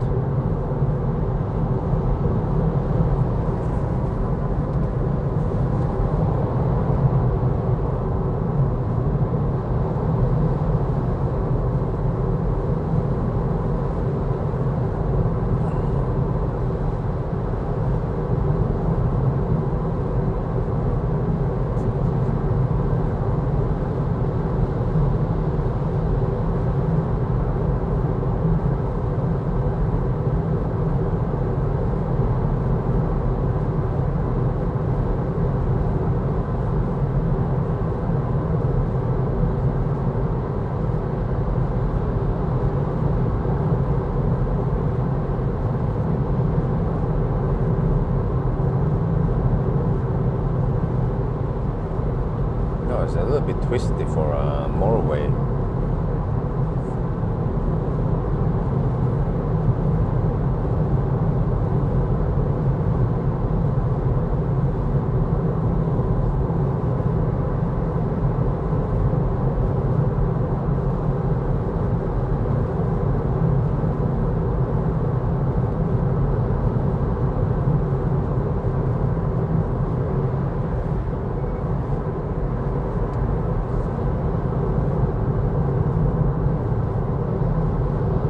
I hope I can stay awake, finish this challenge.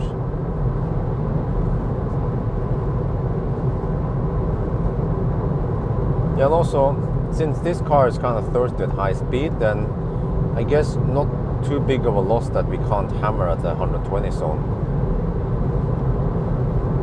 Because actually, when I think about it, this car, even in Norway, kind of semi-struggles to go 120 kilometers on each leg. So if I have to go 150 kilometers from Varberg to Helsingborg, plus that it's a 120 zone, then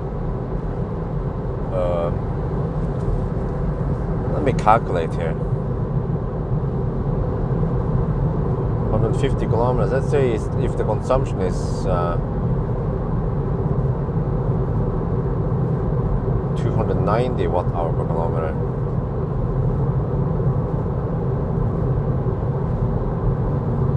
Okay, I need to charge it 75% then to go from Helsingborg, to go from Varberg to Helsingborg. Then it goes kind of slow, and then that's not optimal for speed. So we are actually avoiding it by doing the Norway route.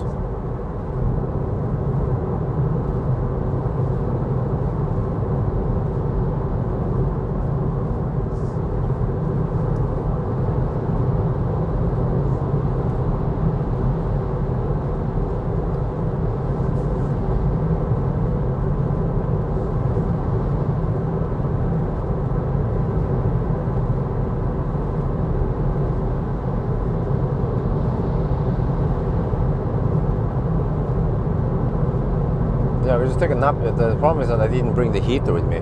Wait. 87% on eco. What? Really? I thought I had 90%. Wait, did I only use 3% of the EcoFlow to make that toast? So making toast takes almost no energy.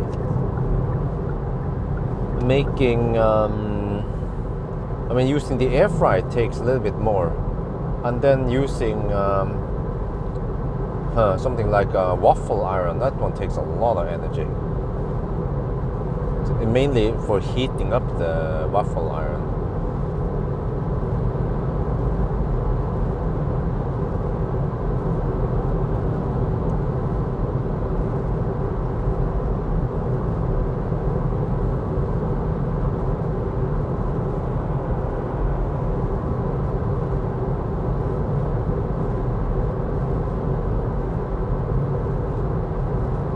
Toaster is a cabin heater. Too dangerous. What do you mean? How is it dangerous?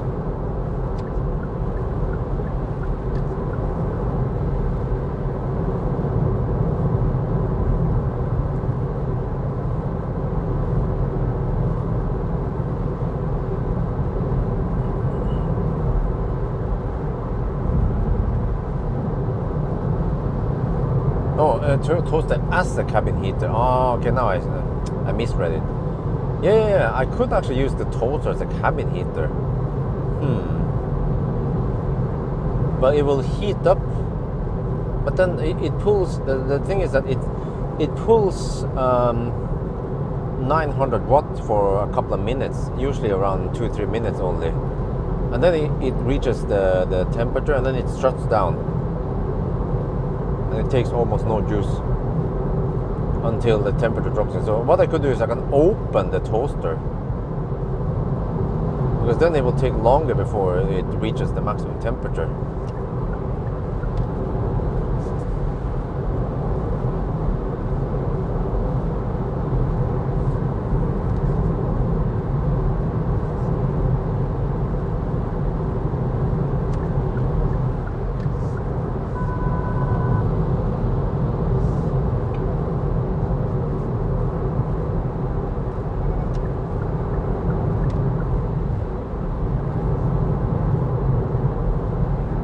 The sun is coming up now.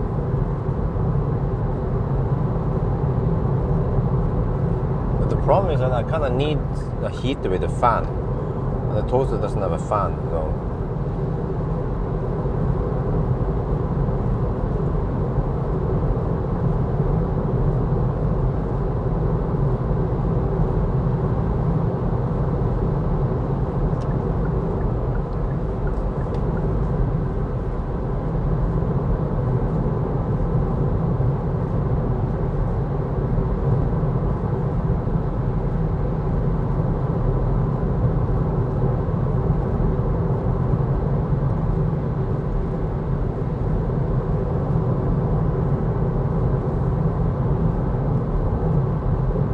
Well, I guess the difference between Sweden route and this one is that at least this stretch here we just have lots of these settlements by the road. Some businesses like Gilde, there's a butcher place, Nortura, the Norway route has lots of smaller towns along the route, whereas past Svinesund, then it becomes no man's land for a while until Göteborg or Spekeröd. But yeah, that means no Spekeröd today.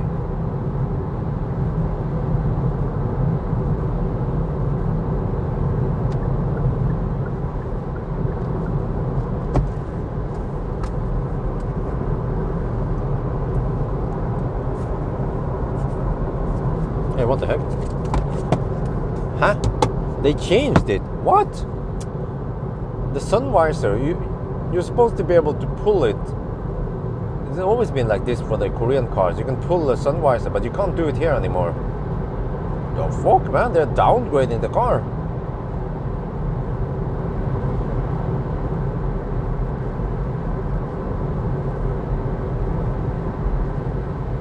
overheating EcoFlow, overheating EcoFlow as cabin. No, the EcoFlow doesn't make that much heat. Is the zero range test something you'll keep doing or somewhere?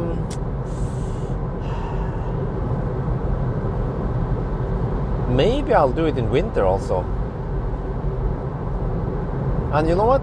I mean, I have so many tests now, and I see that for most cars, I don't need to spend the whole battery. I only use actually the two batteries combined. I normally need only around 25%, and you know I don't want to sit around too long anyway.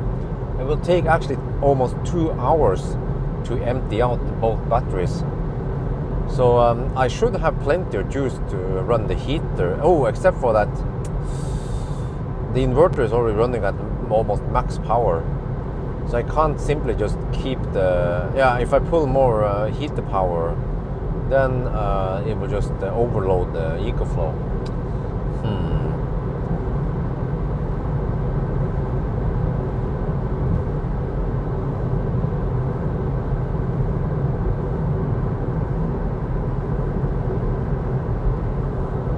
Because it becomes kind of cold when I'm just sitting there waiting.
The inverter on the extra battery? No. The extra battery doesn't have an inverter. The extra battery has only the battery. That's it, and some communication. The extra battery doesn't even have any input to output. So everything needs to go via the cable over to the main battery. Because I was hoping that you can at least charge the extra battery in parallel, but no, it doesn't have anything really. It's just DC. There's a DC connection from the extra battery over to the main battery.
Inverter can take 2.4 kilowatt continuous load, and cars can usually take 2.2 kilowatts. So there's 300 watt of remaining power, but Normally I can't find a heater that can output only 300 watts.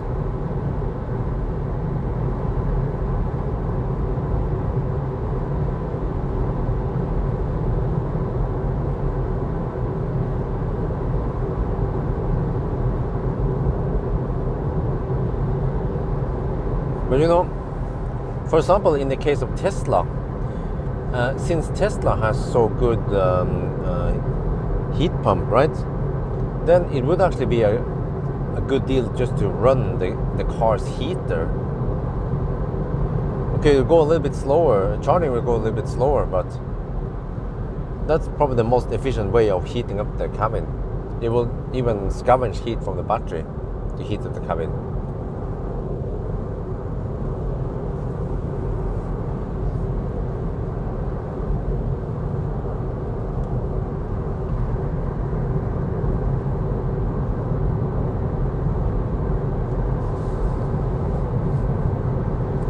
But that means that the charging will finish slower.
The charge is 25.5%. I have 65 kilometers of Gom range left and 42 kilometers to Lier. Yeah, so Lier might be the next stop now.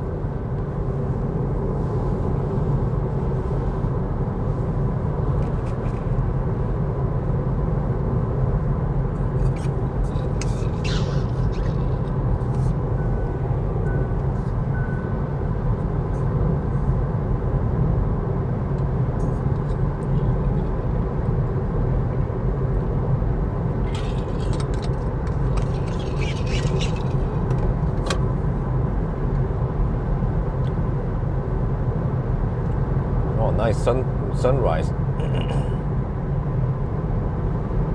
8 in the morning, Saturday morning.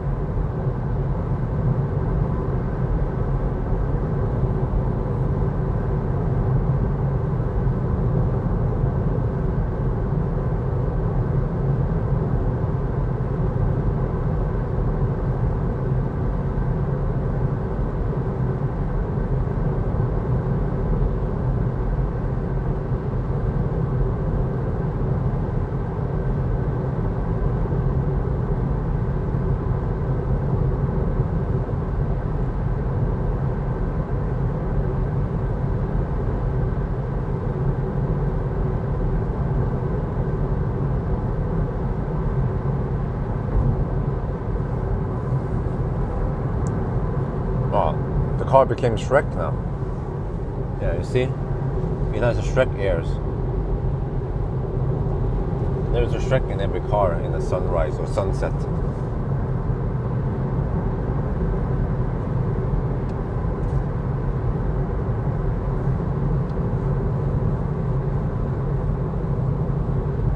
My consumption is 254 watt-hour per kilometer. Oh! Okay, that's better than the previous run.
slowly. Volvo seems slower, but it was actually not that slow. I'll eventually gain on the Volvo.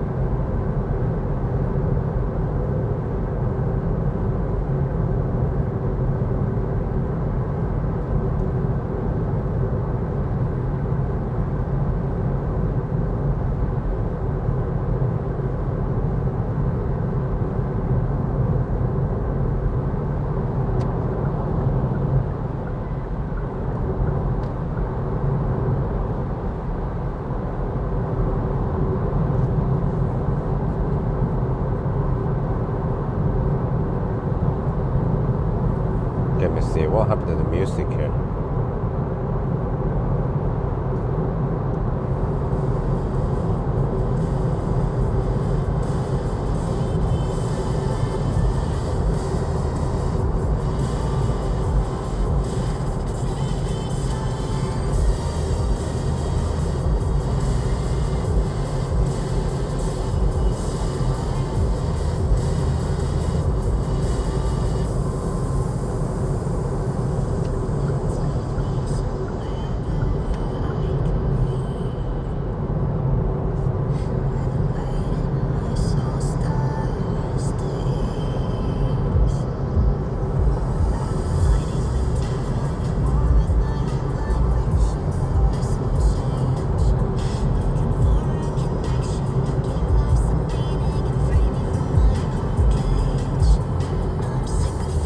Okay, the Grelon.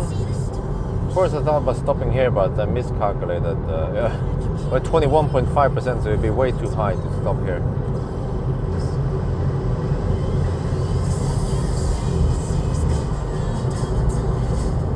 Testing car heating while using EcoFlow winter emergency test. Yeah, you know what? Some cars will allow you to run the heater, like Tesla or Aria, for example. But some cars will just it will not allow the heater unless you how is it again? Yeah, unless you have more than, for example, 10%.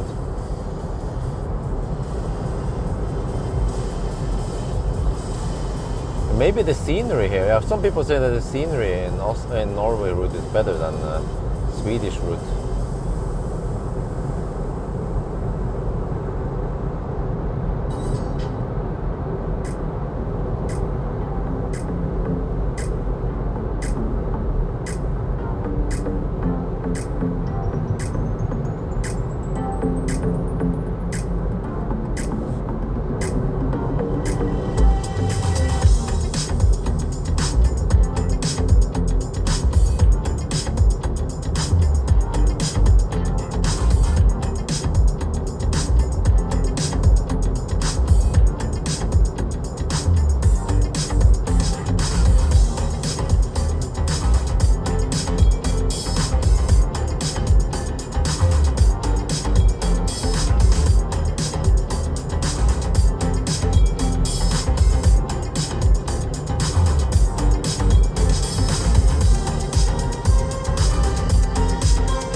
Okay, eventually I need to find out how far I can drive.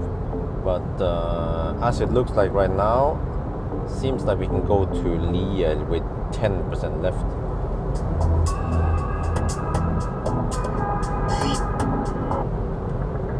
Think I've been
What?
Get a slight slowdown, but not too long.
Well, we have 5-minute deduction, so it's as if we started at 3:30 at night.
min temp is 21 degrees, max temp is 29. It seems to be the same every time, really.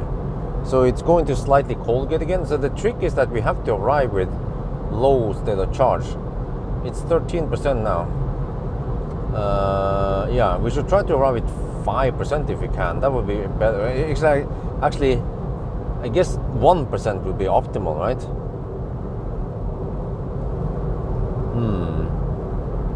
Maybe I can try to have a 5% margin because I'm getting better at estimating.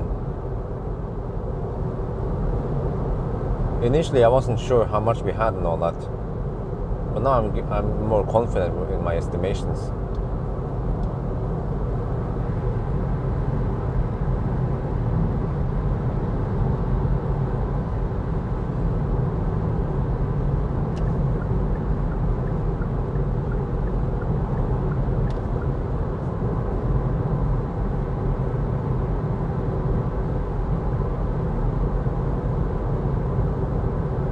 So actually in 5 minutes, or in 4 minutes, we will be at the 5-hour mark.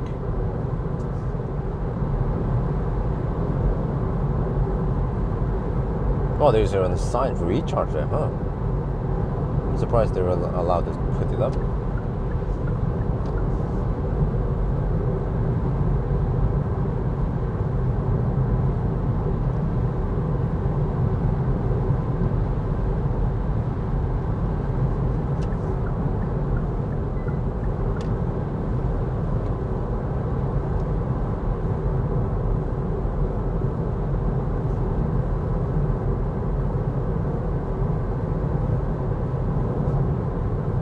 Well, distance from start. Wait.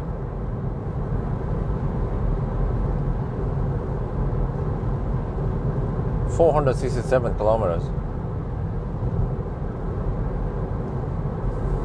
12% now. Okay, it will be semi-deep, I guess close to 10% by the time we arrive. But I think I can't go further. Yeah, there's no way. I have 28 kilometers of bomb range left.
Okay, almost at Lia. 11% left. Traffic starts to pick up.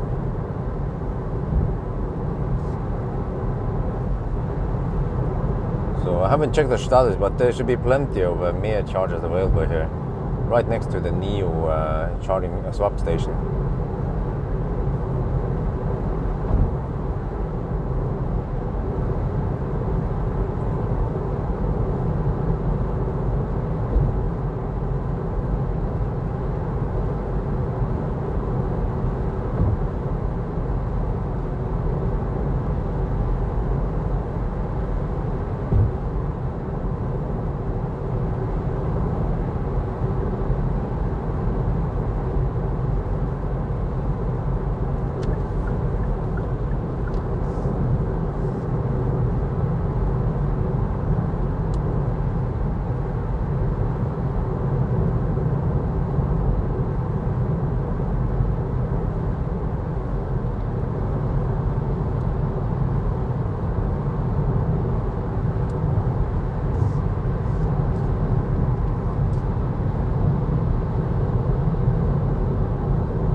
There, 5-hour mark now.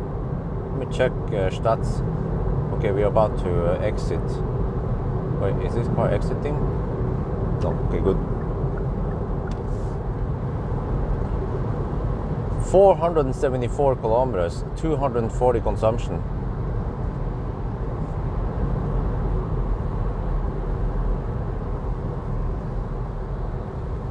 And 9.5% left. Yeah, it's time to bail out.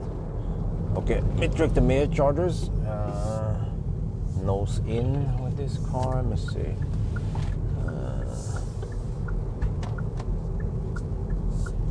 Yeah, there's new swap station. Oh, they're all empty. Wonder if Burger King has opened yet. Let's just take this one. Hopefully it works. Zuck. Good old mirror chargers. Okay, let me see.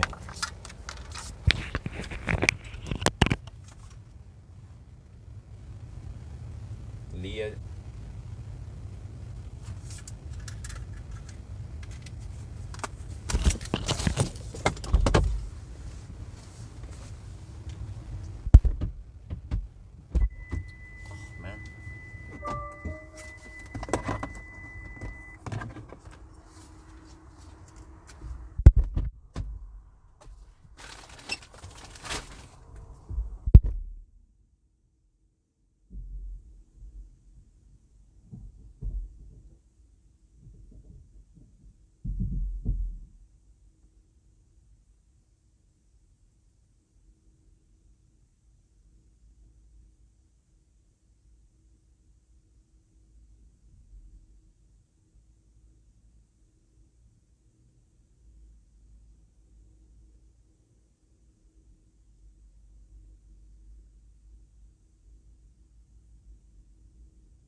Yeah.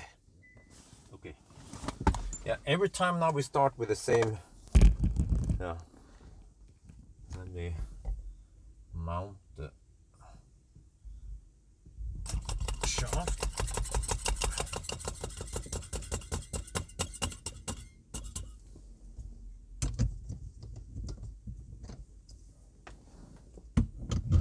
Oh, we get 80 kilowatt now.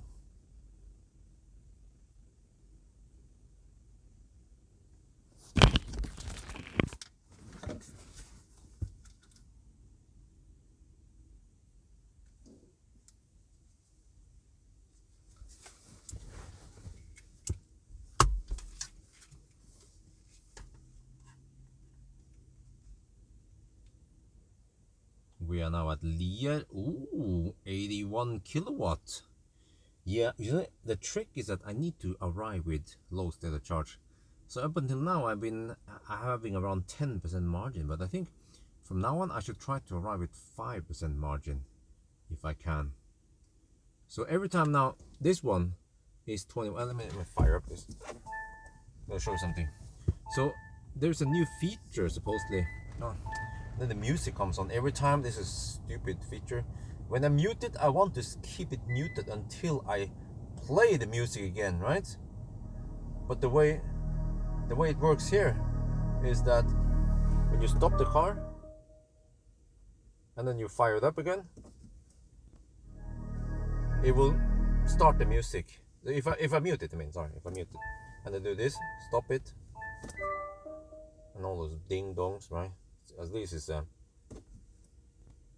yeah, then the music starts. Like, why? Okay, anyway, I'm gonna show you something here.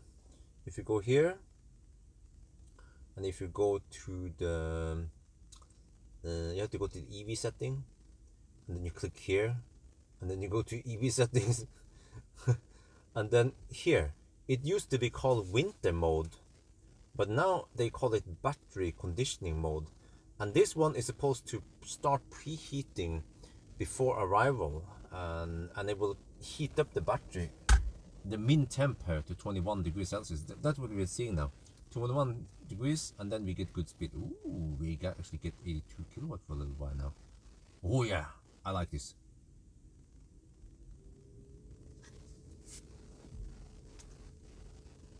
Okay, but it should throttle soon. But I guess, yeah, I can hang out there for a little bit, see when it throttles. Then go to, I had to plan my next stop, by the way. We're gonna go to, yeah, I want to go to Untitled. Let me see how far away that one is. Or maybe it's too early. It could be too early. I see the intersection, but I don't see the charger yet. Wow, this is kind of bad. There. Wow. I mean, this is like this is 2019 used. I mean, this is like 2015 used interface they have here. Shouldn't be like this on a 2022 car. Well, that's only 92 kilometers away. Wait, oh, then a slight throttle, but 92 kilometers away. Which other options do I have? I can go to Minnesund. Minnesund could work, but nah. But then if I go, oh okay, if I go, yeah, you know what? If I go for, I don't want to go back to Bjørn all the time. Maybe I should go for Minnesund or Espa. But I have to go for what's it called again? Rudshøgda. Rudshøgda is a turnaround point.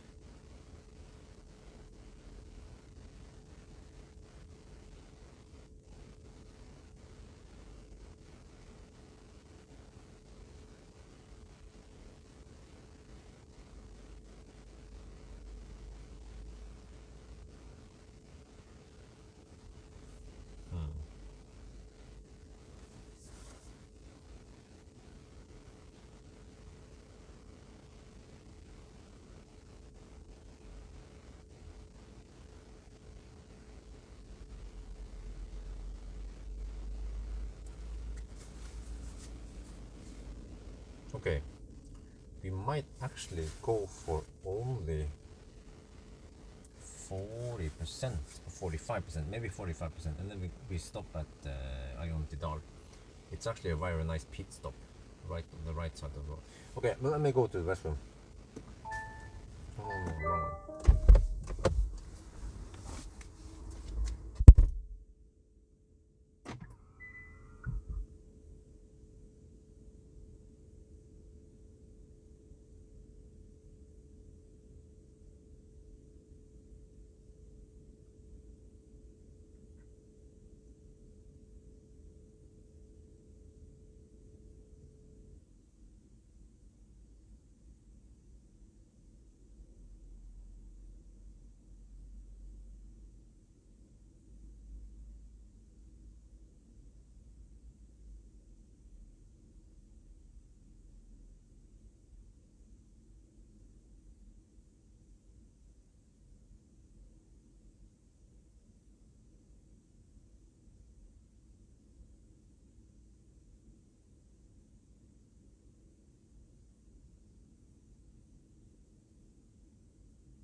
guys.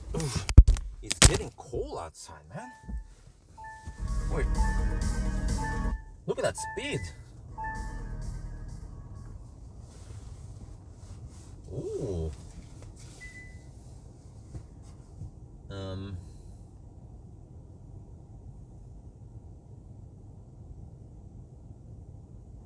Wait, what about Laderstad? We're not going to run into Laderstad at Untitled, right? Okay, I calculated we could charge it 40% only. And then top up at Untitled. And then we can actually charge, and then we can charge just enough to go to and top up at Rudshøgda. Yeah. I think that's a good plan. We just do short sprints.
But the route planner actually claims that I need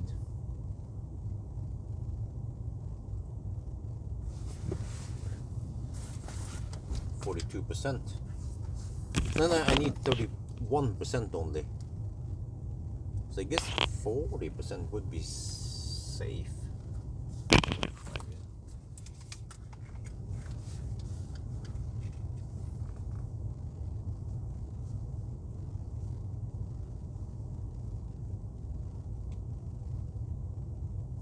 You know, normally I don't use a better route planner that often anymore because I'm always testing new cars and they don't have good data. But since this is Nero, which is basically the same as the old one, then I actually trust the numbers better.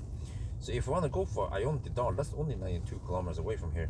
This car should take the short sprints. You see, a better route planner claims that I need to spend 31% to get there. Let me check here. Yeah, Kia Niro I configured.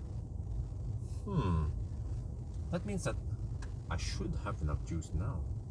Maybe I'll just go, I don't know, almost 40%. Well, but I'm still getting at a good speed though. Oh, you know, I should at least be riding on the good speed before I unhook. Yeah.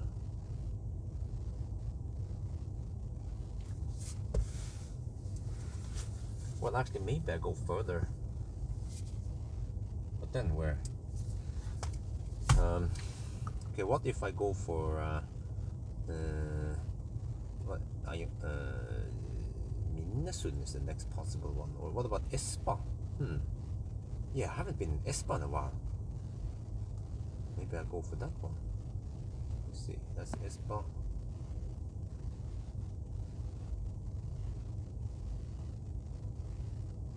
Wow, I don't see the chargers yet.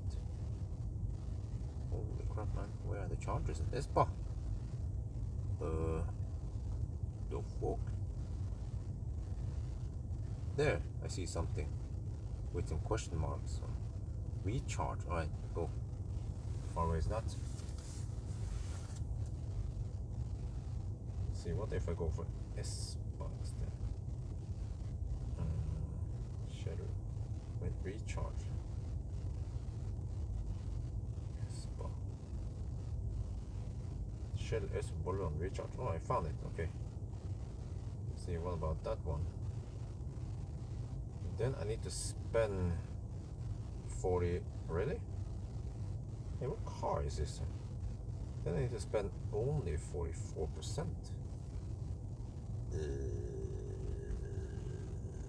Really? Is this one correct? 130 kilometers away. Can we trust it?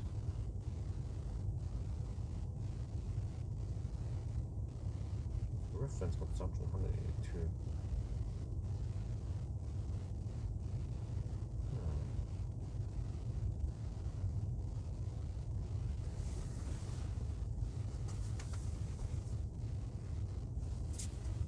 Good coffee.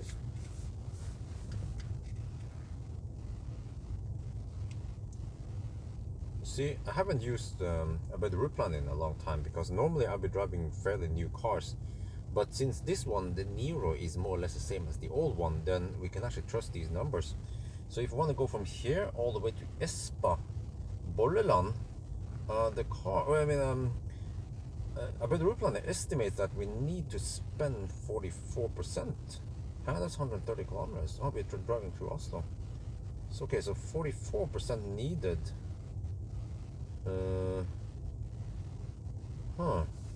Okay, let me check here. See the setting here. Kia Niro, yeah, 44%. Right, and then this one, yeah, 130 kilometers away. Wait. Let me see if I try to calculate. All right, let me see if I can guess it.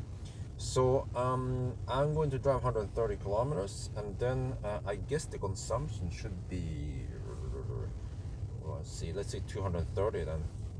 All right, and then we're gonna divide by 63 kilowatt hour because the charge scale is non-linear. So I conclude that we need 47%, and then 47. What was the battery planner's estimation?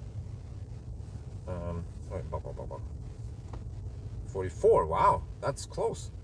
But actually, a battery planner does not take into account that the charge scale is not linear. Well, it expected you start with 100%. Okay, which means that if I go for around 50%, then I should be fine, right? And right now I have 44. Yeah, let's go for 50%, and then we should be fine. We're still getting 78 kilowatt. Wow, nice.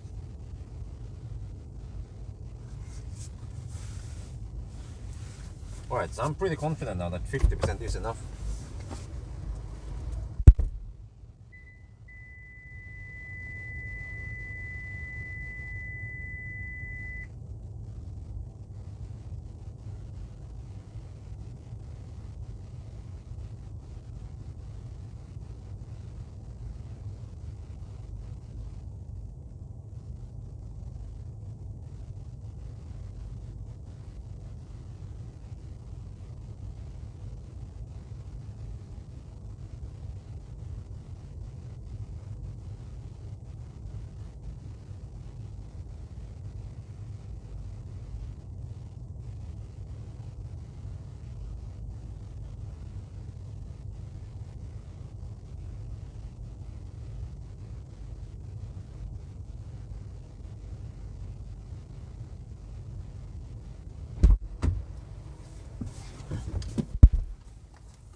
Okay, I think that's it. We're gonna go for Espa.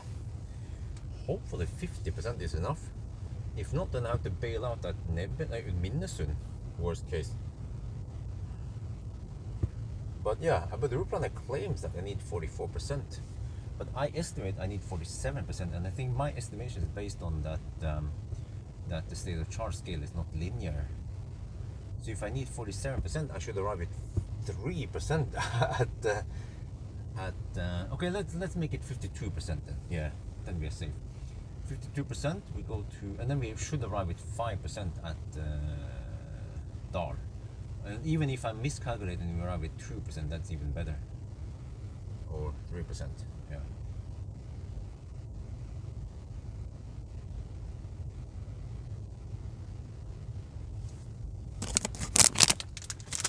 Okay, almost done, almost good to go.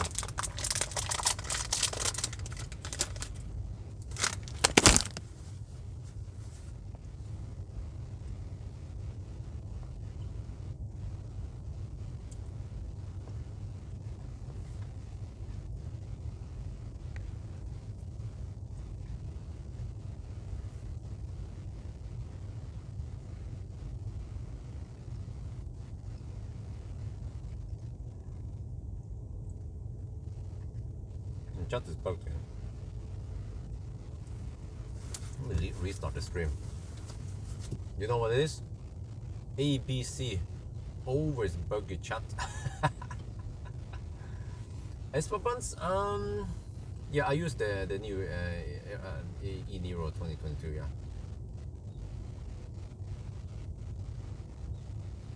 Oh, you guys have been saying a lot here. Coolant temperature 2 incorrect. Battery heater 1. Okay, use battery heater 1. Right.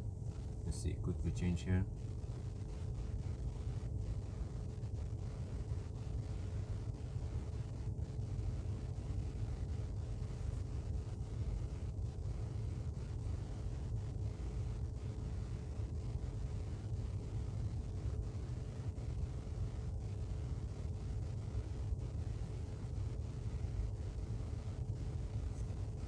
Right, there we go.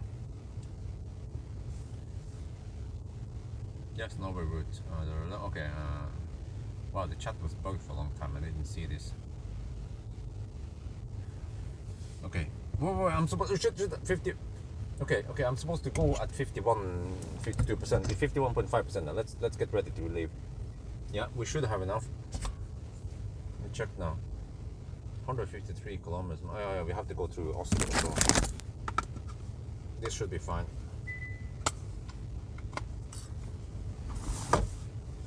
%. Let's go.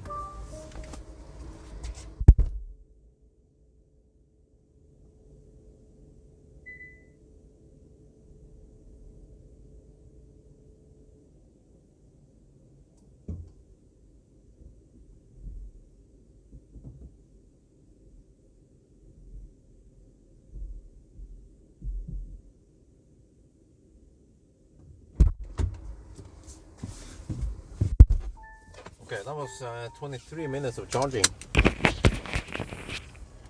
Yeah, every charging stop is kind of long for this car, and we don't drive that far. That's the crazy part. So, at least now we go to Espa, right? A little bit longer leg. Well, actually, each leg has been kind of long, except for the one, yeah.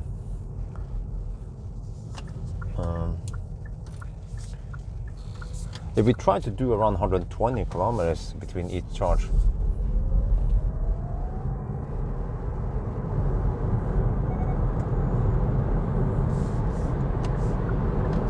So we are riding right on the speed spot, kind of.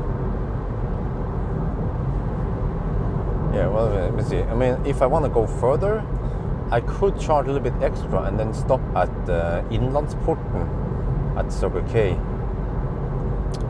But then, wait, if I go for Espa, then what?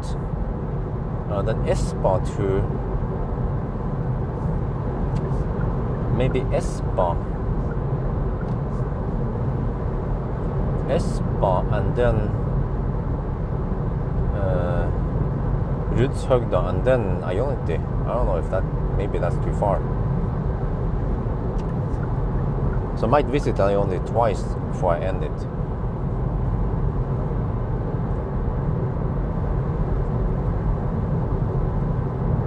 I should still try to aim for Ionity for some cheaper charging, but at least now Ionity would be slightly too early.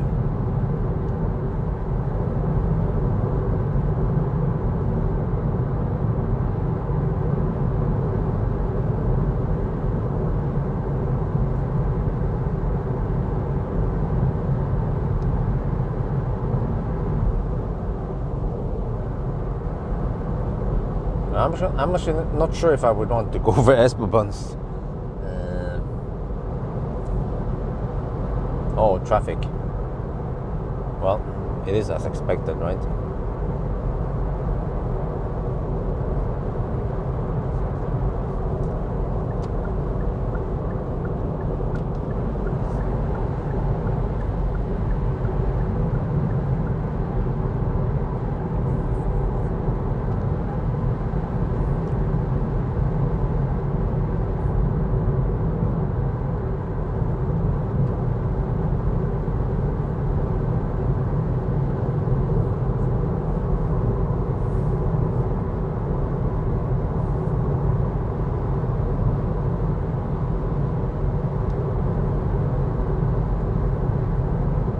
Oh wait, battery care is, huh? Or is this 20 watt on battery care, really? That must be just a fan running it through the radiator.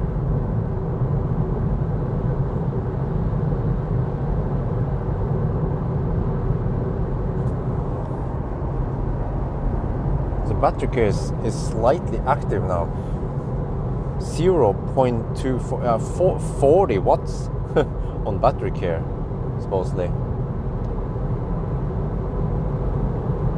Slower than EV on purpose. Yeah, I guess if they don't want to cannibalize their own market, but they should at least make the. Nah, you know what? I mean, if they want to sell, if they don't want to sell Nero, why do they even waste time making them, right? So they should just make Nero as desirable as possible.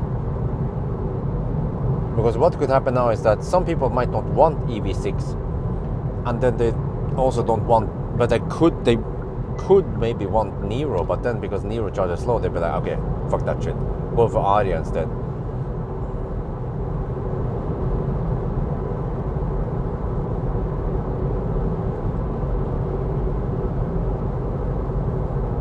Oh yeah, wait, 60 watt battery care now. So there is something going on here.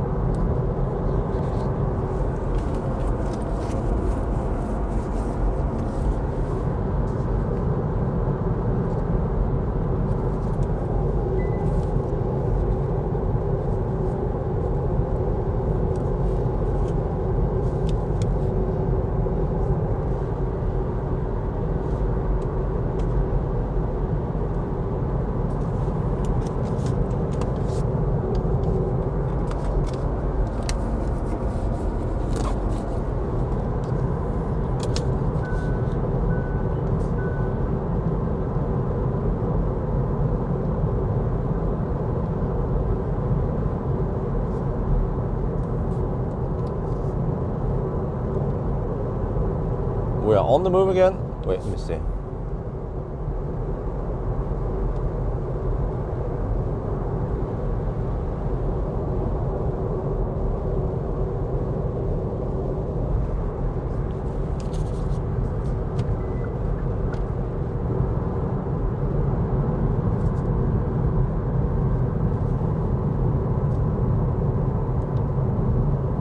We're on the move again, getting close to Liertoppen.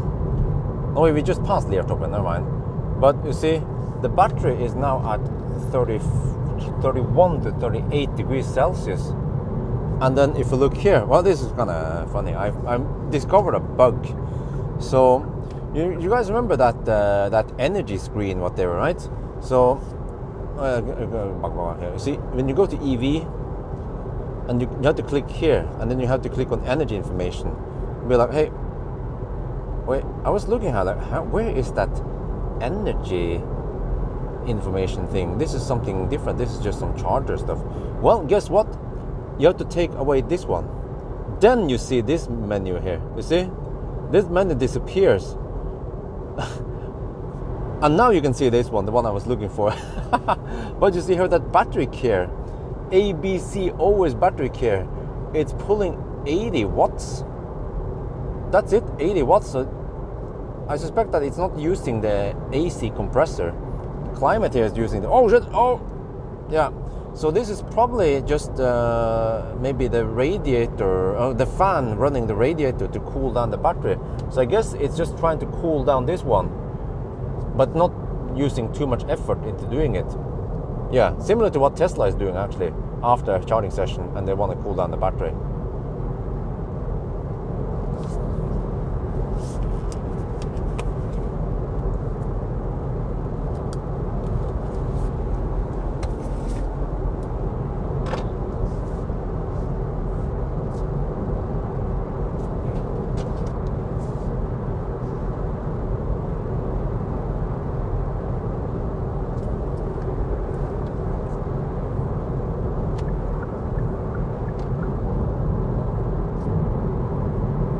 Well, if it's a Korean car, then it must be LG, right? Because LG Chem is Korean, whereas CATL is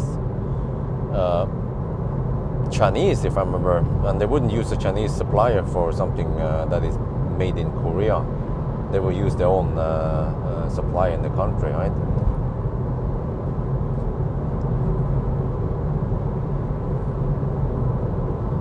So interesting. It's pulling 80 watts for battery care.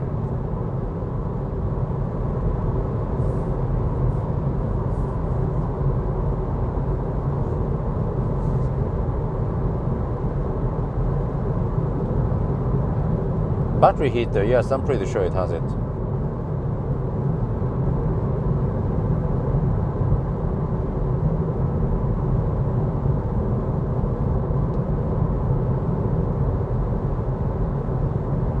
Oh, really? They have CATL? Wow.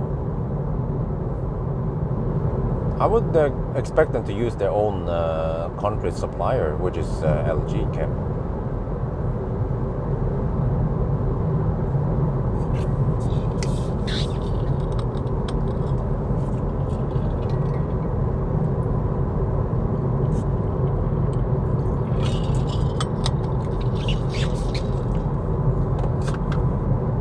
In Korea, they have some good production, right? They have car production.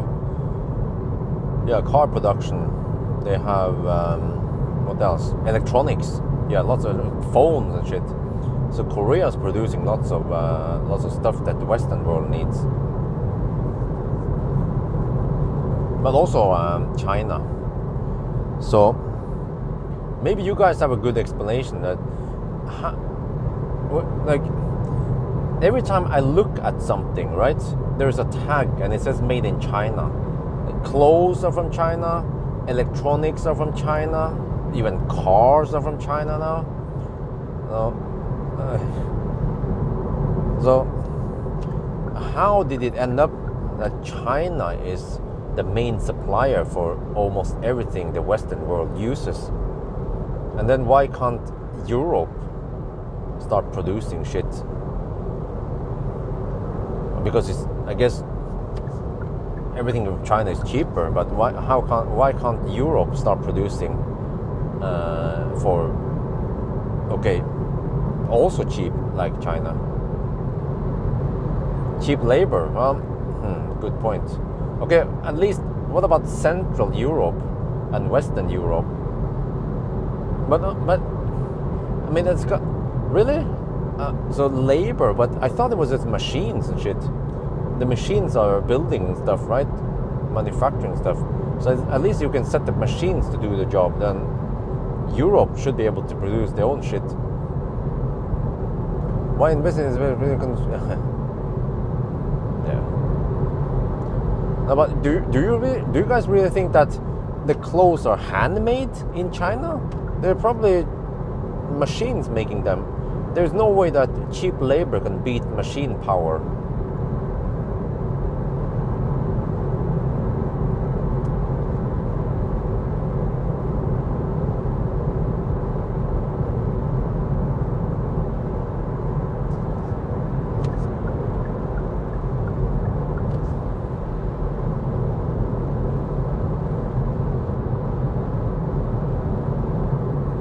Well, at least Tesla is doing it. They have production in Europe now.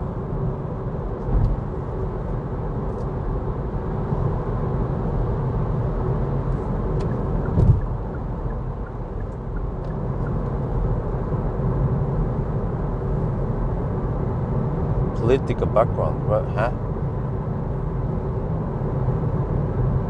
Well, I still don't understand why the Western world wants to be so dependent on the Eastern world.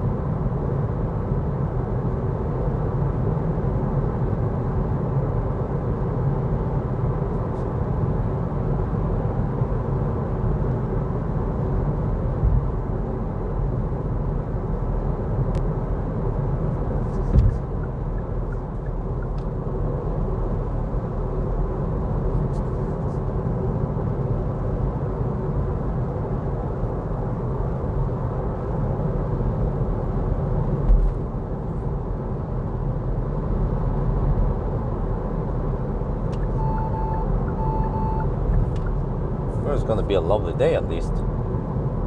Same with batteries. Most of them made in China, Asia. Yeah, exactly.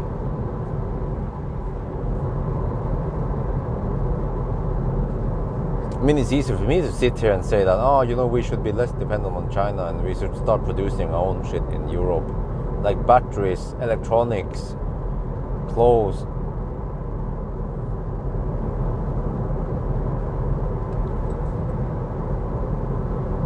You see the cheap labor operating machine plus China, yeah, skilled people, you can do everything from, yeah.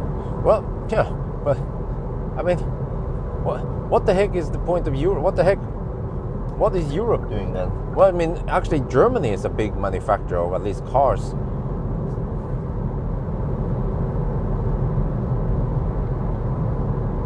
But I feel like Europe is kind of slacking when it comes to manufacturing, at least. And then we are dependent on one big super nation in China to get the supplies.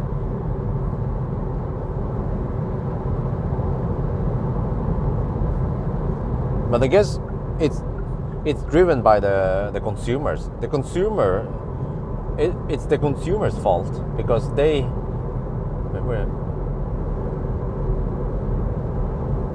Yeah, they just don't want to pay the price.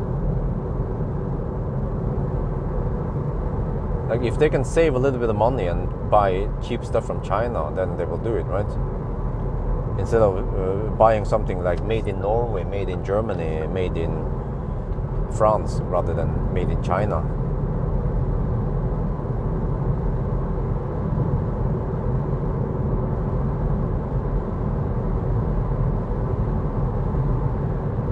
And then if you just want, let's say if you just want a USB cable, chances are that that USB cable is from China.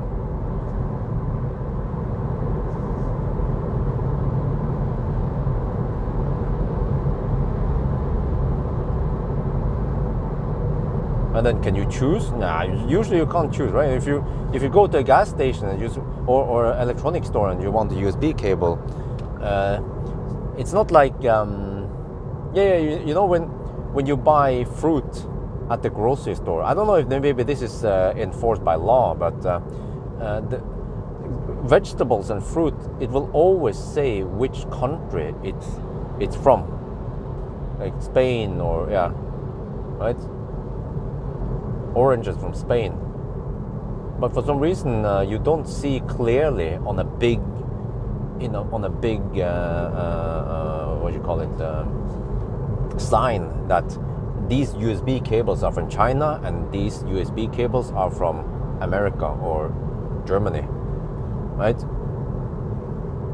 Date of use is China, yeah. So then, but then. Who is controlling this? Well, electronic stores, they will of course buy the cheap Chinese cables and then they just sell them with good profit. They could of course buy slightly more expensive European cables and then they just have to sell them with less profit because the consumers are not willing to pay. Well, actually, strangely enough, consumers, if you go to a gas station, right, you might have to pay 150, 200 NOK for a USB cable, but the sellers, the resellers, they paid only 1/10 of that from China, and they're making good profit. So of course, if they buy some product from Germany instead, then they have less profit, and then consumers, they don't care, right? Or at least, yeah.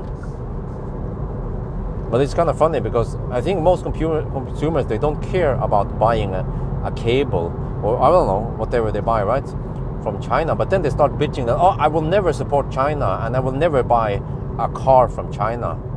But then they are wearing lots of Chinese products. like they call it dobbelmoral. Yeah.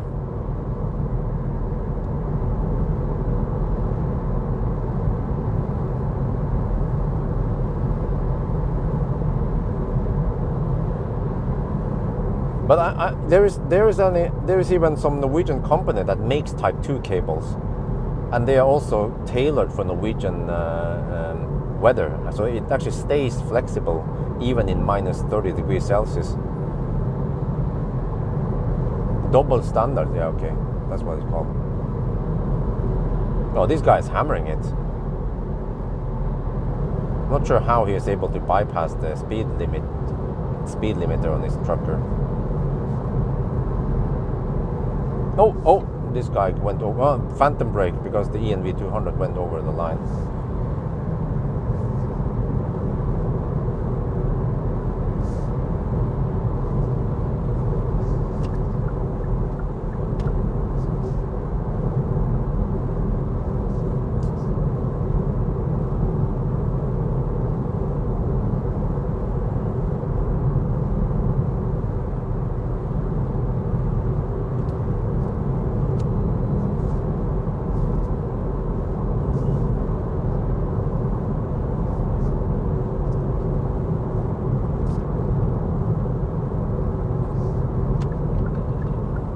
Okay, we're passing by Oslo now, 42.5%. Yeah, we actually use very little juice when we drive slow.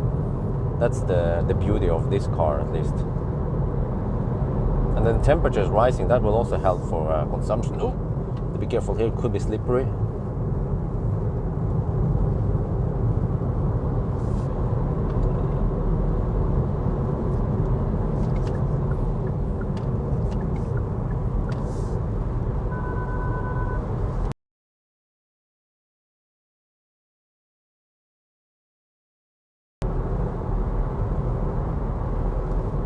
I remember the Sunday drive with EQS 580. No, I didn't do a Sunday drive with EQS 580. I think you mistake it from Sunday drive with EQS 450 plus, the rear wheel drive.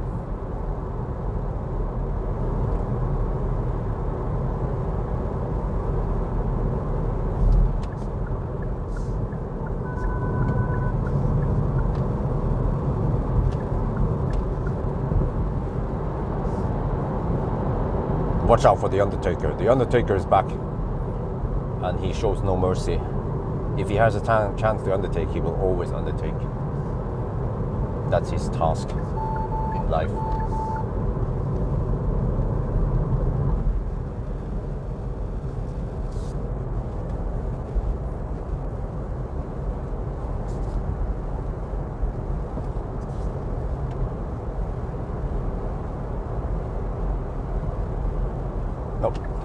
Take this one.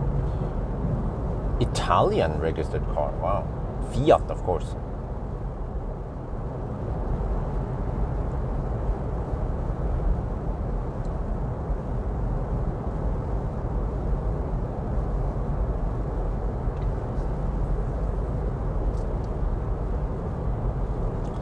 I mean, I got nothing against China. I mean, I've probably been buying lots of Chinese products.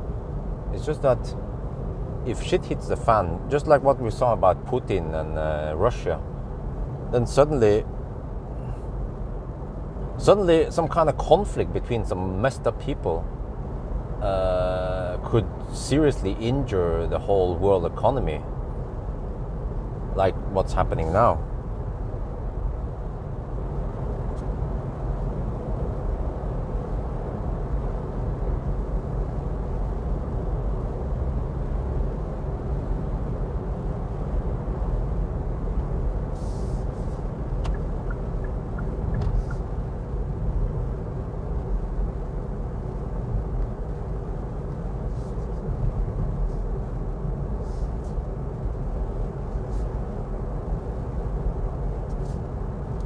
So maybe Europe should make themselves less dependent on other countries when it comes to energy, especially. Yeah, energy also. I think Europe has been too dependent on Russia for energy, for gas, natural gas. So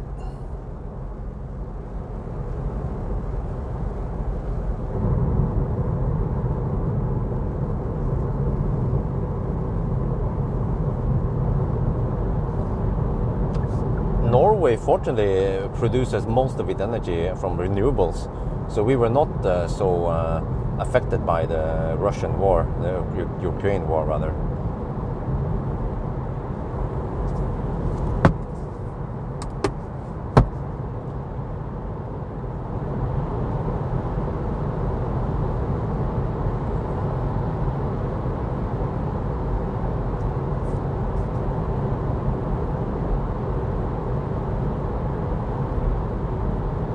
Okay, traffic is not too bad. We will soon arrive in Helsfyr, Alnabru soon.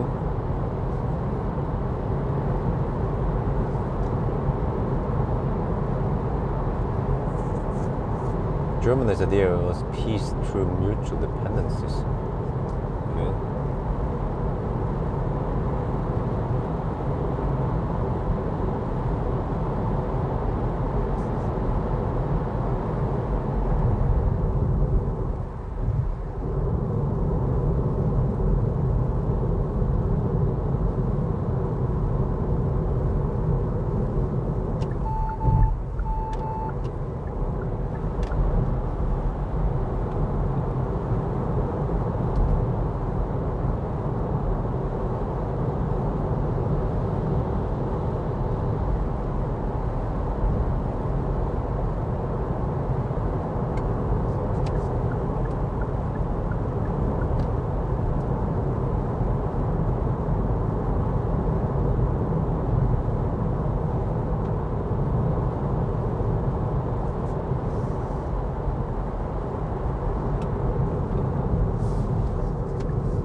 Well, it depends where we export the gas to then.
Wow, the consumption since Lier is 206 watt-hour per kilometer.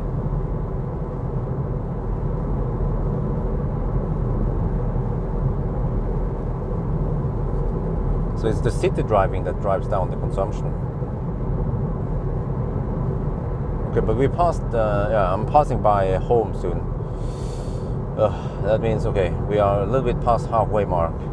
No, let me see. What is the 518 kilometers driven now?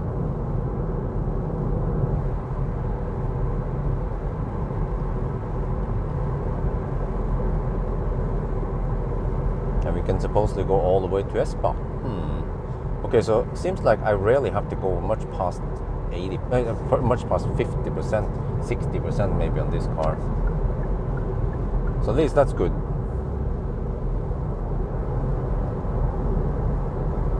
Oh, you are late. I mean, you are far behind in the live stream. We talked about the truck like 5-10 minutes ago.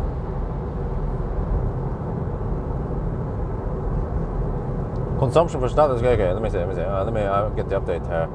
519 kilometers, 236 watt-hour per kilometer.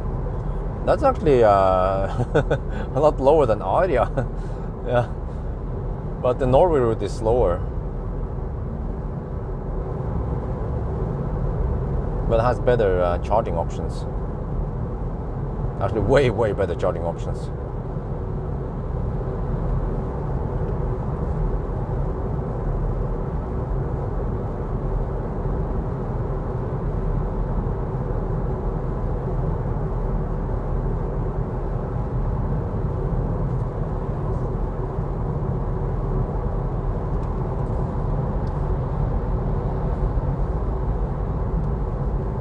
Yeah, I don't expect any crazy high average speed with this car. I'll be happy if I can do it within 11.5 hours. Anything faster than that is bonus.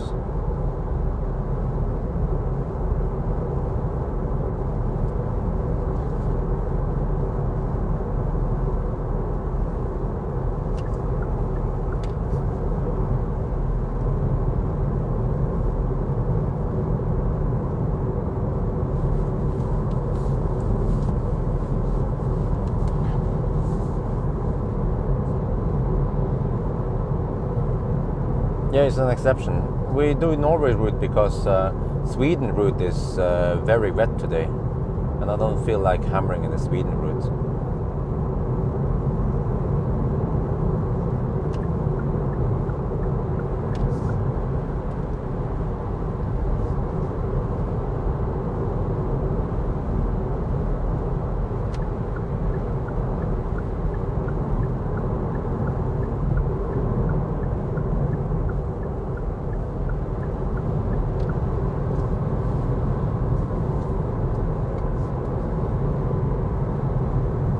And also, like I pointed out before, my viewer seems bored, so that's why I'm taking a little different route this time.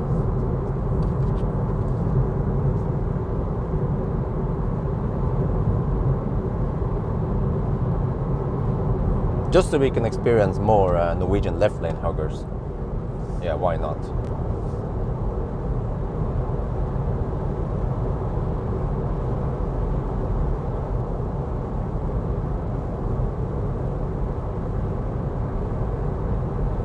Rated the stereo, yeah, I think I gave it a 5 out of 10. It sounds okay.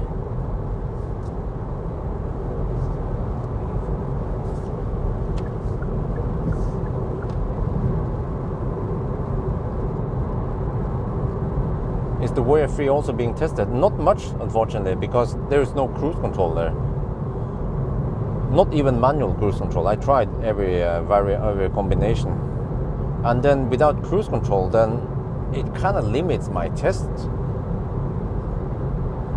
I mean, I've done range test, but I'm not gonna do 1,000 kilometer challenge. And also the charging curve is slower now than yeah, it's going to be improved. So it charges at maximum 75 kilowatt only.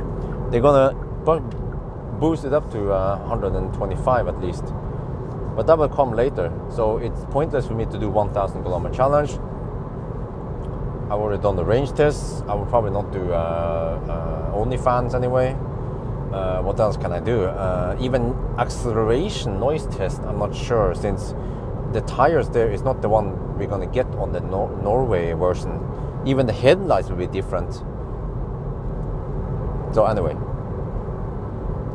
Just joined. Wow, 234 kilowatt hour. Wow. People can't get the units right. It's watt hour per kilometer, like it's written. Yeah, but remember that it's semi-cold outside, and we are not doing some kind of eco run in on 60 zones here. So we actually go on motorway speeds.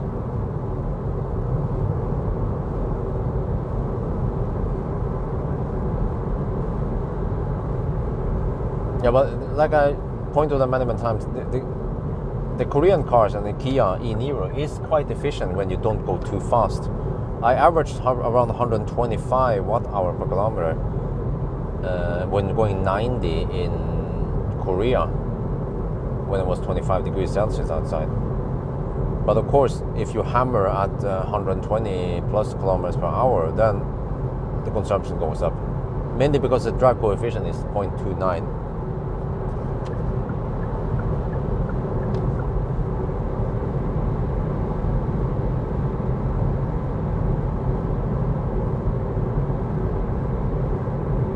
I think we managed to dodge most of the traffic.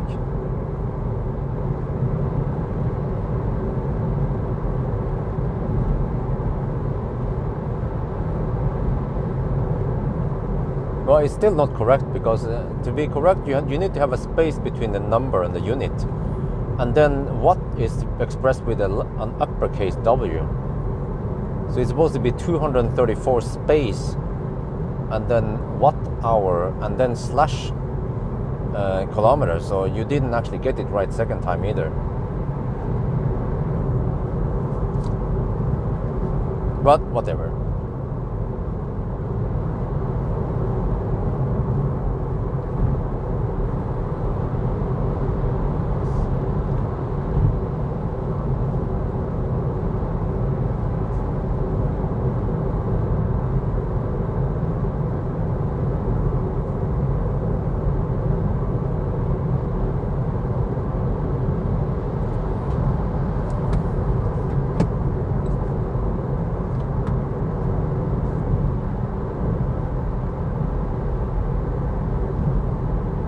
I mean, don't say sorry to me. I'm just trying to educate you guys when it comes to unit and speed. And for example, people say the speed limit is 120 kilometers. No, that's distance. Speed is kilometers per hour. But it seems to me like most people don't care about getting the correct units or the correct grammar, or yeah.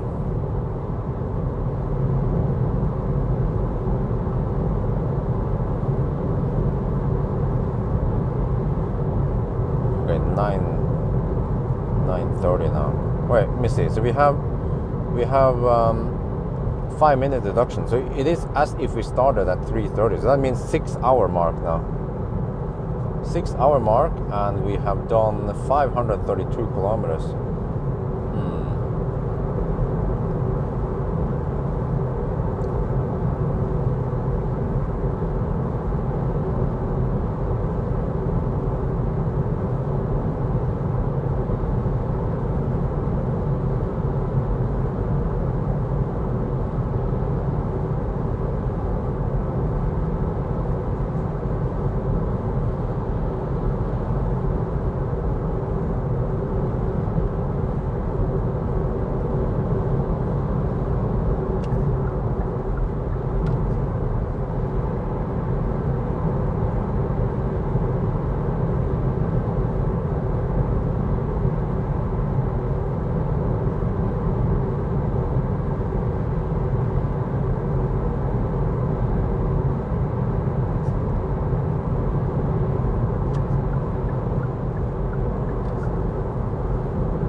People helped me with grammar, and I actually I learn a lot from people correcting me. For example, when I say sheep is a singular word. There is no plural form of sheep, for example. And also, when I say do a mistake, that's incorrect. The correct one is make a mistake. So people corrected me, and then I looked up just to verify. I was like, okay, yeah, you're right. Yes, I made a mistake. Oh shit! What the heck is this? Traffic? The fuck? 9:30 in the morning. Well, guess the Norwegian Left Lane Huggers Club is out already.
shit, if I go back to Ionity in the daytime, it might actually, there might be Ladersdown there.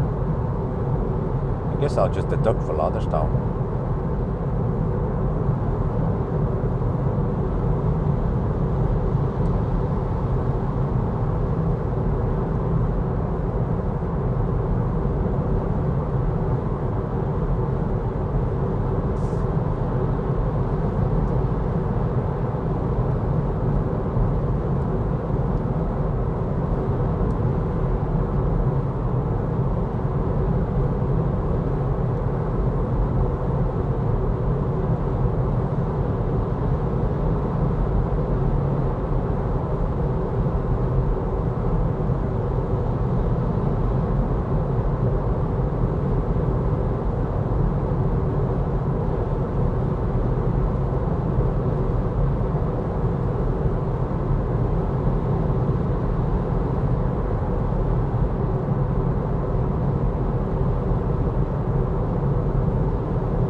Okay, we're down to 30.5%. Still have 58 more kilometers to go, and GOM says 84 kilometers left.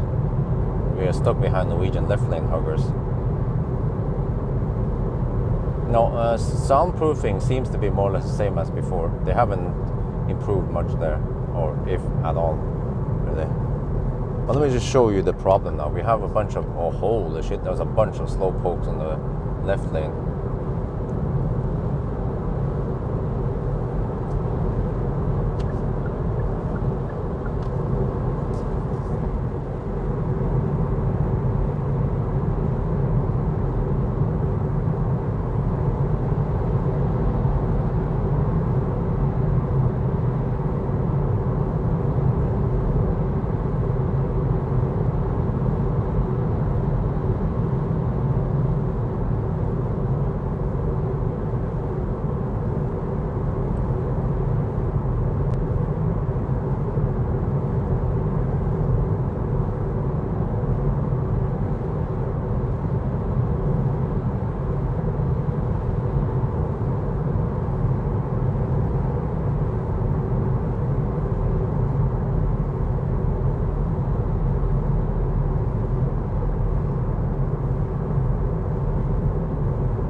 Needed, that flashing was needed, really, like seriously.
Oh, it's actually kind of cold today.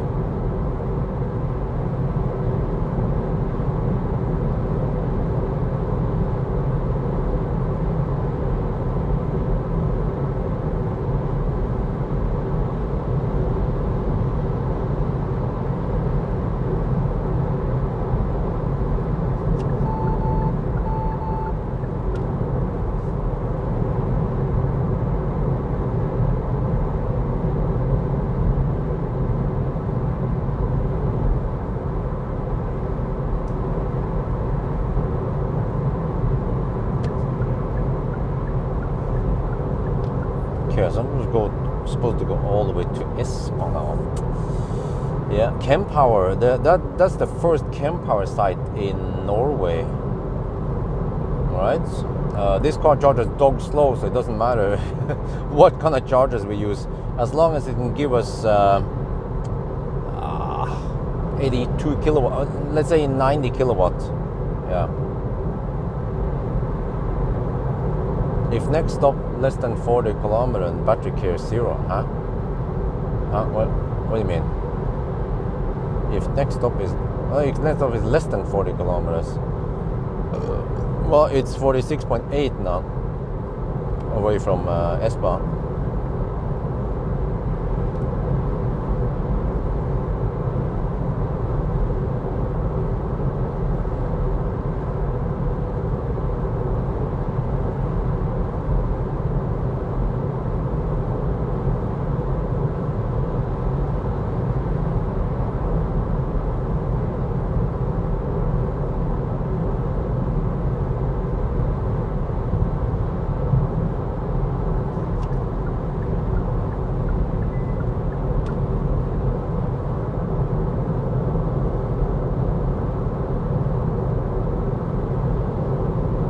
Maybe they're probably trying to milk ET7.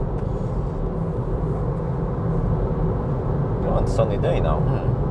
That should be good for consumption.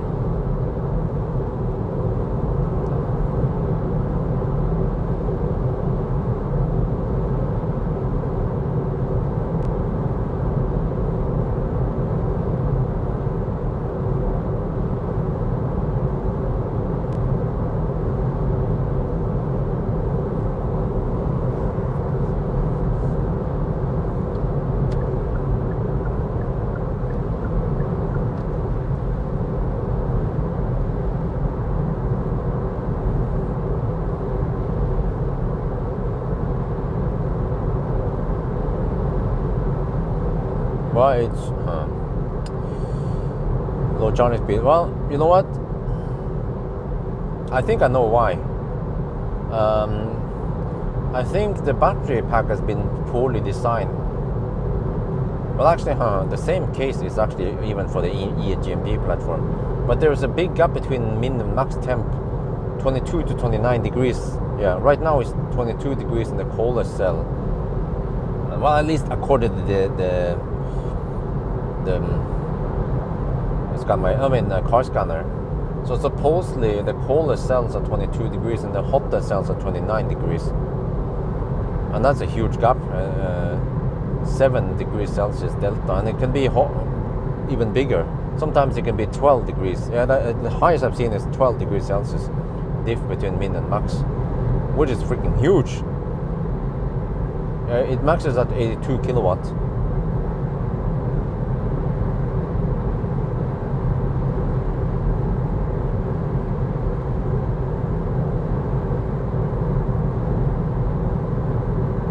Wait, maybe 84 kilowatt, I'm not sure. No, actually, I think it's 84 kilowatt.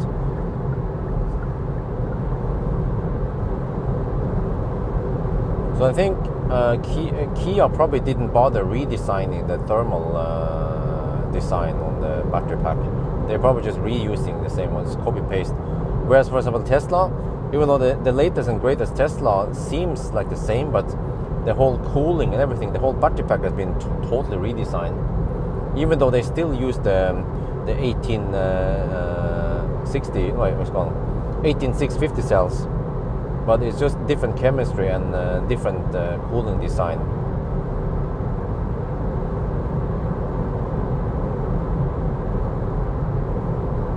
Same battery? Well, maybe it's easier said than done. I guess they might be physically different. So you have to pretty much redesign the whole battery case maybe. And that will cost too much. And they probably just want to milk the existing Nero platform for whatever it's worth until nobody buys them anymore. But I feel like they are taking a shortcut that will not pay off in the long run, because other manufacturers can offer something better for the same price.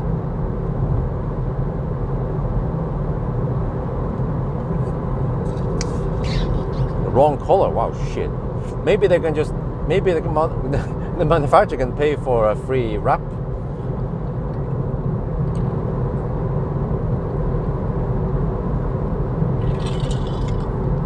Like this wrap here, for example, it's not the original color.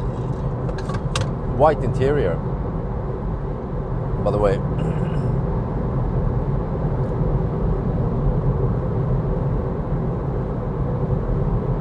Okay, hopefully I have enough juice to go to Espa.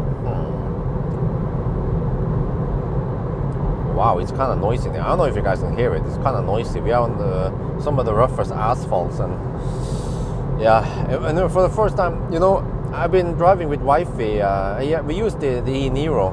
Like, I use whatever press car I have when I go on the when I go with wifey and the baby, and I get some impressions. Even though I don't make video, but at least I will mention it sometimes how the car is for a baby stroller. I tend to mention it on the driving impression at least. But for most cars, like lately, I've been driving silent cars like EQS, right? And also Aria was very quiet, and even the MG Marvel. But when I was in this car, then wife is like, "Huh? I can't hear you." In the back there, I was like, I had to turn my head and shout to her. Yeah. Then I realized soundproofing here is not that great. Battery care is still 0 kilowatt. Let me check.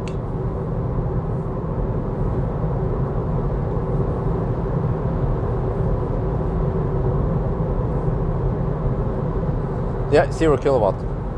Wow, it took me so many clicks since I had to disable the side. Yeah, I actually have the split. I prefer the split screen because then I can see. It's kind of funny. I prefer the split screen because in the split screen I have the battery icon there, and then the range. But the range is already shown in the instrument cluster. But I only use the split screen only to see battery percentage. So if they can just put battery percentage in the instrument cluster like they did with EV6 or Ioniq 5, then that'd be great. There's plenty of space to just put 5 digits or five characters for the battery percentage. But no.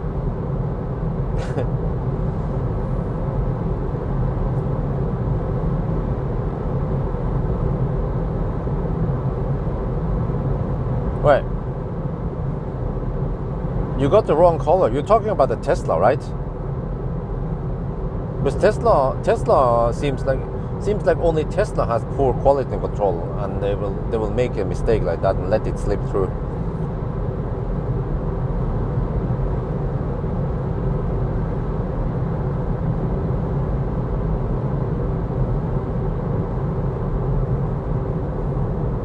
Okay, I'm on more familiar ground right now. Nimbiness.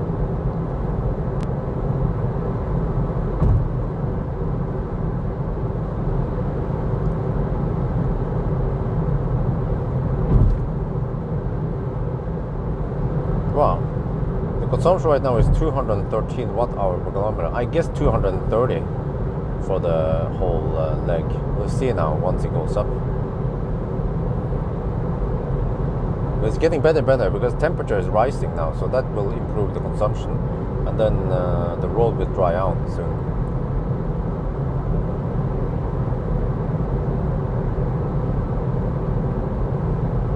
Yeah, actually perfect for blind drivers.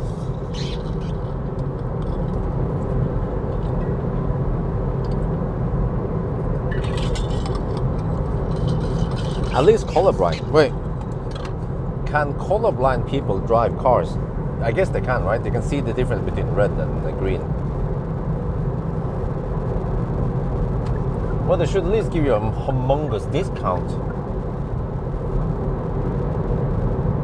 Then, of course, the factory needs to take the bill.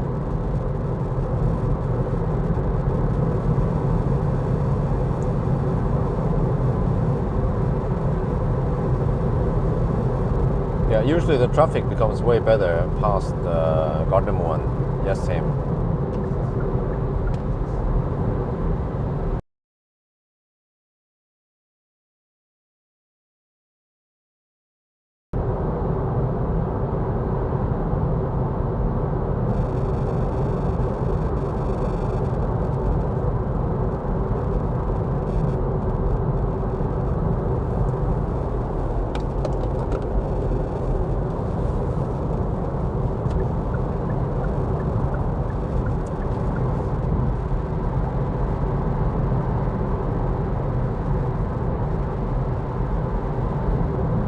Bak.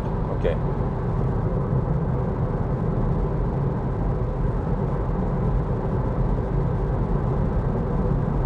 Wow.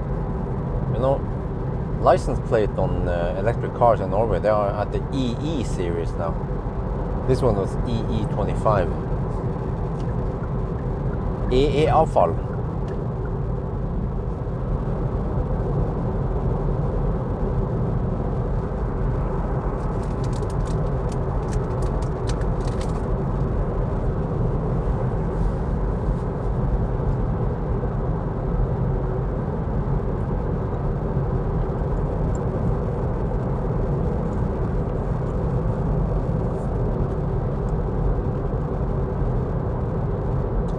Well, I used to be so fed up with the Norway routes. Oh, that's an MG Marvel.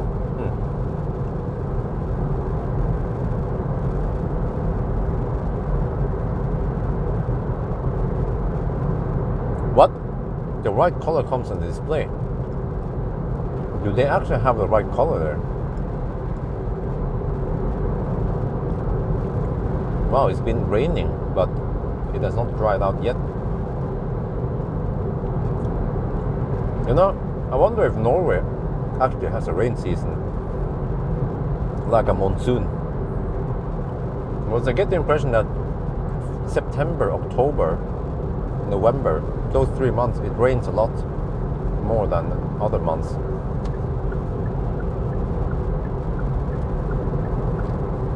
And also in general, more wind during September, October, November.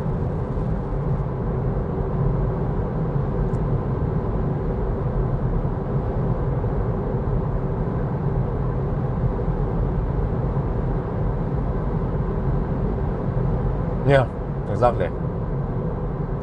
Redo everything, and then eventually in the future, when we have EV domination in Norway, then there will be F for the fossils, and then everything else will be EV.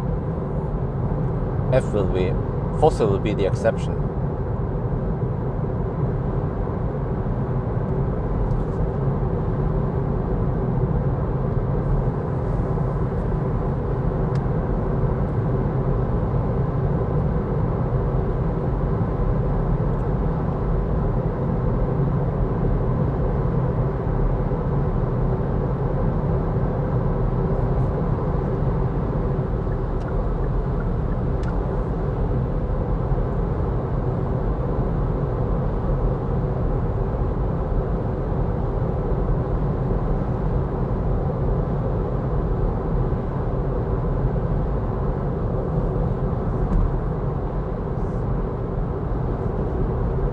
It's fairly calm at Mjøsen today.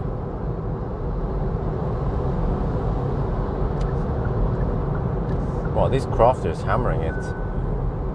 Oh, 15% battery left now. And we are still 18 kilometers away. Alright, this is good. I think we're gonna go deep this time. That's good. I wonder how high the consumption of that crafter is. Do you guys have any ideas? A crafter going at over 120 kilometers per hour on the motorway must be really thirsty.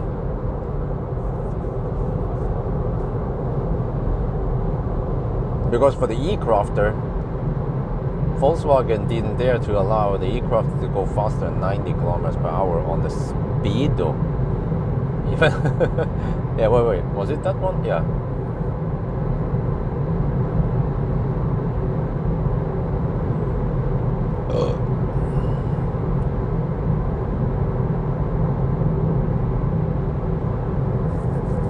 Oh, it's getting quite yellow now in the forest. Oh, winter is definitely over. I mean, not winter. Summer is over, winter is coming. Brace yourself.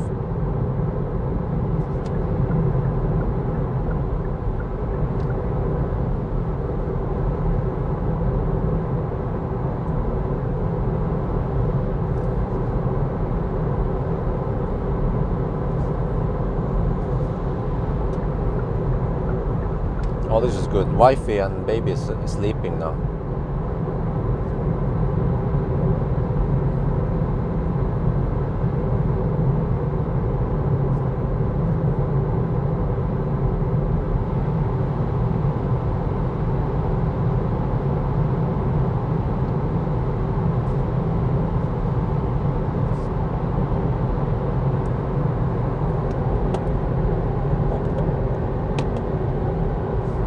Right, getting close to Espa.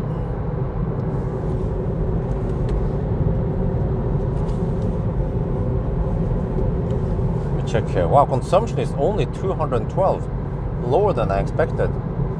Wow.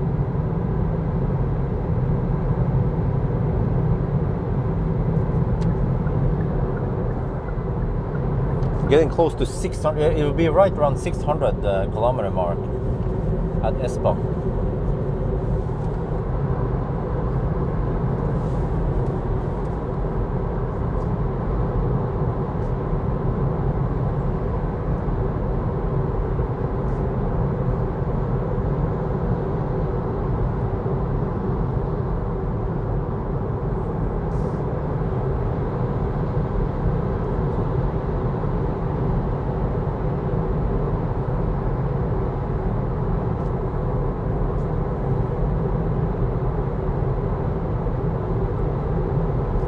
See 9:59. So what's the time now?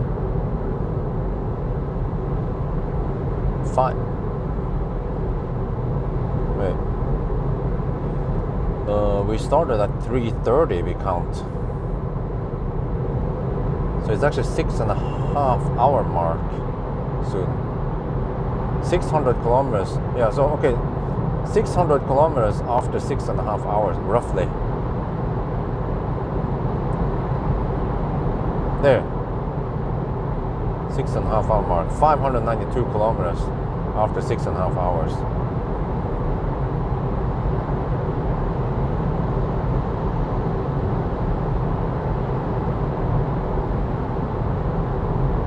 So I guess Nero works for long trips, but it's just slow. You even when you have high power chargers, depending on how far you want to charge, but I think you might need to charge for about 45 minutes to almost an hour. Whereas more modern cars, they can get away with around 20 minutes to half an hour only.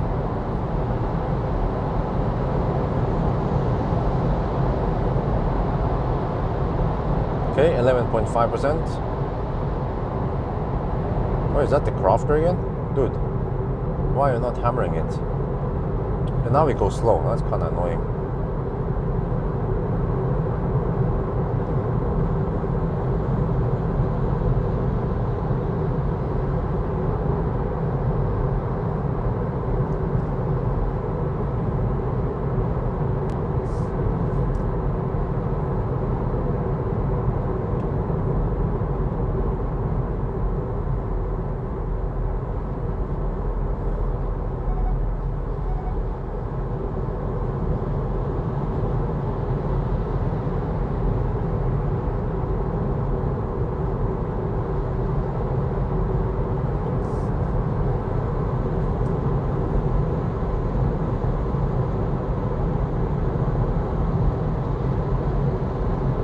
Maybe the Crafter realized that he was burning too much diesel. He said, "Scheiße, need to slow down.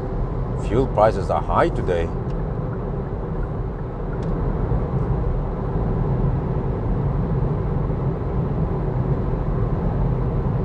Okay, 10%.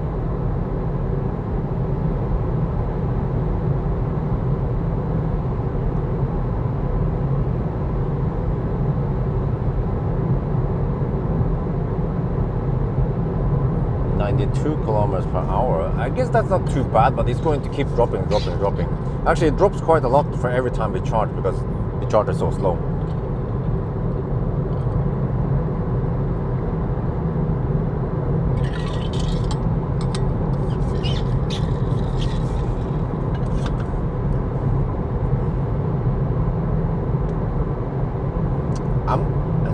I don't feel like having ESPA buns today because just too much sugar lately. I'll just skip it. I'm not hungry yet. The double sandwich filled me quite a lot. Still have some carrots and grapes I can munch on. Okay, 9%. That's good. Oh yeah. We're gonna go deep this time. Maybe closer to 5% this time. Wait, let me check consumption on this leg. 214. Okay. Still lower than I expected, but not too bad.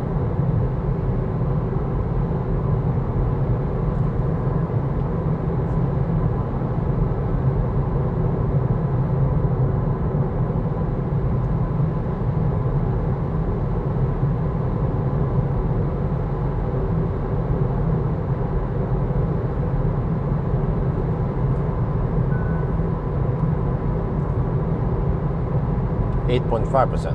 Okay. Wait, let me see. If I would go for 50%, then I'll be at 6% by now. Yeah, that would still be fine. Okay, so it seems like I'm more confident now about the estimating stuff. So maybe I'll try to go for 5% at next arrival.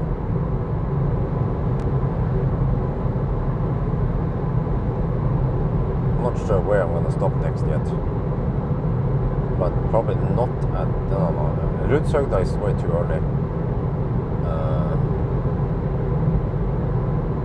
I'll figure out something.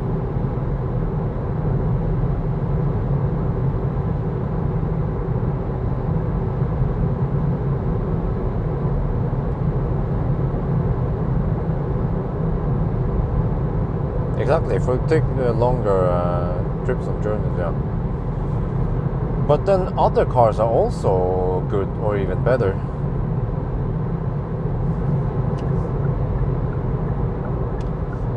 Right, 7%, close enough. 7.5, okay, reach and 0.5% back.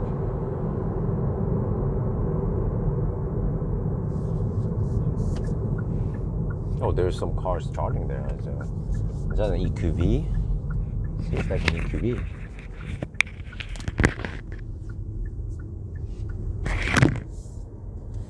Well, this place is kind of busy now.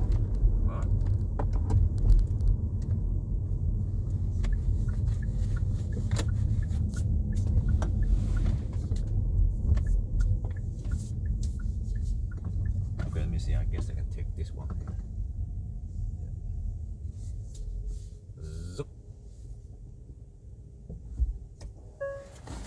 I guess for this one, you guys can. Okay, let me see. I need to record this one.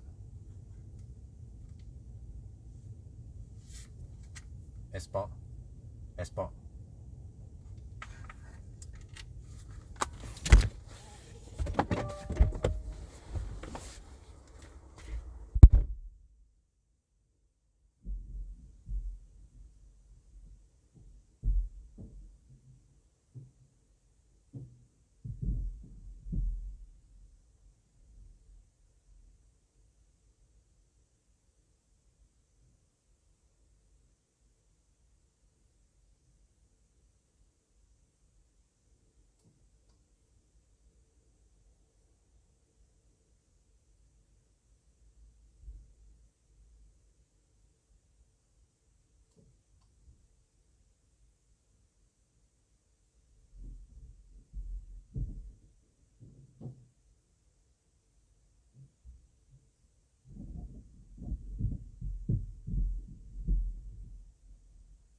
Right.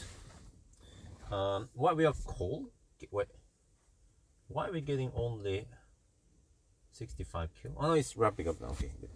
Well, I guess you guys want to see the charger screen. You don't want to see the kWh charger. I will just shoot some video around here, and then I think I need to take a little time too. Okay, I might actually go for the buns after all. Let's see. Maybe I changed my mind. I just got the smell of the buns. I was like, Okay, I might go for the buns. Just need to shoot the video around here.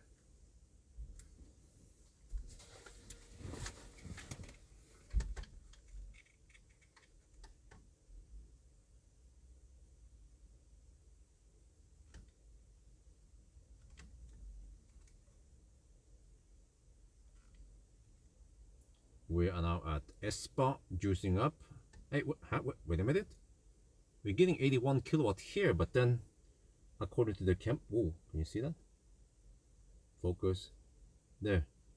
According to the you know what? According to the charger, we're only getting 79 kilowatt. Well, the charger doesn't lie, right? But then this screen claims 81. Huh? Wait a minute. Should we trust the car or the charger? I mean, since kWh is my sponsor, I have to trust the charger. Yeah. Okay, but I can show you guys here. This is actually.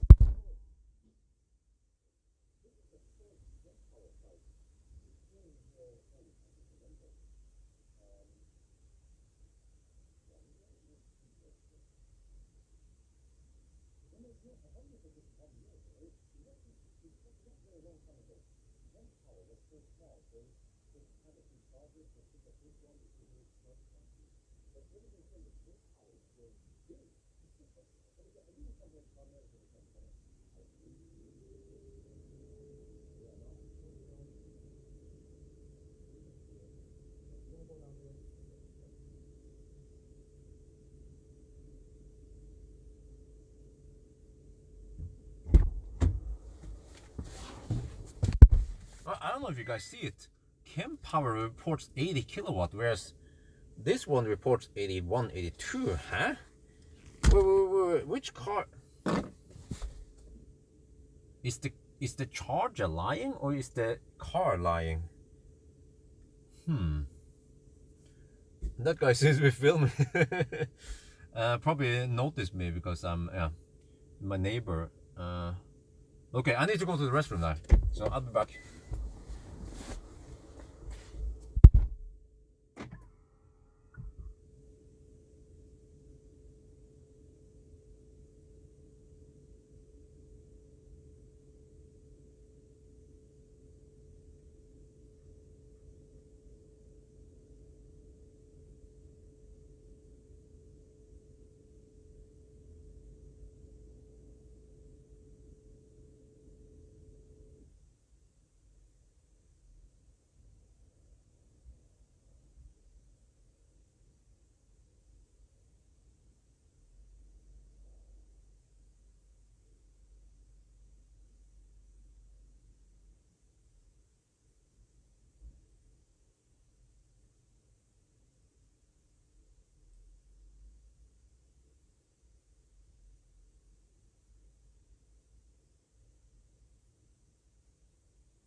Man, I come back. Wait, man, the chat is stuck again. Let me restart.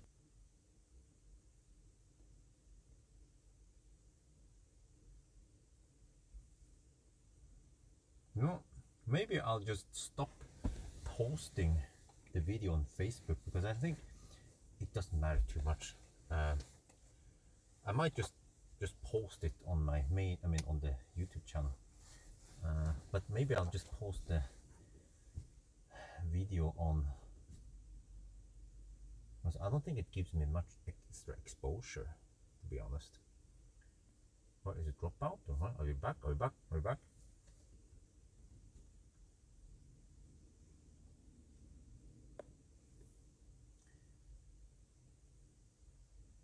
What charging speed on Dash? Well, let's see.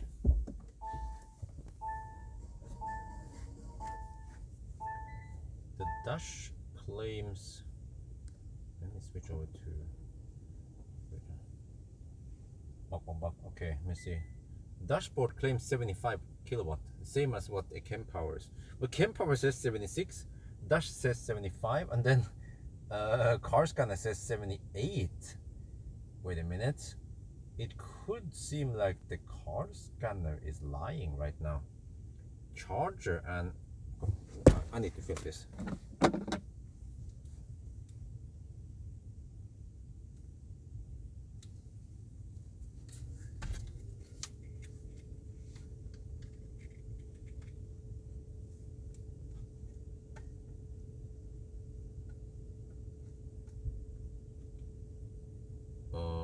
We've been charging for a little bit. I went to the gas station. No, of course now it's the same. Now it's 76. Okay, wait, it could be. Yeah, okay, it hovers between 77 and 76.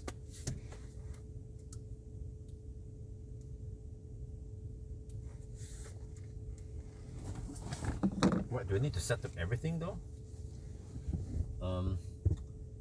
Okay, let me see. Let me try that. Okay, since it's just 5 clicks away, right? Let me just do this. Disconnect. Since you claim it's so easy. Okay, then go here, go to connect profile, and then choose Kia. Kia. I thought I had it here.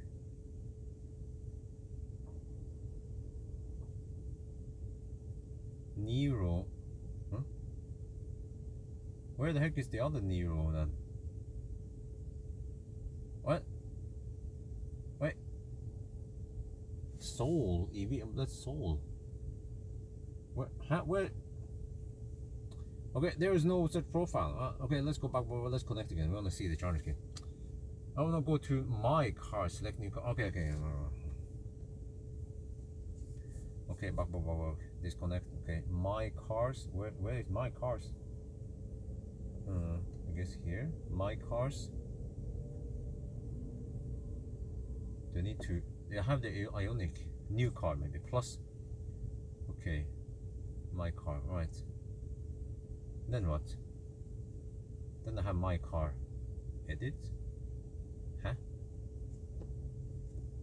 Okay, let me just edit this one. I'll call it Nero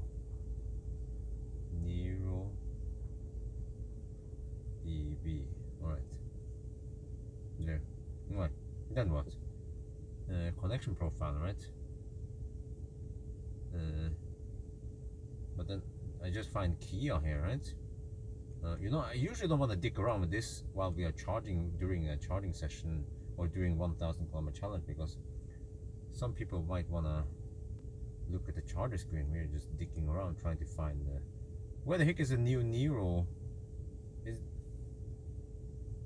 Okay, this didn't work. Shit. Okay, let's switch back here.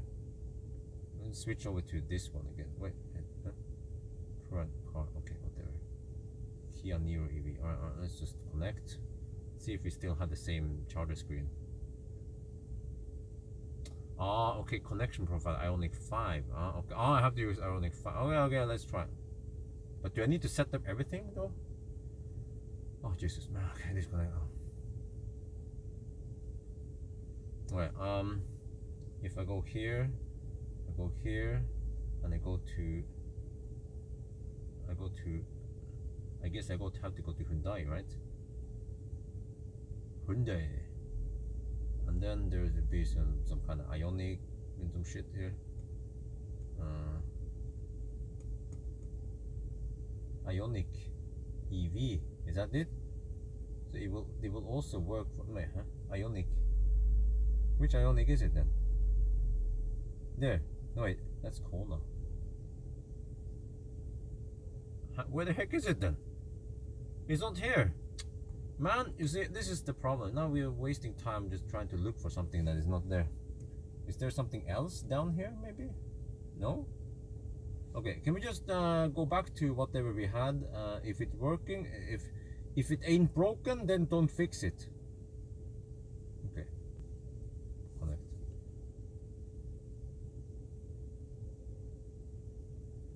I couldn't find it, sorry. Ioniq 5 EV6, I couldn't find it. I don't know where the heck it was.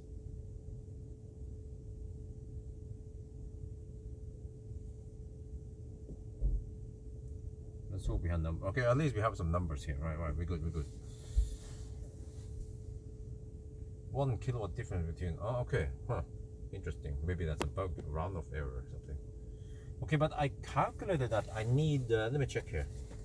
We're gonna go to the turnaround point and then back again.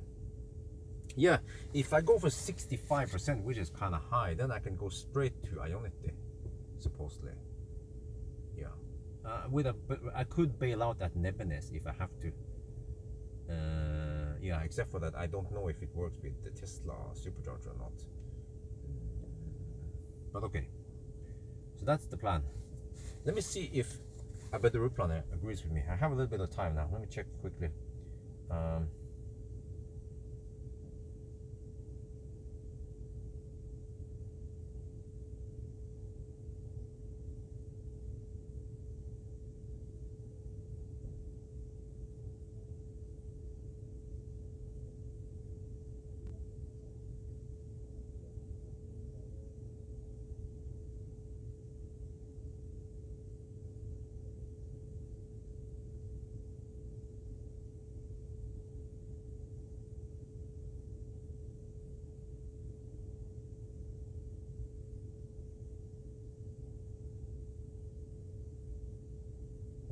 What?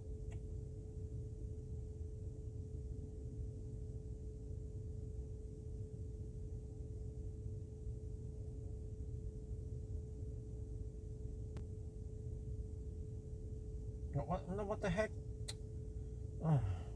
Dude, I just need to navigate to Rudshøgda, and then a better route planner is like silly. Come on, just wanna go there, okay? Like here-ish.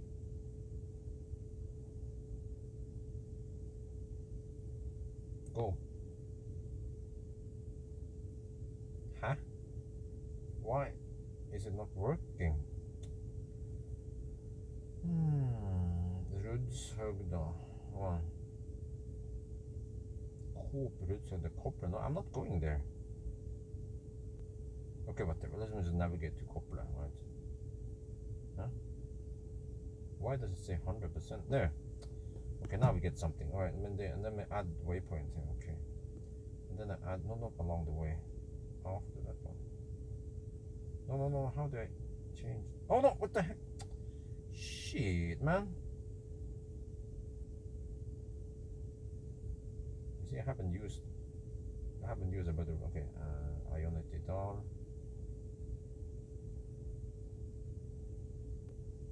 Okay, let me see, how does this one compute?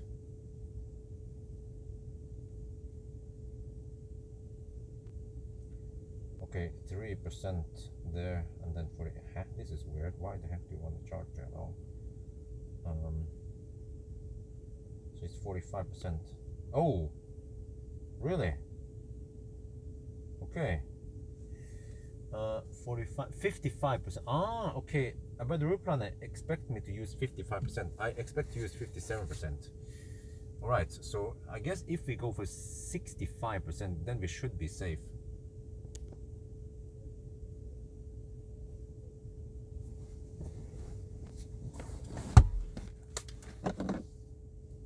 Okay, let me just have some buns first. Actually, no, you know what? I should eat the buns while I'm driving. Yeah, let's go for that one instead. I can get the camera ready. At least. Need to set up.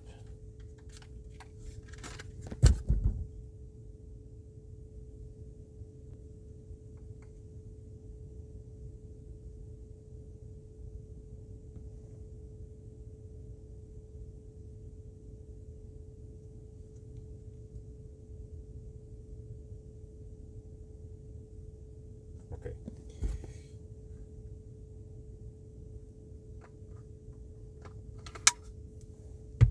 Let me get the camera ready. Oh, yeah. All right. Anti-filter. Off. Go. This one a bit. Go. Okay. So now I'm ready for the bun scene. Now we just have to go for 65% then, and then we go to Ionity. So actually I didn't visit too many Ionity chargers today. Let's try to save money here. Oh.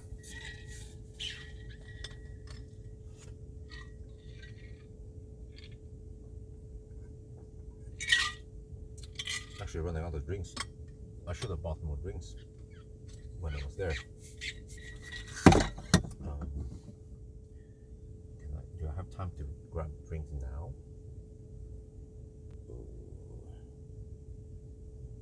5 more percent.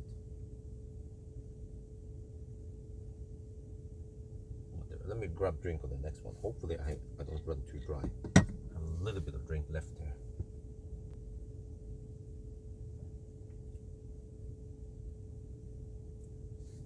Yeah, it'll be a little bit more than 1 hour drive anyway for the next stop. It's 100 and, no, actually it's 120, 30 something kilometers away.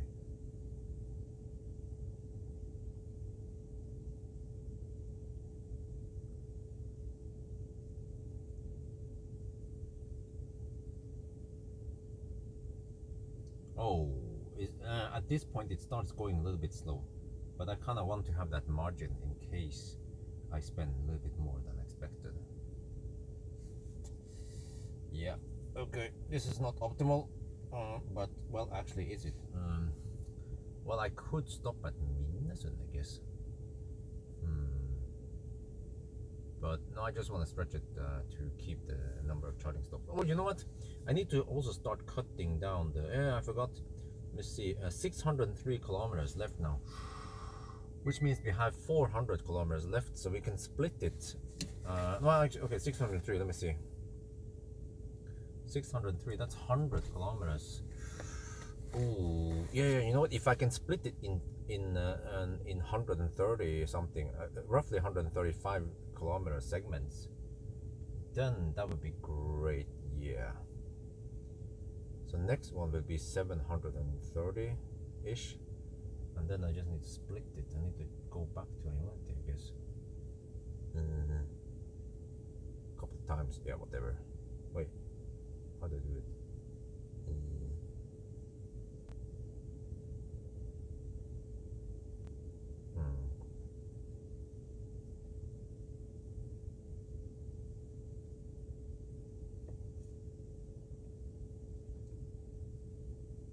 Could stop at Minnesund to avoid going to the same charger over and over again.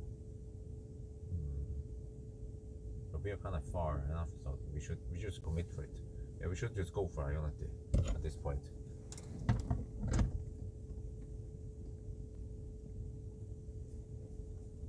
Okay, let's get ready.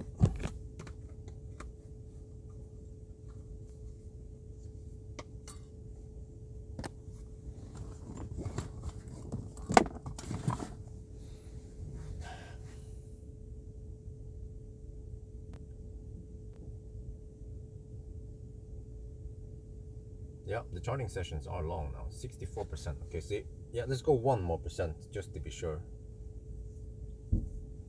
Then I can just hammer it. We don't want to have that margin anyway, right? 58 kilowatt is not optimal, but you know, in the Kona run, I think from what I remember, I was actually camping in the Kona run. I was charging at 57 kilowatts several times. Here we barely touched 57. We've been hovering mostly at 80 and 75 and a little bit of 65. Okay, almost done now. Almost done the charging session.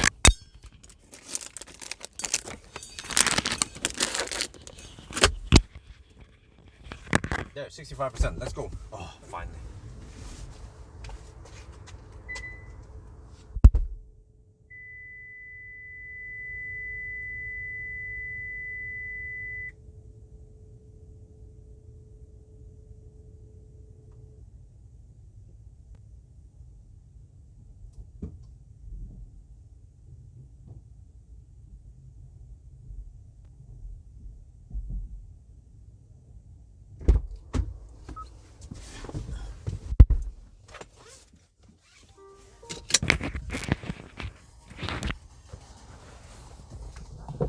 Okay, let me see.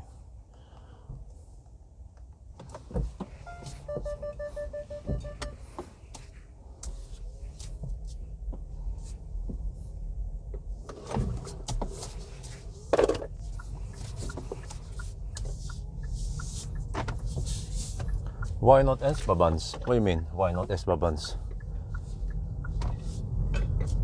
Well, who said that I was not gonna get Espa buns? That's my question.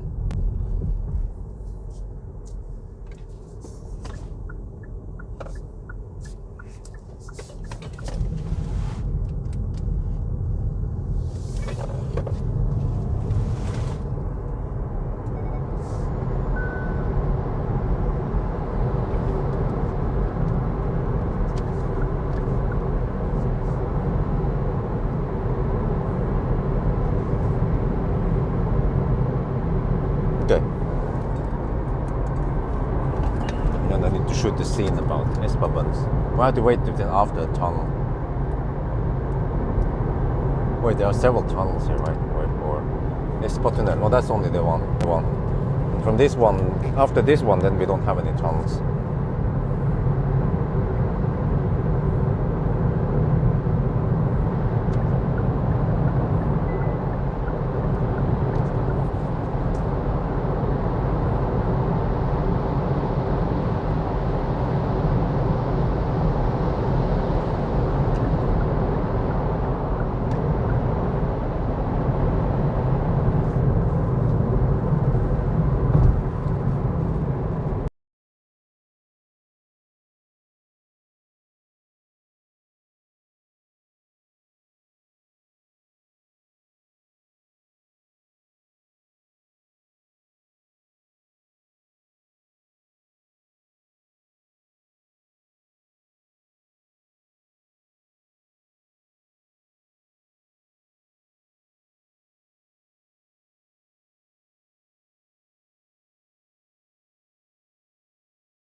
We are on the move. Oh, what the heck?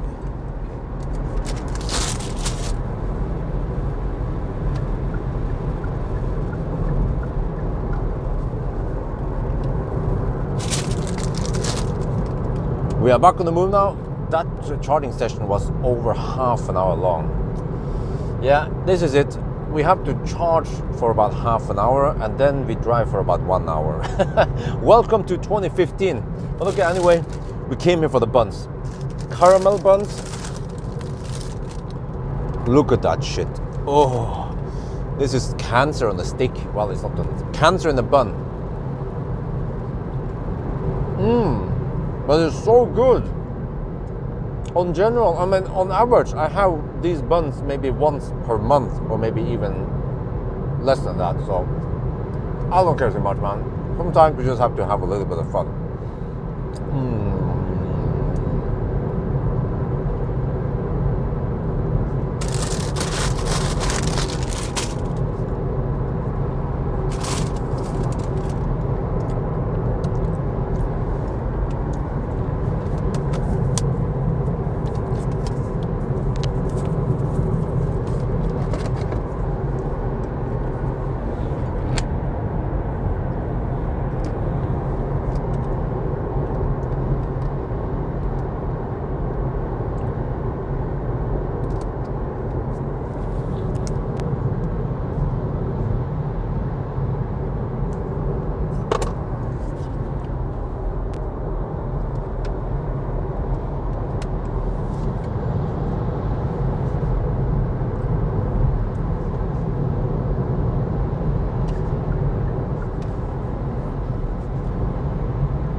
What the heck is an MN? Million. Well, N, big N is Newton. Milli. But small m is milli. But then the lowercase n is that nano? That doesn't make any sense.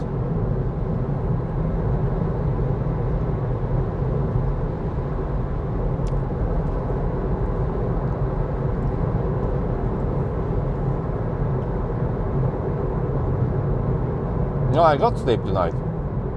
Well, you just don't know.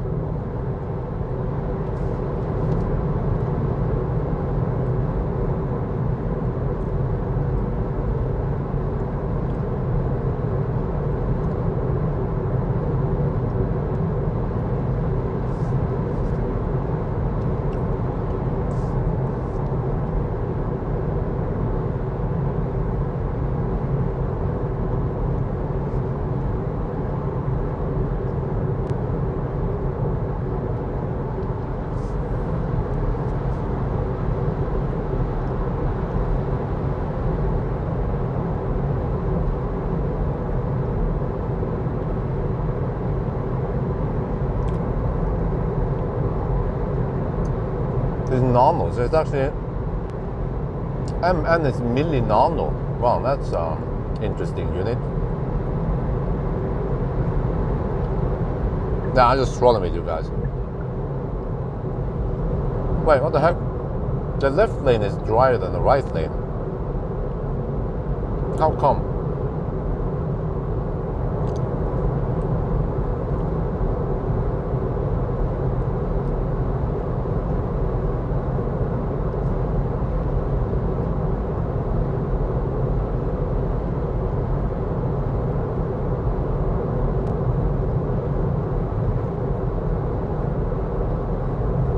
Is a car, is a thing zoomed in.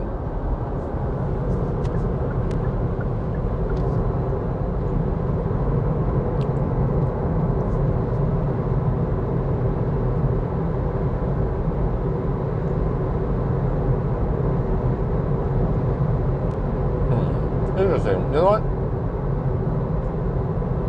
It seems like people. Okay. I'll ask you guys, how many people in this live stream owns this car or has ordered this car, this Nero? Because I get the impression that many people who watch the live stream for whatever car, they either own one or they have ordered one. But both sides are old asphalt.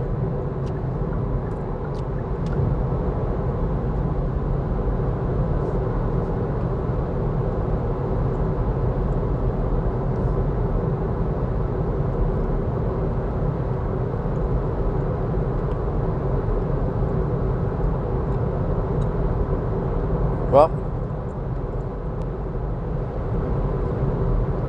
what I was hinting to is that the left lane is drier because all the left lane hoggers, they've been blowing that lane dry.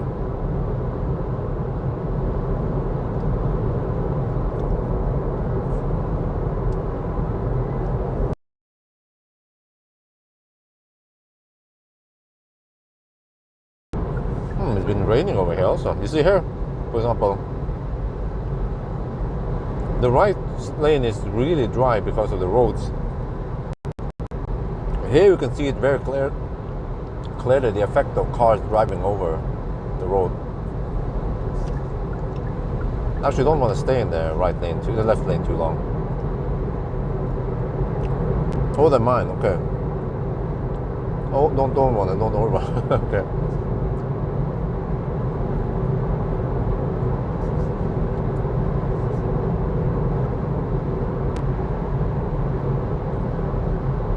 What? Are you even gonna? Okay, whatever.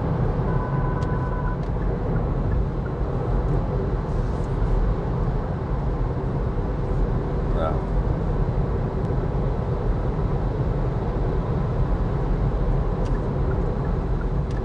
I want to stay on the left and the right lane where it's dry.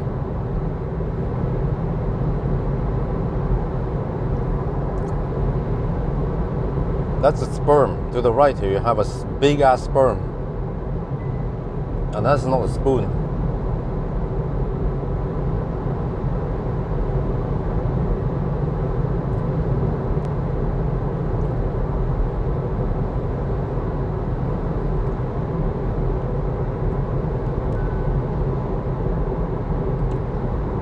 You own a Tesla, and you have a Mach-E in order. Okay, cool. Slow. Ah, yeah, maybe it's slow. And that's a Zoe. Meep, meep.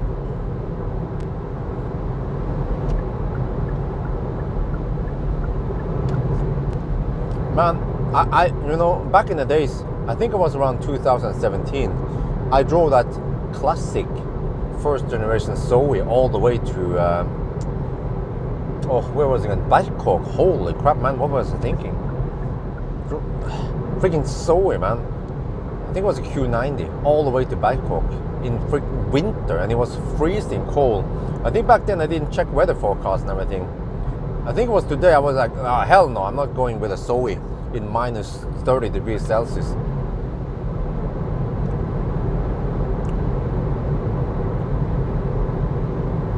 Someone type speed to Jacob.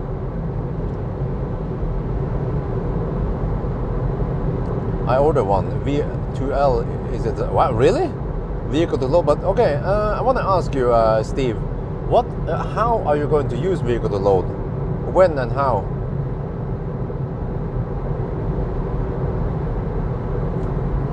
Sticking with your Polestar. Yeah, you'd be like, you look at the charging session, you'd be like, oh, lol, I'll stick with my Polestar, yeah. Smug face.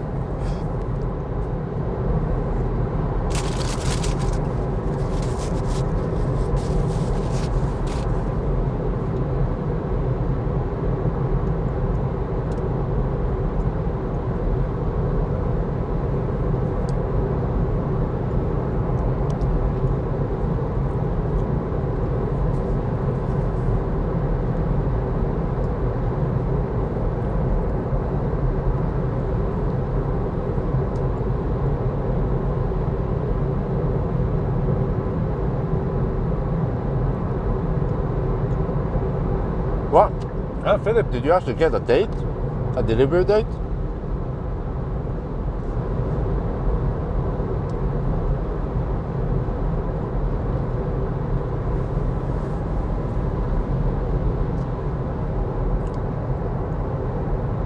Oh, iX3.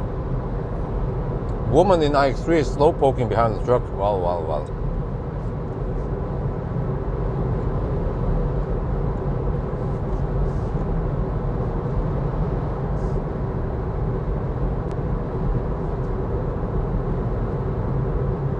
Oh, what do we have here?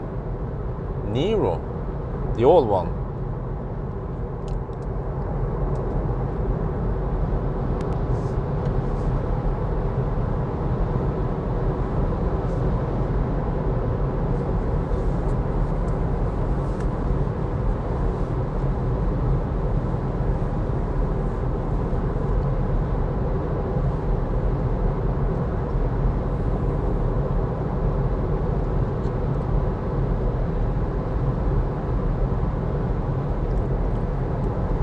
Wow. The landscape is quite awesome nowadays. Oh, another iX3 with an L behind.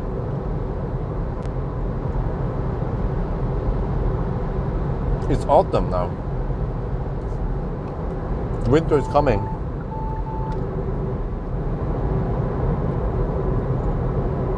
Well, maybe I should B-roll this section instead. We have some water. This one looks nicer. Hammer.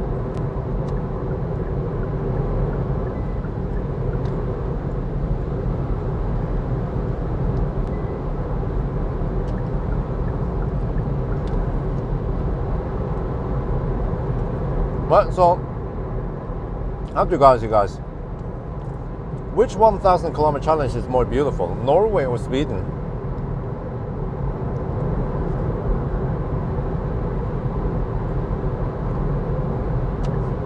I think at least Norway has some mountains, some hills, some texture here and there. Whereas in the Sweden route is more like just flat road, except for Hollandsåsen.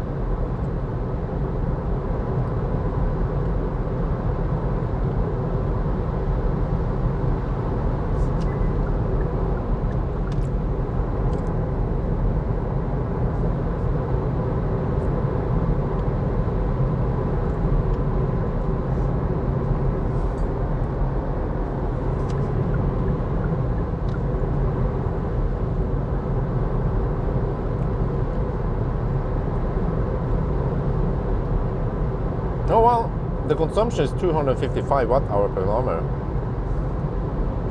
I think that's what I expected it to be. So there's a chance that we can make it to Dal, I guess. Actually, you know what? After Dal, we can actually go past Dal and then back again. That's the rule. We have to reach the northmost point first, Rødsagda. After that one, then we can actually drive a little bit back and forth and do whatever we like.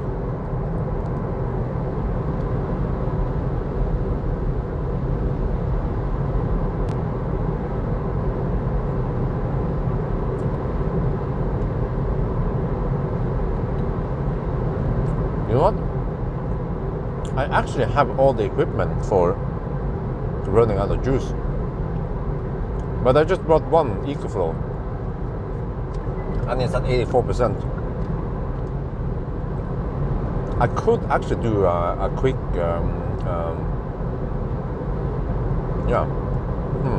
because I'm literally there. I'm literally at cleavage.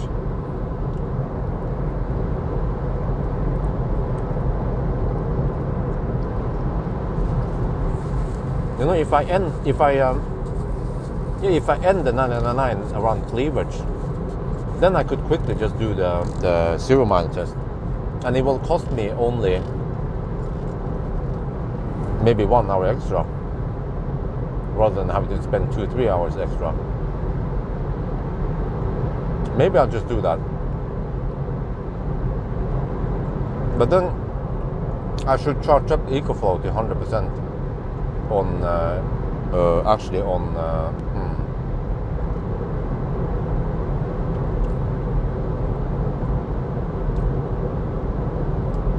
via the 12 volts.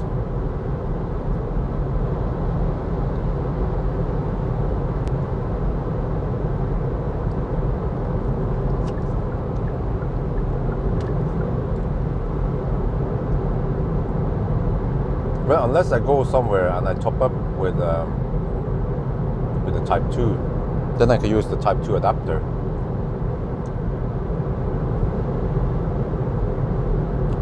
Wait, you know what? Wait. Type 2. Oh, you know, maybe we have Type 2 at... oh, I have an idea. No, wait, did they take away the Type 2 at Dal? I think they did. So, okay, I don't think they have Type 2 anymore. I could just carry the EcoFlow over there and then charge it on Type 2 at Ionity Dal.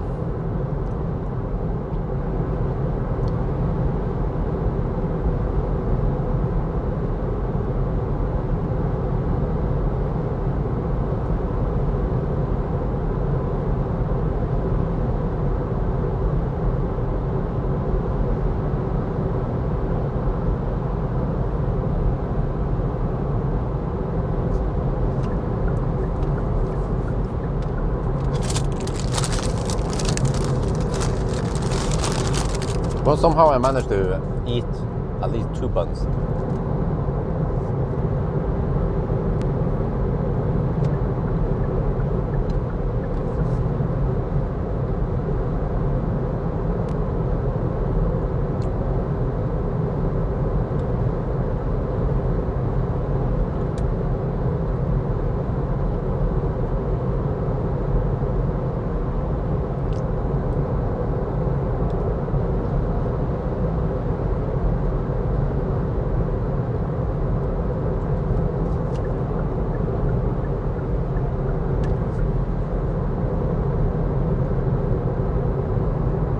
Yeah, this is a nice landscape.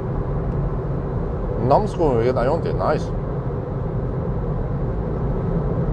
Yeah, if I go to Kløfta, you have to go to what's it going to call again? Ringerikscenter or something. There's a shopping mall with more than Type 2, but I have 84%. No, I think I had 87%. I need to check. No, that is still plenty. It's not critical to unbrick the EcoFlow. I have 87% on EcoFlow. That's plenty, man. Well, okay, I just need to hook it up.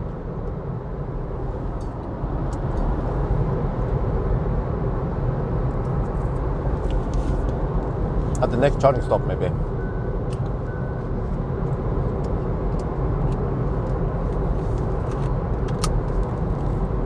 Then slow charge it.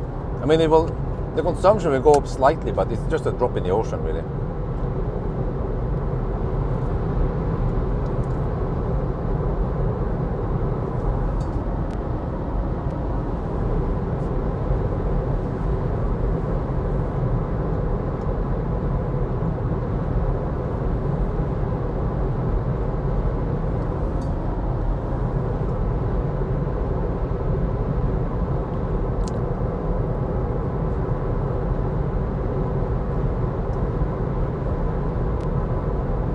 Yeah, but how about that? Because the way I can do it is that I can end up with almost no juice. But then I kind of need to start the intro for the, yeah. I need to make an intro while I'm charging at all. So this is going to be kind of parallel shooting here. And then during the 1,000 kilometer challenge, I will shoot parts of the yeah, running out of juice part. But actually, maybe people don't care too much about the warnings and everything. I could just kind of start once we are almost zero on that part, and then when we charge up.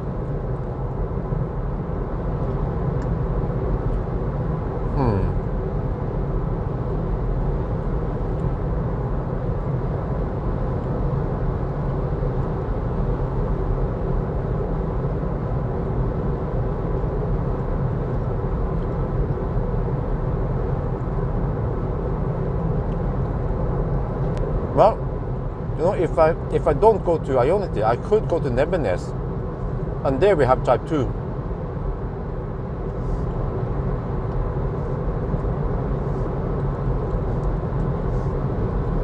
I just need to top up quickly there for I don't know, 5-10 minutes to fill it up to 100%. But most likely, I don't need more than 50% of the battery to get to the charger.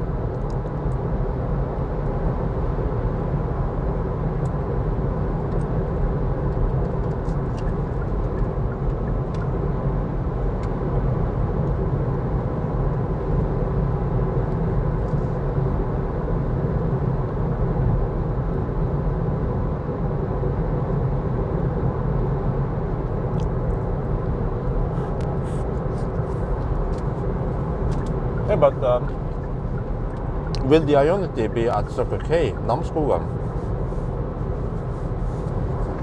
Well, actually, it's normally located at Circle K. I hope they expand the opening hours for Circle K.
All right, we have reached the northmost point. You know, it would be interesting if I time it so I can charge at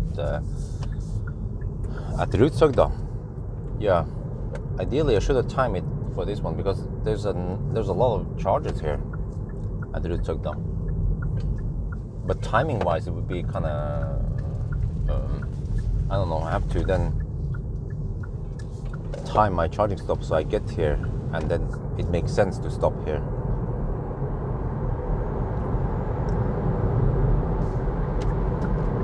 It's too late now. Maybe some other day.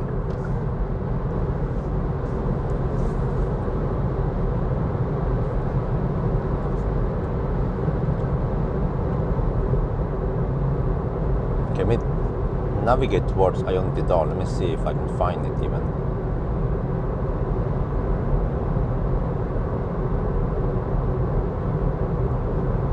Well, I should have it in the history, right? But there.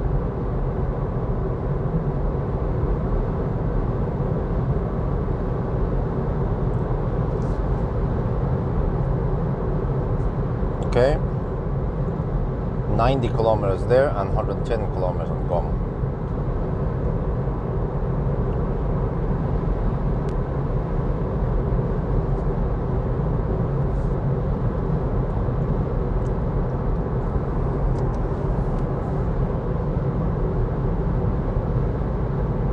Okay, 257 watt-hour per kilometer now.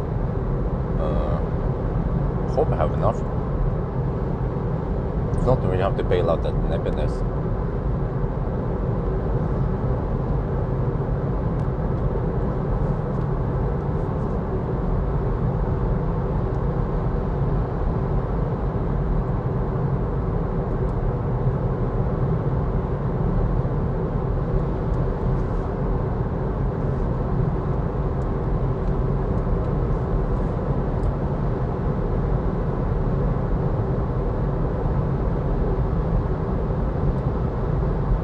Charger variety in Norway. Well, yeah, I guess.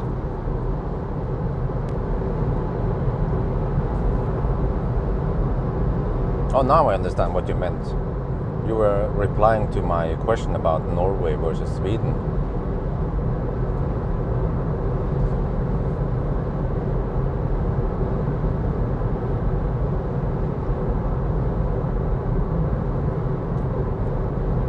Okay, but let me think here. If I end up at kWh, then okay, it will take longer. I have to do the test and everything. Actually, it will take maybe, let's say, if I end up at home, then I'm home. Okay, that's fine. But if I end up at kWh, then I have to drive it low. But this car, I expect that it will stop right around 0 anyway. So there is no massive buffer we have to empty out. And then we just have to charge it up. And then we just have to fast charge just enough to get home. Am I doing so? Oh, I'm doing acceleration test tonight.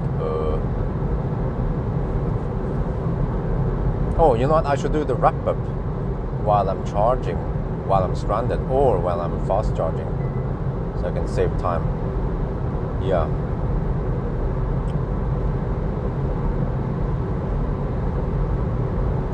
See, that will probably cost me around 2 hours extra, but then I can get away with 2 hours on the 0 mile test. But normally the 0 mile test takes around 3 to 4 hours.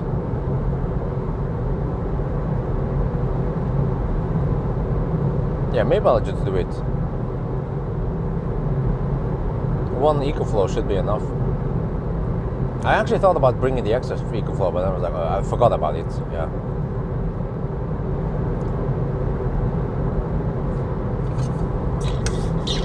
And the chat is bugged again. I don't see the chat updating, unfortunately.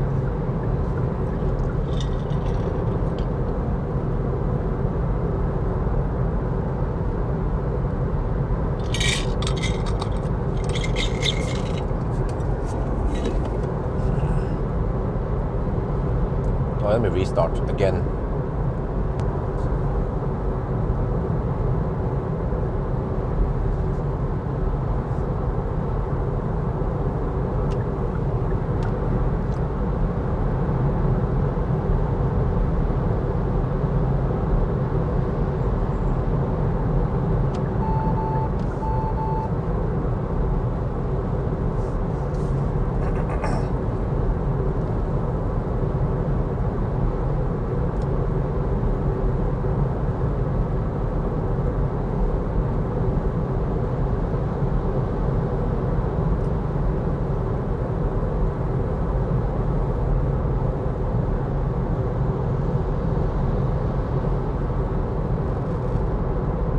Sweden route is too wet and people are bored of Sweden route.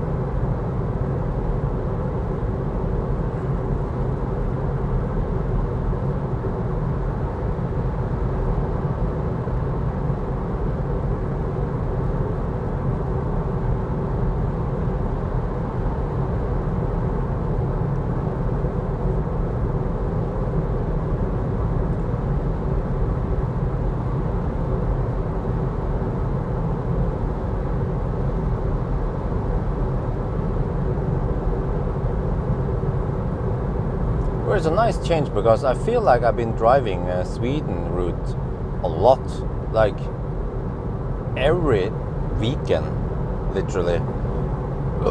Every weekend I've gone there, so people must be bored of Sweden route.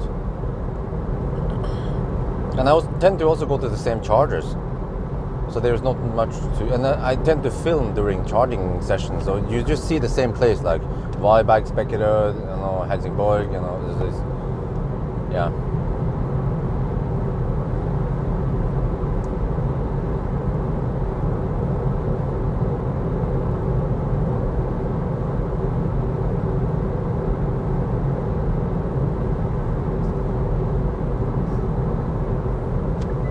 Wait, is that smell from the car in front? It's freaking smelly, man. It smells like fossil fumes. The heck? It's a Mazda. Mazdas are usually not smelly. Mazda 6. Unless you modify the car, of course.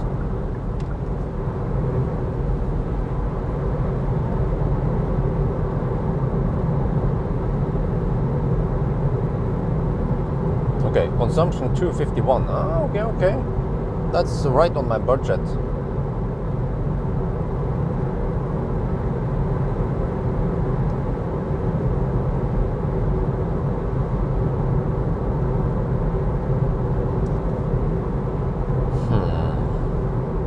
Or do I go home first? But then I have to drive that extra route up to Cleavage again to run it out of juice.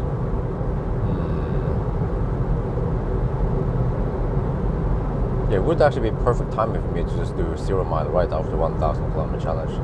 I've done it before with what was it again? Yeah, right after Sunday driving on the classic Ioniq, then I went for the 0 mile. I also did the same thing with Fat e-tron.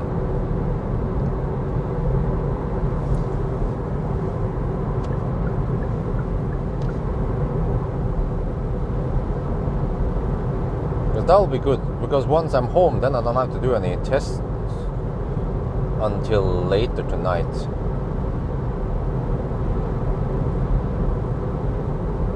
But then I'm not 100% sure whether I have to go for a road noise test or whatever. It would just probably get low view counts anyway. Noise and acceleration test and braking test. So I might just skip it. Just go for the big stuff like range test and 1,000 kilometer challenge.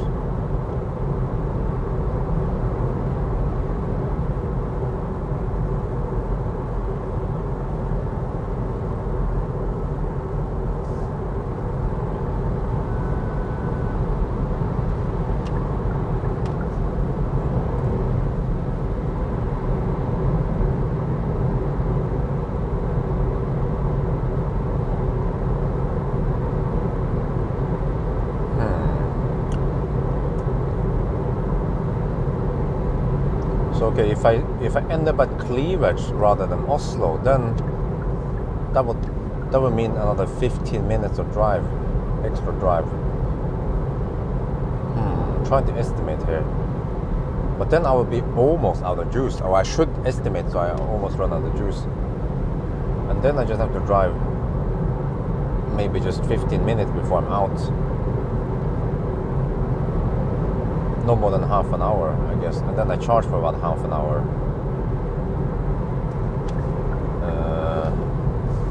So that's 1 hour, and then I crawl over to cleavage, and then I go to UFC and charge up for about 15 minutes. Well, actually, for this car, shit, might have to. Okay, about 15 minutes just so I can get home.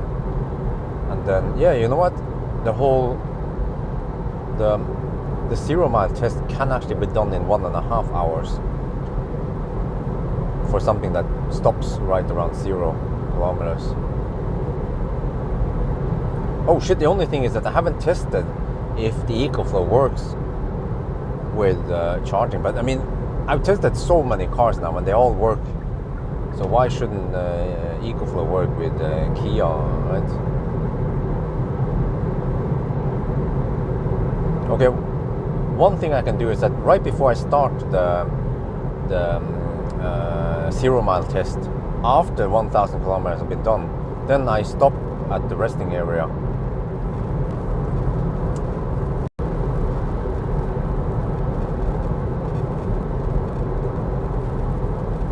As long as I run the EcoFlow while stationary. Wait, does this one count when you're stationary?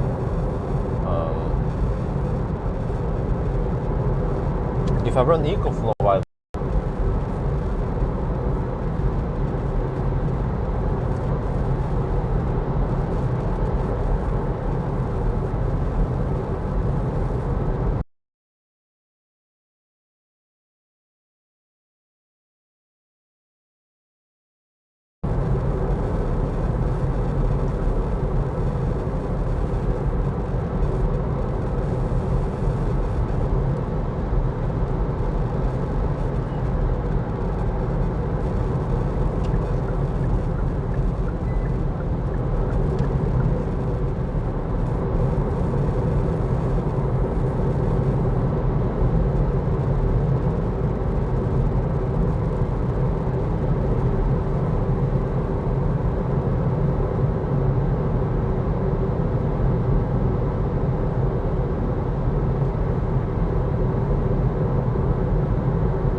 but if I'm 87% on EcoFlow, it means I start with 90%. It means that I spend only 3% cooking that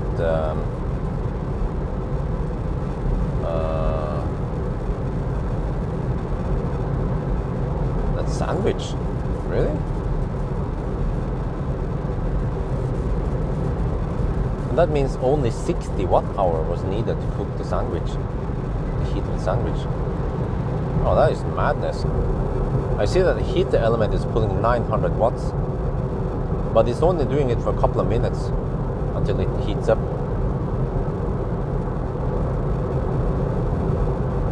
So yeah, around 60 watt-hour is plausible.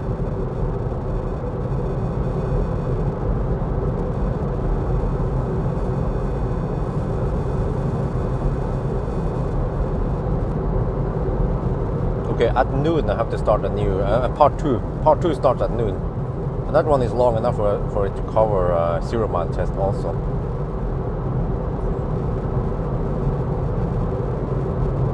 Now this is strange.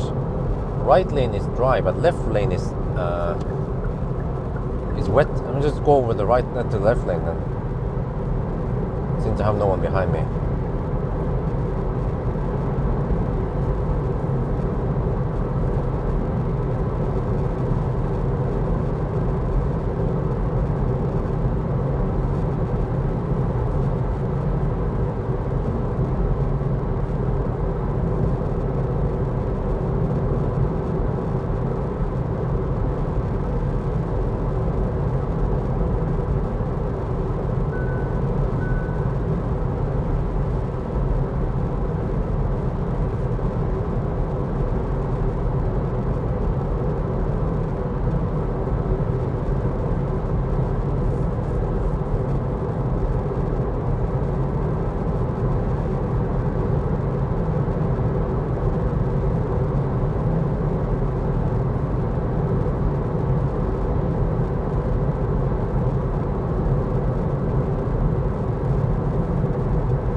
Yeah, I have the 12 volt charging cable with me.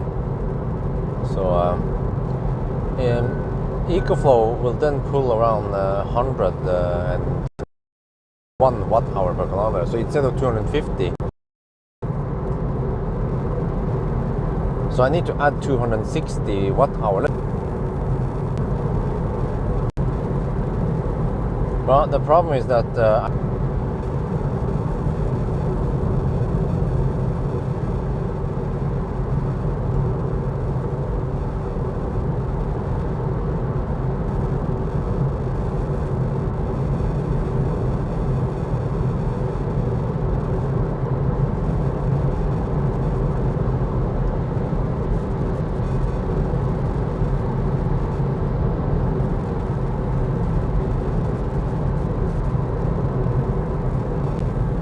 I need 100. I need over 2 hours of charging. So I will most likely not even hit 100% by the time I finish the thing. Actually, well, unless I start. Oh, I have charging stops. Yeah, I forgot about the charging stops, and they are half an hour long.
Okay, are we back?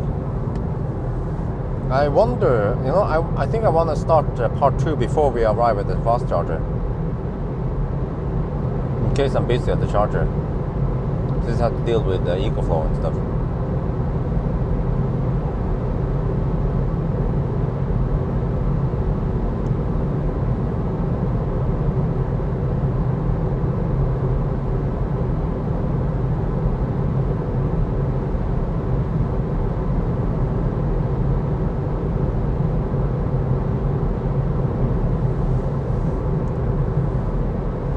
Status update, yes.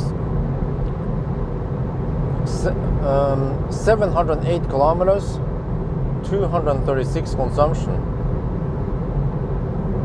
and still 5-minute deduction.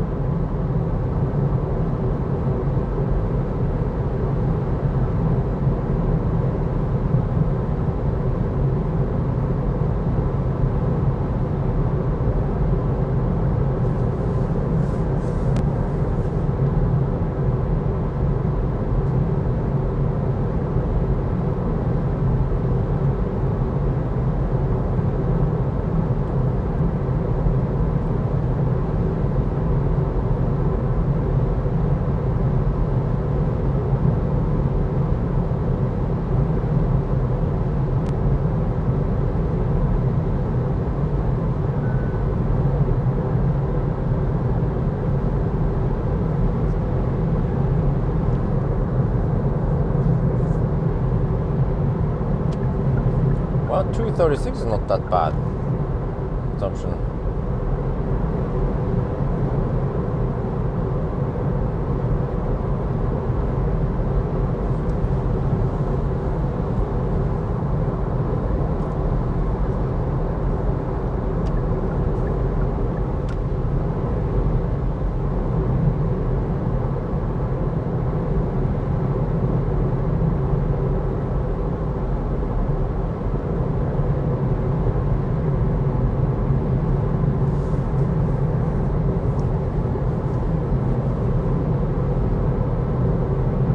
Where's the time? Oh, we just passed the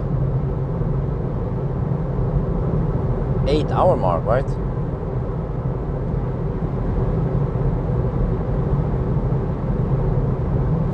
I can see the stats. 8 hours driven.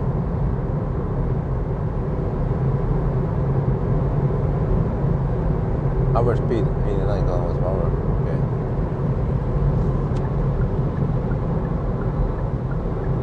So we are homing for around 11 and a half, maybe. Not sure. 11:15, 11 and a half.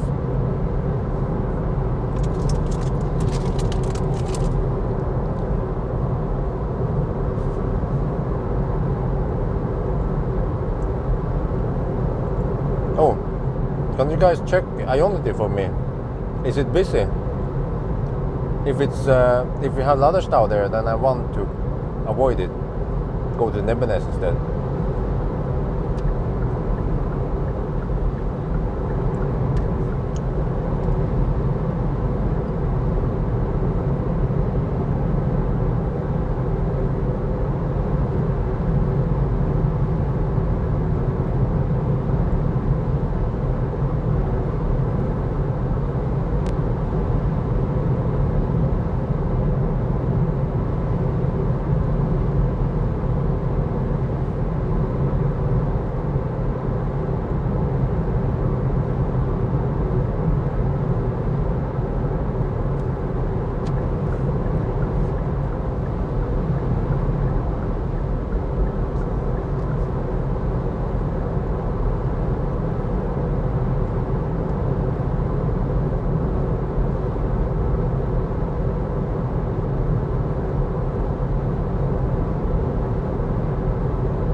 Oh, 3 out of 6. Oh, okay. So at least we get one session there, but later in the afternoon is going to be busy there, as usual. But I think the one closest grip.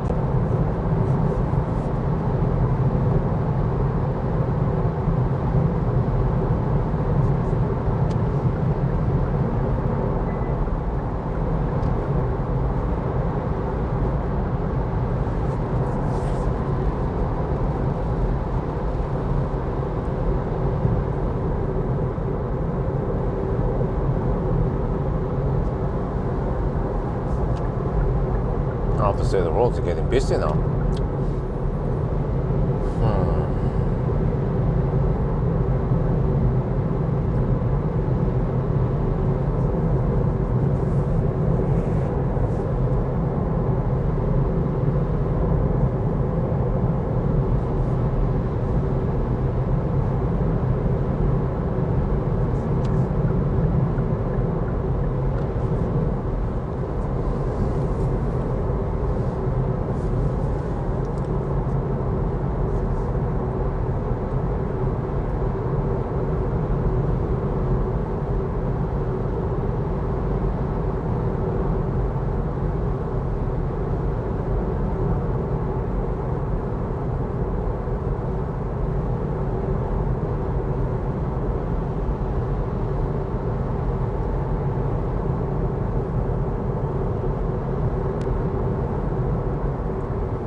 Okay, I'm down to 16.5%. Yeah, this is gonna be deep, seems like.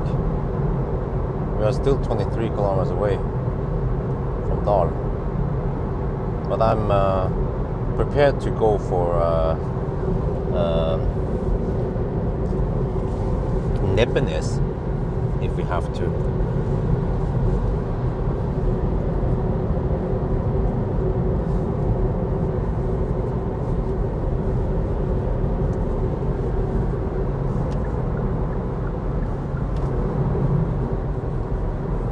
Low consumption 60 kilowatt hour EVs managed. Okay.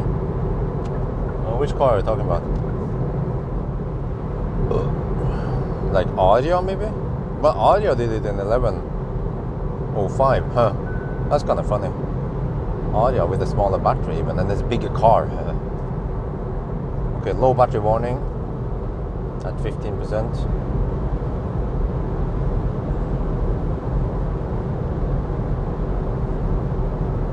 Oh, I wonder how deep we're gonna go now if we decide to go all the way to Dal. Wow, one charter free. Whoa, really? Shit. Should we bail out at Nedlands instead?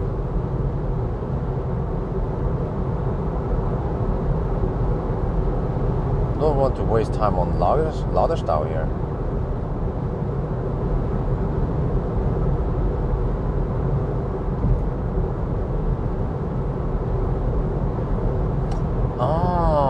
Guys, why is it so busy today? Because it's the beginning of höstferie. Next week is höstferie for many people. So some people travel yesterday, or some people 2 days ago, and I guess some people today. So the roads might be busier than a normal Saturday. 2 free now. Okay, we just have to go for it, man. Hope that it's available. I will just deduct for Laderstad then. We'll try to get at least one Ionity session in. I'm not sure about the other ones. It could be harder further out in the day, afternoon we go now. Okay, I will try to kill this live stream. We're gonna go to part 2, guys. Part 2 of the live stream. It will start